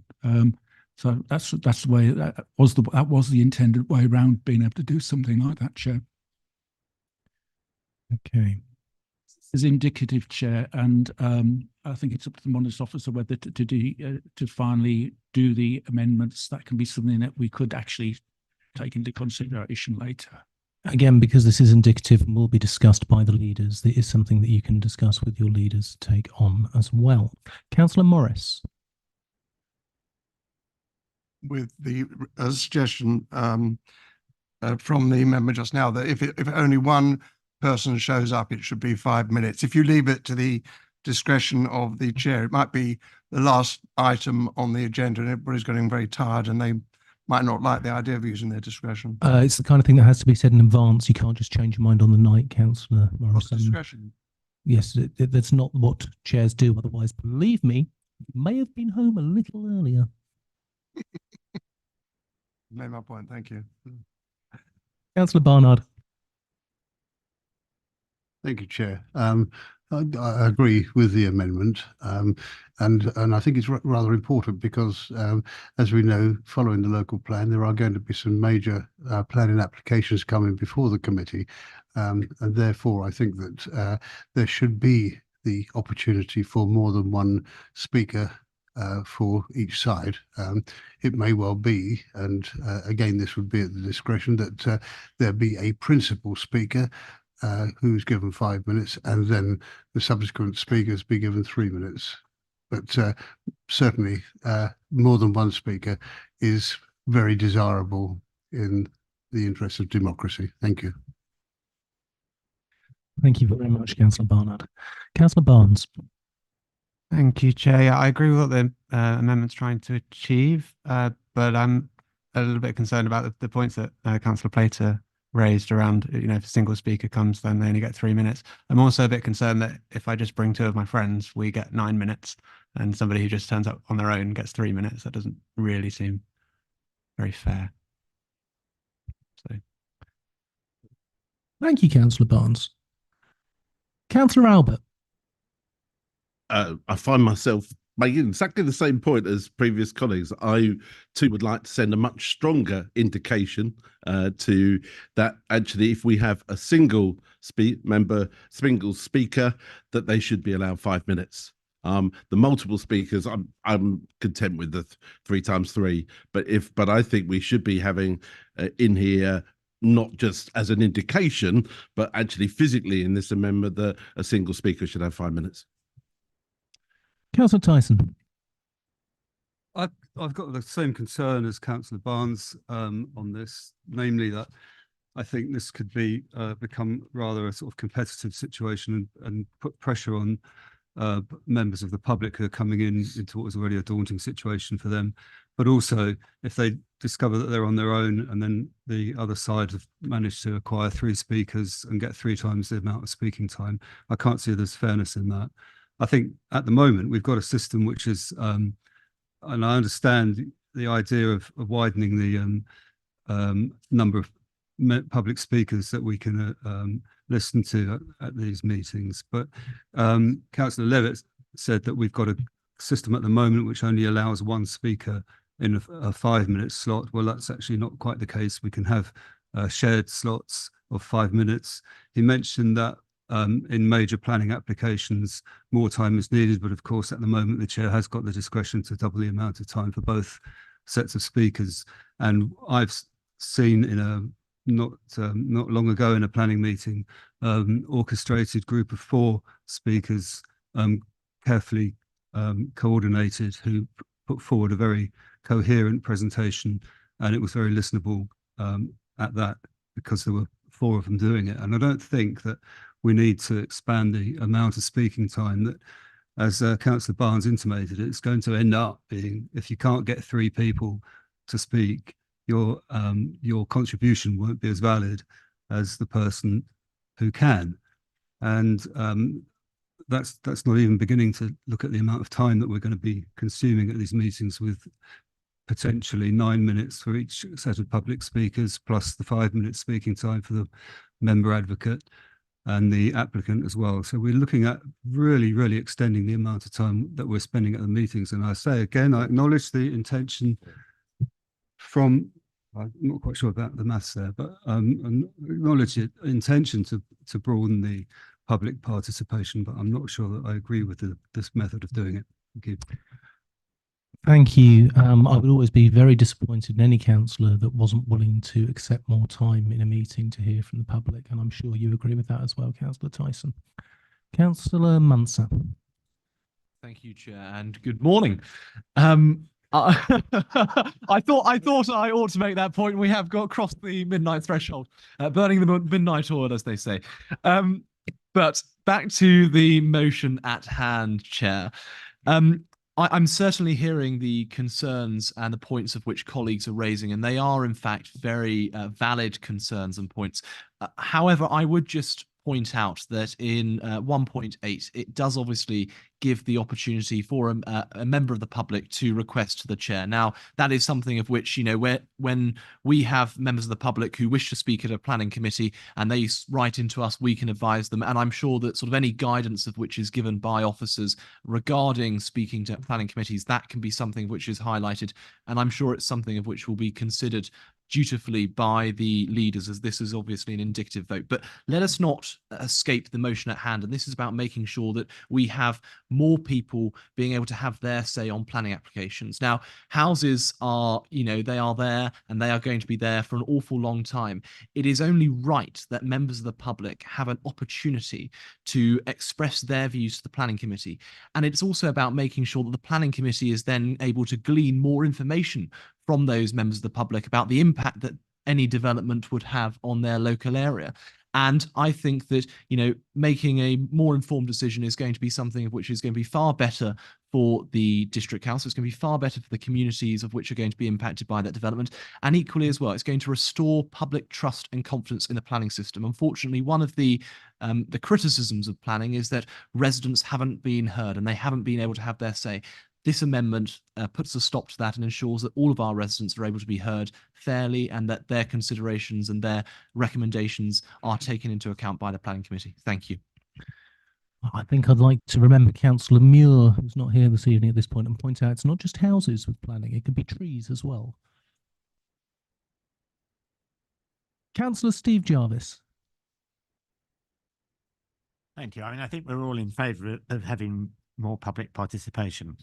But I think we have to recognise that satisfaction with planning committee results has more to do with what they decide than how long people get to talk about it. And that large numbers don't necessarily equate to good planning reasons. However, the particular point I wanted to raise was around the position of supporters. I mean, if I'm reading the words correctly, for supporters, it also depends on the number of people, how long you get. And you have to be either an individual or part of a consulted group. Now, my understanding was that currently applicants would be taking part of the supporter slot if they wish to. And I understood it that one of the rules was that there should be equity between the two sides. But that either seems to me to encourage supporters to just bring along more people, or potentially excludes them because they may not be individuals and they may not be part of a consulted group. They weren't consulted, but they were the applicant. So how are we going to ensure that there's equity so that we can not only hear more representations from those who object, but from those who are in favour, some of whom may not be residents, but are still entitled to be heard?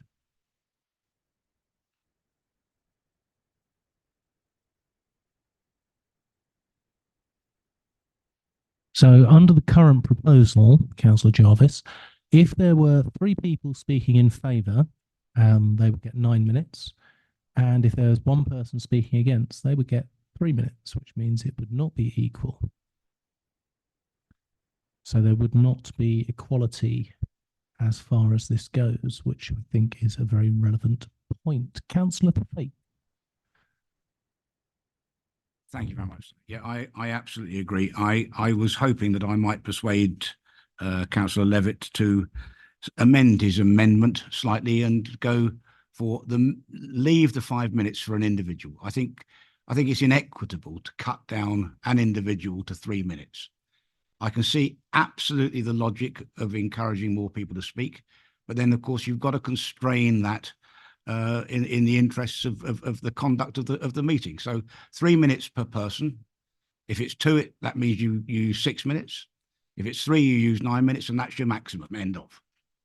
And that would be my suggestion, that we go 5 minutes for an individual and then 3 minutes if it's multiples, up to your maximum of 3. Can I just quickly interject and say the original proposal, I know you're not, we're looking at indicative vote, was that each group had 5 minutes. So regardless of how many people that turned up to do it, that was the proposal that was in the existing one. Now, I understand obviously that is different from what is before you, and that could obviously vary according to the proposal. So just so you understand that what the original proposal was, and that would give the equity, effectively the equity of treatment.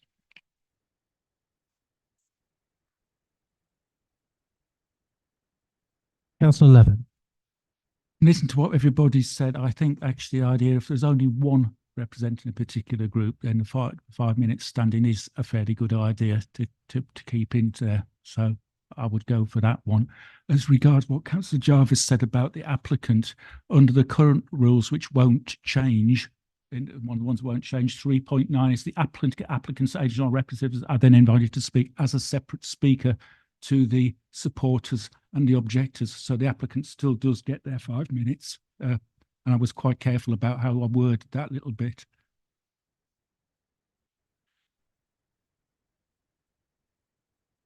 Okay. Councillor Strong, I believe you've already spoken on this. You did indeed. My apologies. So, listening to the debate, and now it's been clarified, and I get the basis of what we're trying to do here is that particularly with bigger applications, there is often quite a few, but there might be neighbours, there might be a parish council and somebody else who maybe wants to register to speak. So we find we get more than one person on one side or the other wishing to speak. And that is the issue. And there's only 5 minutes, and that 5 minutes has to be divided up. There's not enough time for everybody to be heard. So I get that what we're trying to do here is to look at giving some time, specific time, and widen that out. Now, on applications where there has been a lot of interest, this chair's prerogative has been that they can change the amount of time from 5 minutes to 10 minutes. Actually, I think they could make it 15 minutes if they wanted to. So, but I think I don't like this is now becomes prescriptive that it's going to be 3 speakers and 3 minutes. So for me, I would think if we find out that we've got, maybe it just needs to be worded that the time allowed, if there's a lot of interest on an application, it could be 10 minutes to allow more time for more speakers to be able to speak. And if one speaker only wants 2 minutes and another wants 4 and another one wants 4, then that's the 10 minutes taken. But then you have to then also, and that's what the chairs will do, will give if that's as an opposition group, then they can give the proposer group the opportunity of the same amount of time. And if it did turn up that there were 4 people that were all passionate about wanting to speak on that application against it, then they've got the 10 minutes and they can then decide and divide it up. I think that to me would be much more sensible to recognise what we're trying to do, but without making it so prescriptive, like only 3 minutes. Thank you, Councillor Strong. I would like to remind everybody that this is an indicative vote and debate. This will then be taken on to be discussed with the legal team and the leaders. I don't see anybody else requesting to talk. I'm going to give Councillor Levitt the opportunity, and I understand where we are, the opportunity to respond. Thank you, Chair. Yeah, the idea, as I said at the beginning, the idea is to give the public in both sides more chance to speak and get more and fairer representation. That's why I said up to 3 people, up to 3 minutes. We do have to have some limits on it, and that's why I went for that. I do like the idea if there's only one person in 5 minutes. I think that's quite a sensible way around that one. Really, what we're at now is established a principle that we want more people to be able to speak at a planning control committee. When it's 5 minutes and three people sharing, quite often the first one talks for 5 minutes and the other 2 don't get a chance to say anything. This way would stop that, and that's happened quite often, Chair. Not recently, but it has happened quite often. And I think it's a principle of what I'm trying to get over. I'd like to see some sort of agreement on that we are letting the public have more say at these planning meetings. So the vote is now going to be taken. Thank you very much, Councillor Levitt. The vote is taken that this will be indicative. So it will then be taken on that we will give the opportunity for 3 people to speak for 3 minutes, 1 person to speak for 5 minutes. The exact wording will be sorted. I am sure it will be shared with groups as well. As such, I will now take us to the vote.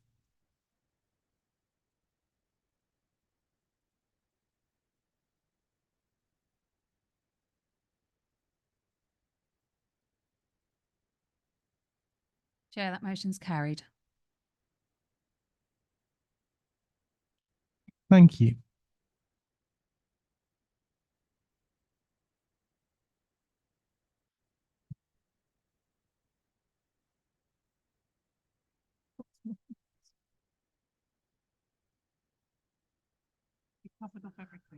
Right.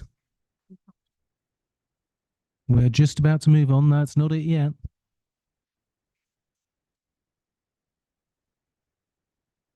Are there any other amendments that wish to be put forward at this time?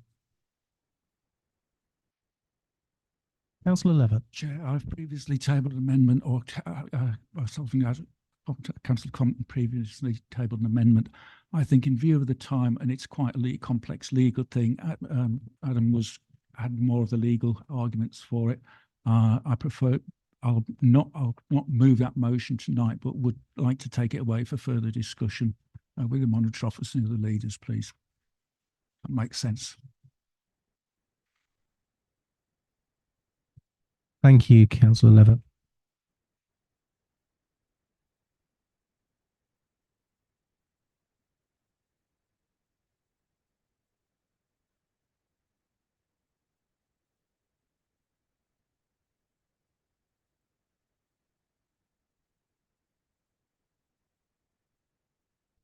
Right, we will now move on to 2.5. 2.5 is the recommendation that full council approves the amendments detailed in 8.7, 8.6, regarding delegations to attest the affixing of the council's common seal. Can I have a proposer? Councillor Dennis, a seconder, Councillor Brown. Happy to second.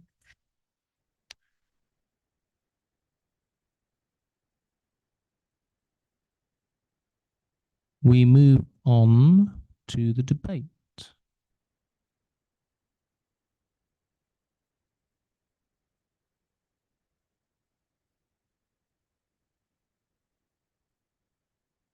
There is no debate, which means we move on.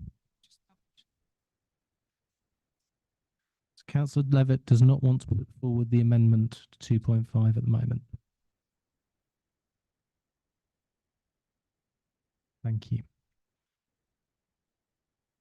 We will then move on to the vote. Sorry, my apologies. I have to offer Councillor Dennis the opportunity to respond. Judging by that look, I'm going to say no. We move on to the vote.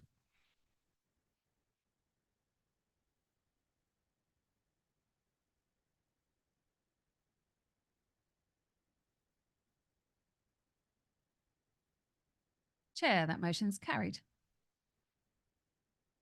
I would like to close this meeting at 14 minutes past midnight. I would like to take this moment to thank the officers both in person and online for attending. I would also like to thank the independent enumeration panel for attending, and I would like to thank the councillors for paying attention all the way through to the end. I know it wasn't easy and it was a really good quality debate. I would also like to apologise to Councillor Levitt. I will speak to you later.